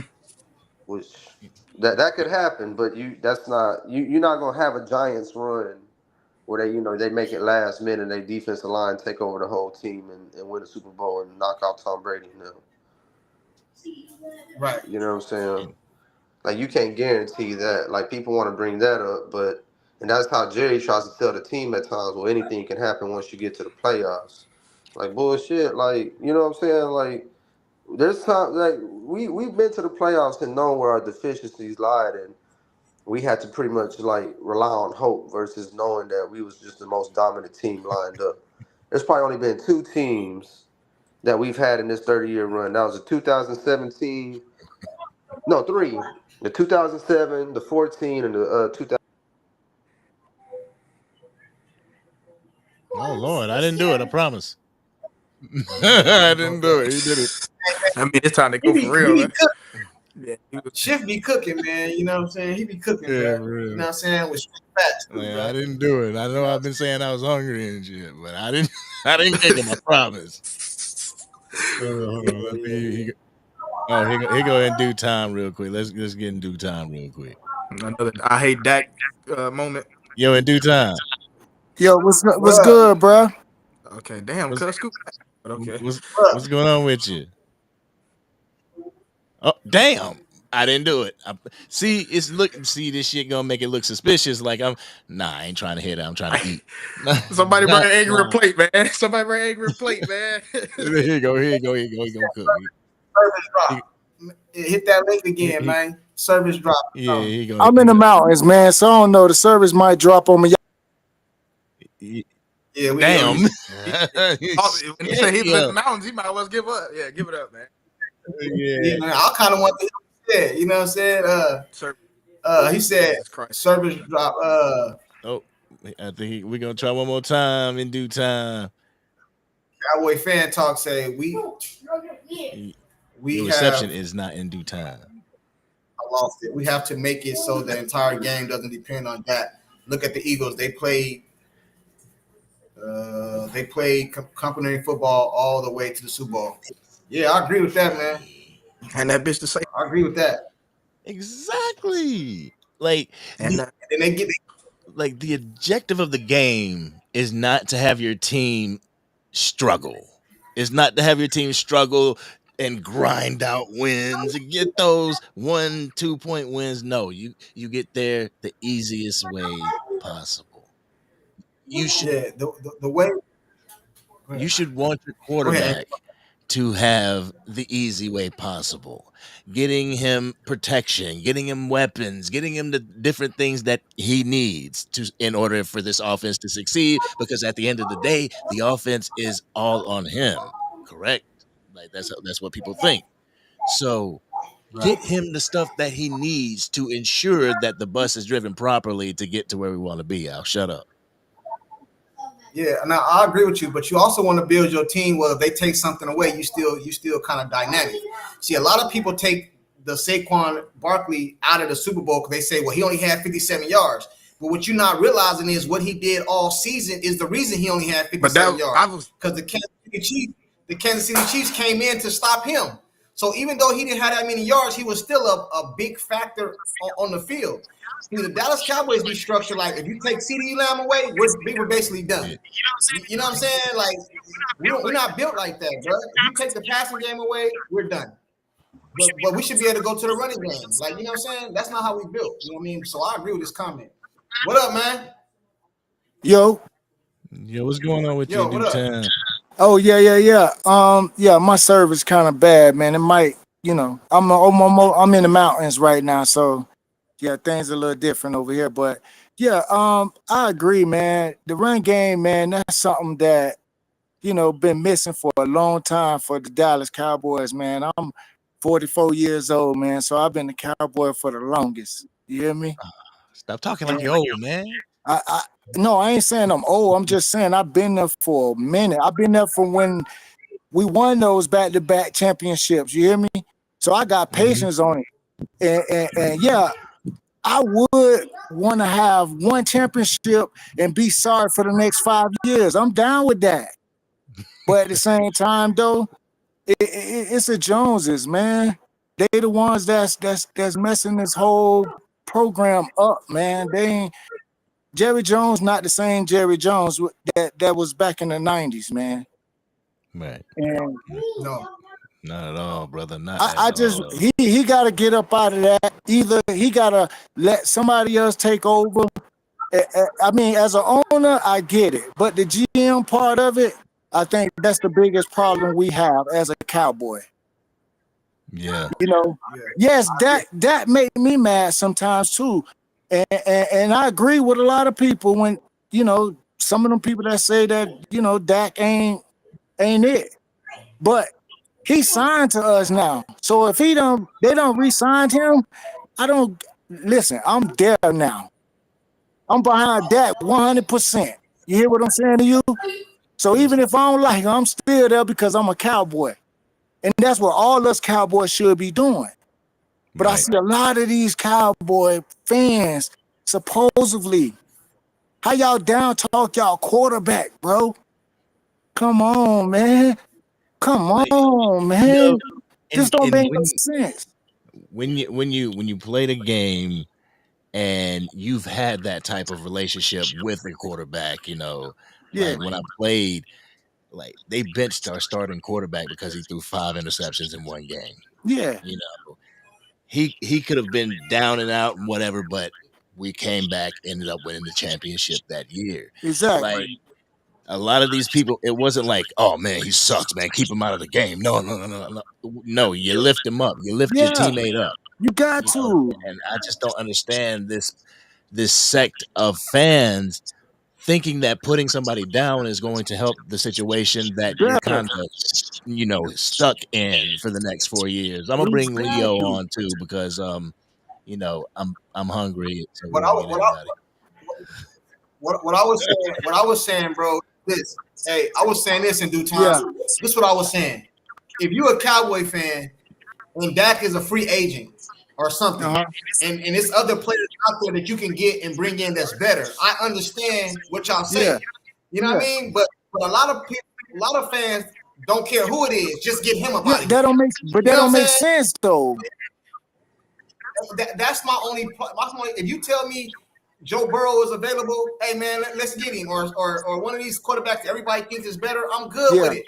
But if you don't have an option, bro, and a lot of people in the chat saying Cooper Rush, bro, like stop it, bro. Like that's when it become like, man, y'all tripping. Listen, bro, Cooper Rush is a backup quarterback for a reason. Literally. And you seen that last year when Dak got hurt and Cooper Rush had to come step in. Don't get me wrong, he did pretty good, but at the same time, he did not stand to that Dak standard, man. Dak would have did way better than that, bro. Come on, and let's be honest about this, man. That man throws so many tight throws. I hear people talking about, oh, he throw tight throws because he throw it late. No, that man throw it when he needs to throw it when the player is open. If you know football, you would know that. Yo, y'all remember that Cleveland Browns game where Dak hit Amari and it was like such a pinpoint tight window throw, like it faked out the cameraman. I was like, yeah. That's just nuts. The man, listen, man, Dak doing what he do, man, and I love what he do, man. I'm glad that he don't get on these interviews and down talk his players and none of that. He take accountability. That's why I love him, because he take accountability no matter what. And all the hate he get, come on, man, especially from these three-letter networks, 4-letter, man, these people here, a lot of these people just be listening to them, and then they get it in their mind that Dak is a bad player because of whatever reason. Joy Taylor, Hey, Shady McCoy, all them they hating, bro. They always hating. They always hating on hey, Stephen A. Smith. He ain't no big brother to us. Hell no. He all No, about I'm his talking about them money. Dak. I'm talking about them Dak haters, bro. That Now all them Dak haters, fuck all of them. I mean, they excuse my big brother. language, but F all of them. I don't care. hey, If you don't like that, you don't like the Cowboys, man. That's our leader. That's our leader, bro. if you look at the chat, Yeah, a lot of stuff they say in the chat yeah. is stuff they done heard on TV. They just come bring it to the Exactly. chat. That's what I'm saying. That's what I'm saying. If you're a real player, then you'll know this. If you know how to play the game, you know how the game is being played. Come on, man, you'll know this. You got to do your own I'm with you, research. You man. can't go off what other people say about a player. Come on. Who's to say this man $60 million, that's too much to be paying him, and he ain't come on, bro. They ain't never put no weapons around that man at the time where he needed it. Come on, man. But if I say Shady McCoy hating, they'll say no. But then I would say I understand because Shady McCoy on the field used to get busy. Shady right? McCoy, he got 2 championships, and did he even play? Hold on. I was getting there. My But bad. he used to get busy. He used to get busy when he played, Yeah. though, right? But when he talk about his Super Bowls, He didn't do jack. He didn't do jack. He didn't do jack. Like, he the last person to even be talking on that. See what I'm saying? Yeah, he should have carried the team. He should have carried the team. He should have ran up to Super Bowls, bro. Barely says anything about any of the Super Bowls he's got a ring for. Come on, man. Man, he all no, Never really talk about what's no, that's not true. That's not true. Because what's the dude name he on the show with? Acho. Acho always introduced him. Super Bowl champion. This and this and this. No, and this and I'm this. talking about as a reference point. I get what you're saying, but when you think but he talked like it. Yeah. Though. He talked like it. I just want to say real quick because I know hungry. I mean, angry. I know you hungry. You got it right. We hope. Angry. You're gonna be angry Cowboy fans soon. Angry Cowboys fan. But I just want to say this as someone on the outside looking in. You know what I'm saying? That sometimes I as an Eagles fan, I always when I deal with Cowboy fans, there's a difference. There's Dallas Cowboys fans, and then there's Cowboy fans. Yeah. Difference between the two. Yeah, You know I agree. A Dallas Cowboy fan is not just from Dallas, Texas, but a Dallas Cowboy fan is fully invested in the team as a whole. So they're watching money that's being spent on top of knowing who the coaches are, on top of knowing everything the front. They're really actually invested. A Cowboys fan is just somebody who's like along for the ride and saying the things that are most popular. They're sort of kind of casual about it. So there's a difference. And that's why I'm here, because I think of all of you guys as Dallas Cowboy fans. I love listening to y'all talk, and I don't want to disturb a Dallas Cowboy fan when they're down riding the team. But I'll say this. We're talking, you guys are going into, there's a difference between history and then recent history. Yeah. Okay?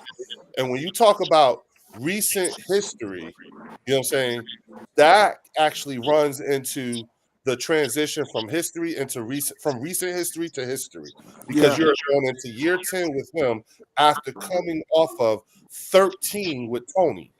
So when you talk about the last 30 years, majority of that 30 years just falls on 2 quarterbacks that have had to go through the same thing year after year after year.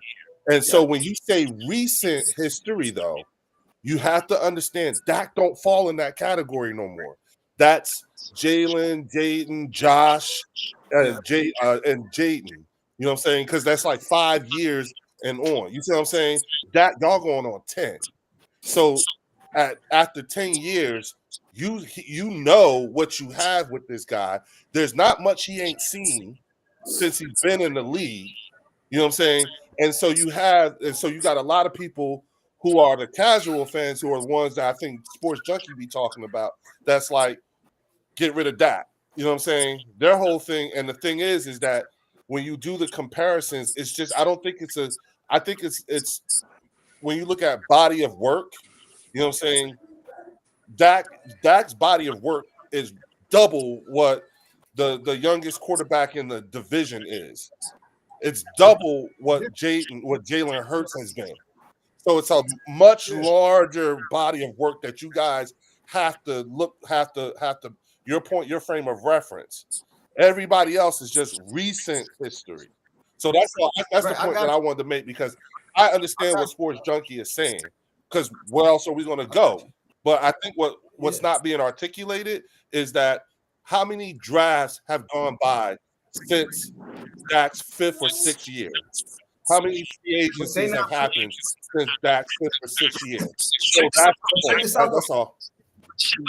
But check this out, though. I agree with you, but you can be a great player in the regular season and not win no Super Bowl. Hey, we all agree that Steph Curry is a dog. He a baller, right?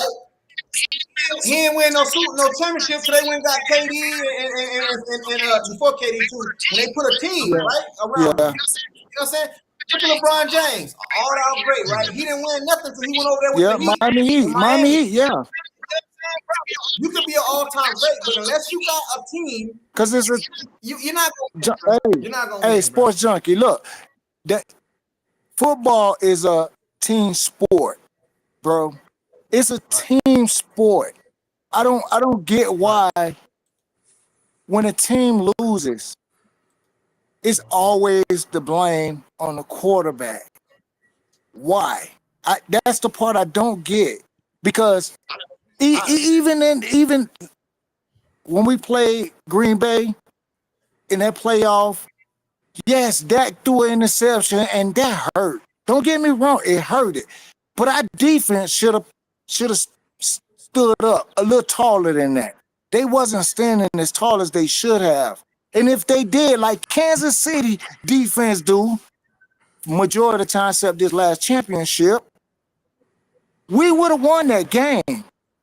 We would have, because Dak got his head into the game. That's how we started putting up a little points from there. You see what I'm saying? Yeah, they could say, it was last minute. They was putting in, they back up. No, a game is a game. I don't care. If you decide to put in your backup, that's on you as a team. But it's a team sport, so you can't put it all on Dak. They blame it all on Dak, though. That's the thing. Every time, every channel I go to, everybody consistently, I'm talking about, except Angry Cowboy, U Sports, I would say it's a couple others that I do listen to. Law Nation. Yeah, don't, because they know the game. Y'all know the game, bro. And a lot of these people don't even know the game, and they just, I don't get it. But let me say something to you real quick. And I get it. It's frustrating, bro. I know, I get it though, and I kind of agree with it, because the quarterback gets most of the praise, so that means you got to get most of the blame. Like, because just for example, Philly won a Super Bowl, right? I feel like the defense should have got the MVP, but it went to Jalen Hurts. Jalen, why? Because he's the quarterback.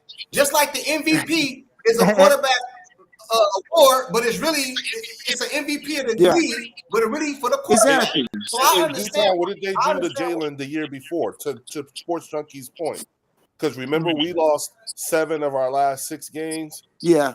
Who got the blame for the season being a shitty season? Exactly. That's why I say I agree. He's right. No, I agree with that overall, but I'm talking about when you come to your own fan base, it shouldn't be like that. Exactly. And that's where it hurt me the most, because our own fan base. Oh, yeah. Our own fan base be doing this. Our own fan base. And y'all, they go and listen to these 3-letter networks, and they just take in what these people saying instead of sticking behind their own team. If you're a Cowboy, you're a Cowboy. If you're a star, you're a star. Tat it on you. Put it on you. Let it represent. Nigga, listen, win, lose, or draw. I'm a Cowboy, and that's how you should be, no matter what. You see what I'm saying? If there's a player on our team that you don't like, or you don't agree with how he run routes, or how, whatever the case may be, you don't down talk your team, bro.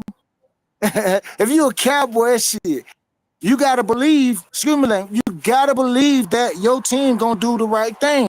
Now, I always say, it do start from the top and then it comes down to the bottom, bro. And that's leadership, bro. And if we ain't got that leadership up top, bro, it's always gonna crumble to the bottom. The bottom every time. Do you think you actually have that at the top? No. So then my question for you is where and when do you actually say something as a fan base? Like you, I'm saying like where's the what's the platform? Like you guys know, it's a known thing. Like Philly fans are known for cussing out their own players, and all that stuff, right? That's our thing, all right. Yeah. But what is the platform, or where or how do you express that? When do you? And I'm just asking, just because I said it's year 10. Yeah. You know what I'm saying? So when that's the thing, and that builds my frustration is the fact that, like, let's take it like zombies. Whenever you're taking a zombie out, you aim for the head in order to you're done.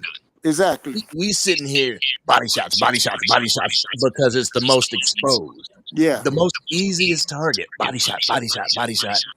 When you gotta go for the head. Yeah. You gotta go for the top down because they are making the decisions. They're the ones that are late on the payments. They're the ones that are trying the experiments with the 4th round picks, even though you could have got a Braylon Allen in last year's draft.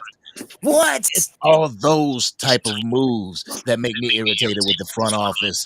And when I see people like a Dak Prescott or a CD Lamb or a Micah Parsons taking the brunt of everything from Cowboys Nation, it's sad because these players actually have talent. This man was a 4th round draft pick and he rose above his station to where the Dallas Cowboys are right now. And I feel like the Dallas Cowboys have been that playoff team because of Dak Prescott. You take him away, you put a Cooper Rush in there, it's not going to be the same outcome. Yeah, but the Dallas Cowboys, most teams, not all, but most teams take on the personality of their coach. Yeah. You know what I mean? The Dallas Cowboys take on the personality of Jerry. Yeah. You know what I'm saying? So it's a cultural thing, Yeah. bro. You know what I mean? That's why we can't compare ourselves to the Philadelphia Eagles. I don't mean like in Super Bowls or nothing like that. I mean as far as we got 5 though. We 5 up. We high 5. Yeah. That's But I mean fine. as far as I don't remember. I'm like you said. I'm an Eagles fan, so I honestly don't want nothing to change. I just don't mind having a football conversation. You know what I'm saying? I think y'all are some of the smartest. Hey, but before we go, I gotta get out of here. Before I go though, I want to say something to the Philly fan. Yes, sir. You know, y'all won a Super Bowl last season. So it's a new season now, bro. So that over with. So now we starting from here. Our shit talking going forward in this season. All that last year, y'all won. So we're back to 0. Yeah, we're 0. Yeah, we're talking about we're not back. No, we're not back to 0. No, he's talking about the season. Yeah. Season. The shit talking begins. Yeah. Because you know Dak own y'all, bro. He own y'all. So actually, I can't agree with that. I can't agree with that because if the Dallas Cowboys win the damn Super Bowl, I'm going to be saying something until you knock it. For real. Listen, Sports Junkie, and he can tell you. I mean this, and I say this so humbly, okay? When you get an opportunity, Google me. When you get an opportunity, Google me. Yeah, Google my name. Remember my face. I'm him. I'm that guy. Okay, the one that pops up. Okay. I'm so cool, and the reason why I'm telling you to do that because I'm so cool. You good? I'm cool with being at the point that I didn't know that the shit talking starts. And you'll see why. When you look me up, you'll see why I'm cool with it. You know what I'm saying? Right, Angry? I'm good with it. I'm good with it. No. I'm just trying to put that out there so we beat y'all in the season. I want to hear what we won a Super Bowl last year. You I gotta mute you, bro. You're not aware of the new changes. It's been so long, you don't know what it's like to be up here anymore, and it's tough. It's tough when you it's been. If you were young, you were really young the last time. It don't matter. I'm trying to tell you how old I I'm was. just saying, there's a lot that's happened here, and it's okay. No, it's cool. You're right. You are absolutely right. Everything I know, maybe a few things. More is more. Like more is better, right? Absolutely. So more is better than like, so y'all still playing catch up. And then you know the crazy part about that is, bro, the Dallas Cowboys ain't won a Super Bowl in 30 years and y'all still ain't caught up. That's crazy. I know, bro. yes. Crazy, and the thing is that 30 years of trying, y'all don't fail. You're absolutely right. But what's crazier is that even in that time frame, you know what I'm saying, we've turned into the gold standard of organizations. That's what we are now. Yeah. We live rent free in your head. We're the frame of reference. We're your frame. If you go back in every one of your videos, and you will see there's not one video where you don't compare yourself to us now. Come on, no, that's not true. I understand. How we pay for this? And look at what the Eagles did. After y'all won. I'm saying currently. As of today, we're the gold standard of organizations, and we live rent-free in your head. It's okay. Andrew. That's because y'all just won. Yeah, I know. Before that was a I know. That's what I'm saying. See, I told you things have changed up here. It's nice. The air is different here. We're breathing some rare air. I'll tell you about it. You know what I'm saying? Look, see, this is what it smells like right now.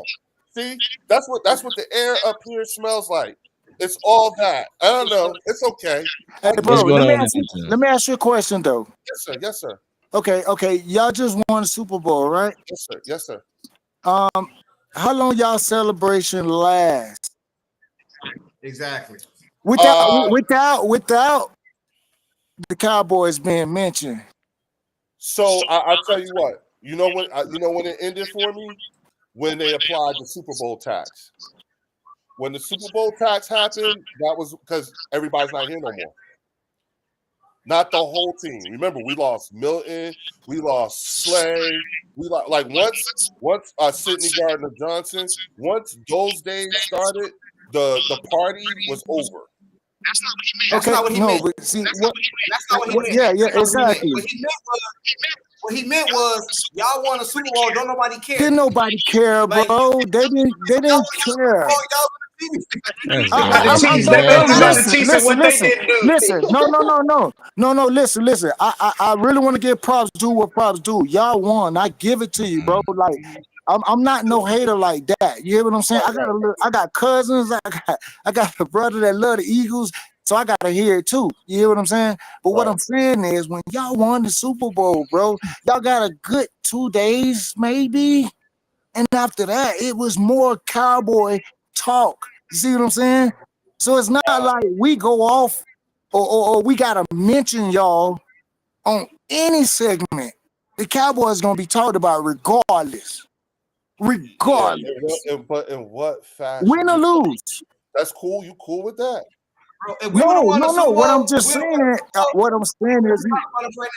I'm just saying, regardless of what, the Cowboys gonna be talked about, win or lose. We can have a losing season, and our name is still being mentioned by everybody.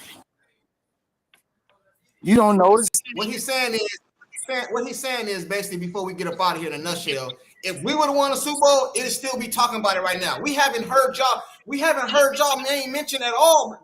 Like that's why a lot of Philadelphia fans hate Cowboy fans, because we get all the y'all can win, it get overshadowed. Bro. No. Only time y'all talk about it is some big. No, listen. And here's the thing. I'm actually in Market. Okay, I live 34 miles outside of Philadelphia, in Jersey. All right, so I'm in Market, and you have to understand like how it works here. Like, here's the thing. This fan base, believe it or not, y'all, this fan base is still largely suffering from PTSD over TO. They still suffer.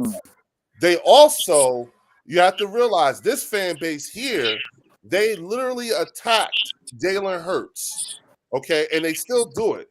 Yeah. makes them uncomfortable. And you want to know why he makes them uncomfortable here?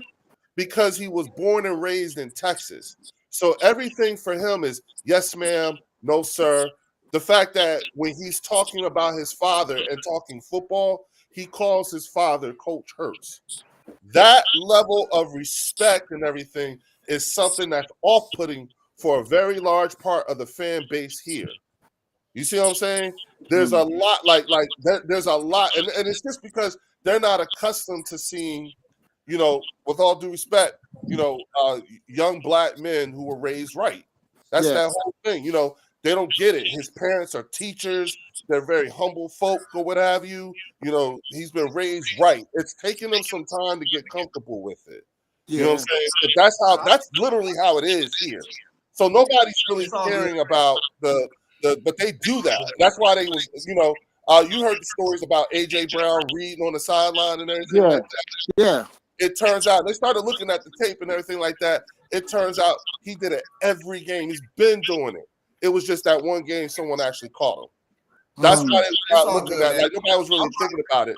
They're like, I get what it looks like to you guys on the outside, especially us winning the Super Bowl and all that shit.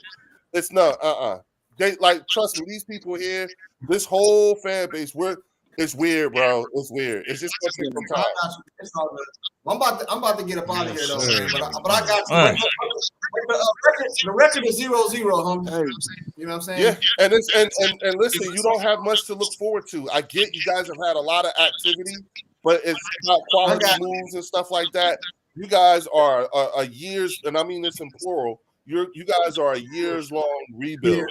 You know what I'm saying? And so with your succession plan, you know, a lot of things have to change in terms of even when you're playing with the money, you got to start signing people. And I'm comfortable saying these things because I know ain't nobody in the Dallas front office going to hear me. And I know, and I just want to make sure I have something to say to y'all to say I'm right.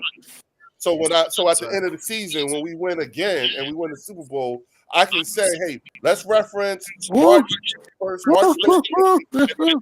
I said, I told y'all on March 30th, y'all gonna win again, and we're going to win the Super Bowl again. Yes, I'm saying it. Confident. Fails to make playoffs is gonna be the funniest thing ever. Let me ask you a question. Remember, this is what the air smells like up here. Do you bet? Do you bet? Because I got money to bet on that. That they're gonna make the playoffs. I'm out of here, yeah, man. it's I got time to money ride to bet now. on Y'all making a whole nother debate. Okay, yeah. Hey, look. Well, let me say this before y'all go. Let me say this before y'all go. Hey, I appreciate each and every one of you guys, though. Seriously, man. I watch y'all channel, man. I don't always come up and speak, but listen, I appreciate you guys, especially for the knowledge that y'all do, especially Eagles fan. I normally can't talk to an Eagle fan like this, but hey, man, I appreciate what you gave me because that's something I didn't know about AJ Brown either. Though with the book thing, I thought it was just a one-time thing, and he was just mad and maybe wanted to leave because I think he ain't gonna beat us that much longer for some reason. Listen, what was crazy was how Michael Irvin said, "Damn, AJ Brown is me. I would have to do the same thing. I just never brought it outside." He said he should have brought it outside. But he says he knows why AJ does what he, and that was Michael. I ain't go front. I was like, damn, that's Michael Irvin. You know what I'm saying? But he said he understood and he explained the reasons why. And he says it's a good thing AJ has something to get his head back, to keep his head from going all over the game. You know what I'm saying? And it just so happens because Devontae and all those, like, man, he's been doing that all year. Yeah. Okay. That's they caught him on and everything. Yeah. But yeah, I was like, oh, okay. Yeah, you know So my man, you like that, right? You saw that? You saw that? Yeah. All right, man. I'm a veteran too, though. That's why when I saw that, I was like, damn, yeah. Thank you for your service, dog. Hey, I told you, you're going to be proud of me. Sports Junkie, you're going to be proud of me, bro. Appreciate it. Man, I ain't going to never be proud of you. Am I wrong, dog? Am I wrong? No. You're not. Hey, real spill though, Junkie. Yeah, real spill. Yeah. I'm really that dude, dog. I'm him. What you mean? Hey, when you do the Google search and everything like that, look, I'm telling you. What? Yeah. He's legit. I'm that guy. I got receipts, bro. So yeah, that's why I said, because of what I'm into and the things that I do, I'm cool. Believe me, I'm cool. This is Yeah. what the right No, I know, bro. I know you cool. That's why bro. What other Cowboy people let Eagles fans come up? Me and Angry rock with everybody. Yeah, That's true. always. We They always do that. ain't never tried to censor you. No, man, listen. That's why I said I love talking to intellectual, reasonable Dallas Cowboy fans because, Yeah. like you said, the shit talking is one thing, but when we talking actual football and numbers and the things, I believe you. You are right. You guys do not have we just any getting other this out the way. options. No. We just getting this out the way. We just getting this out the way because the season ain't here. When the season started, I'm on your helmet. Oh yeah. Oh, listen. I fully intend on being insufferable. I fully intend on being insufferable. We getting these pleasantries out and I believe in integrity. Okay, I believe in integrity and accountability. So no matter what, I will present myself to take the shit that I've been putting out. Right, Angry? I'm good. I believe in mashed potatoes and green beans. I don't do that. You know what I'm saying? If I'm not around, believe me, it's for a very good reason. Yeah. Oh, Leo Bridgewater. Oh, you that man. Okay. Hey, Sports Junkie. Sports Junkie. Coach. Hey, Sports Junkie. I want to ask you one question before I leave. I'm gonna get off the panel. But I just wanted to ask you, what do you think the Cowboys need to do in order for us to succeed this year, man? We gotta go first and second round skill positions, bro. And then we pick in the later rounds. We start working on our offensive line and the free agency offensive line and add some depth and stuff to the defensive side of the ball. I don't believe you can fix both sides of the ball in one offseason. So you got your money on the offensive side of the ball, so that's where you go. Dak paid, CeeDee Lamb paid. They ain't paid Michael, so we're gonna go offensive side of the ball, bro. Get that man another weapon in the free agency. Keenan Allen is still out there. Then go in the draft, get you another receiver, and get you a running back, and let's get this thing popping, bro. That's your best hope. I hear you, bro. I hear you. So you're drafting from a position of need, not best available. Yeah. We not the Eagles. We can't draft best the Eagles can just go. They just want. Well, they did let go a lot of people though. Yeah, no, but look at the compensation though, dog. Like, damn. Y'all did let go. No, but you know the thing about it is, our need is best player available. We do need another receiver though, bro, because most teams they just prepare for CD, bro. And if they keep preparing for CD, bro, that's all they need to do. If we had somebody that's in that backfield that's scary, like Saquon Barkley, you see what I'm saying? Like, come on, man. CD gonna get those 101s. But if you put another wide receiver over there that's a killer like that, bro, come on. You can't just prepare for that like that. It ain't gonna be that easy, bro. That's all. We probably pick this up tomorrow. If Angry ain't doing that, we'll jump back on, bro. Okay. And we'll pick it up, bro. It's I'm about to go eat myself. It's 5 o'clock. Yeah, bro. Right-handed in the ball, I appreciate you guys, man. Well, shout out to you, Leo. Shout out to you. My man. In due time. All right, y'all have a good one. Leo. All right, bro. Bye, y'all be easy. LA, appreciate you, man. All right, brother. Yeah. All right, y'all. We gotta go ahead and end this. Go ahead and end this real quick, man. Well, hey, do that. he done stuck behind. I saw you. Yeah, let's go ahead and end this, man. I'm hungry. and we ain't even get to the whole. Ted McMillan situation. I told you before we got on here, bro. The moment you say Dak and expectations, bro, it's gonna go. Yeah.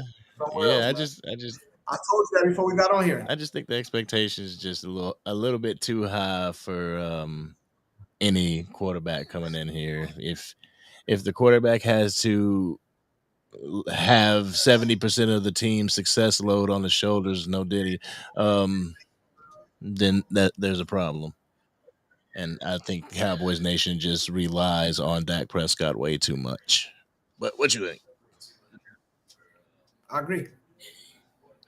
But Angry need a Snickers. Angry need a Snickers. Yeah, I need something, man. I'm hungry. But yeah, man, it's been a real one. We'll be back on tomorrow. Like I said, I'm trying to set it up with Stephen Gonzalez, the trailblazer for the hashtag Fire the GM Jerry mantra that everybody had just been hashtagging. So we're gonna try and get him on here tomorrow. Pick his brain, talk Cowboys talk. But until then, we up out of here. Peace. Yo, you know we gotta give facts over feeling. Angry Cowboys fan and sports junkie straight chilling. If you want that raw and uncut with them Cowboys facts, put your comment in the chat, cause you know we'll talk back. Leave the hating at the door and just chill with the vibe. And if you with it, hit the like button and subscribe. If facts over feeling, this is how it's designed. So buckle up, everybody, and enjoy the ride.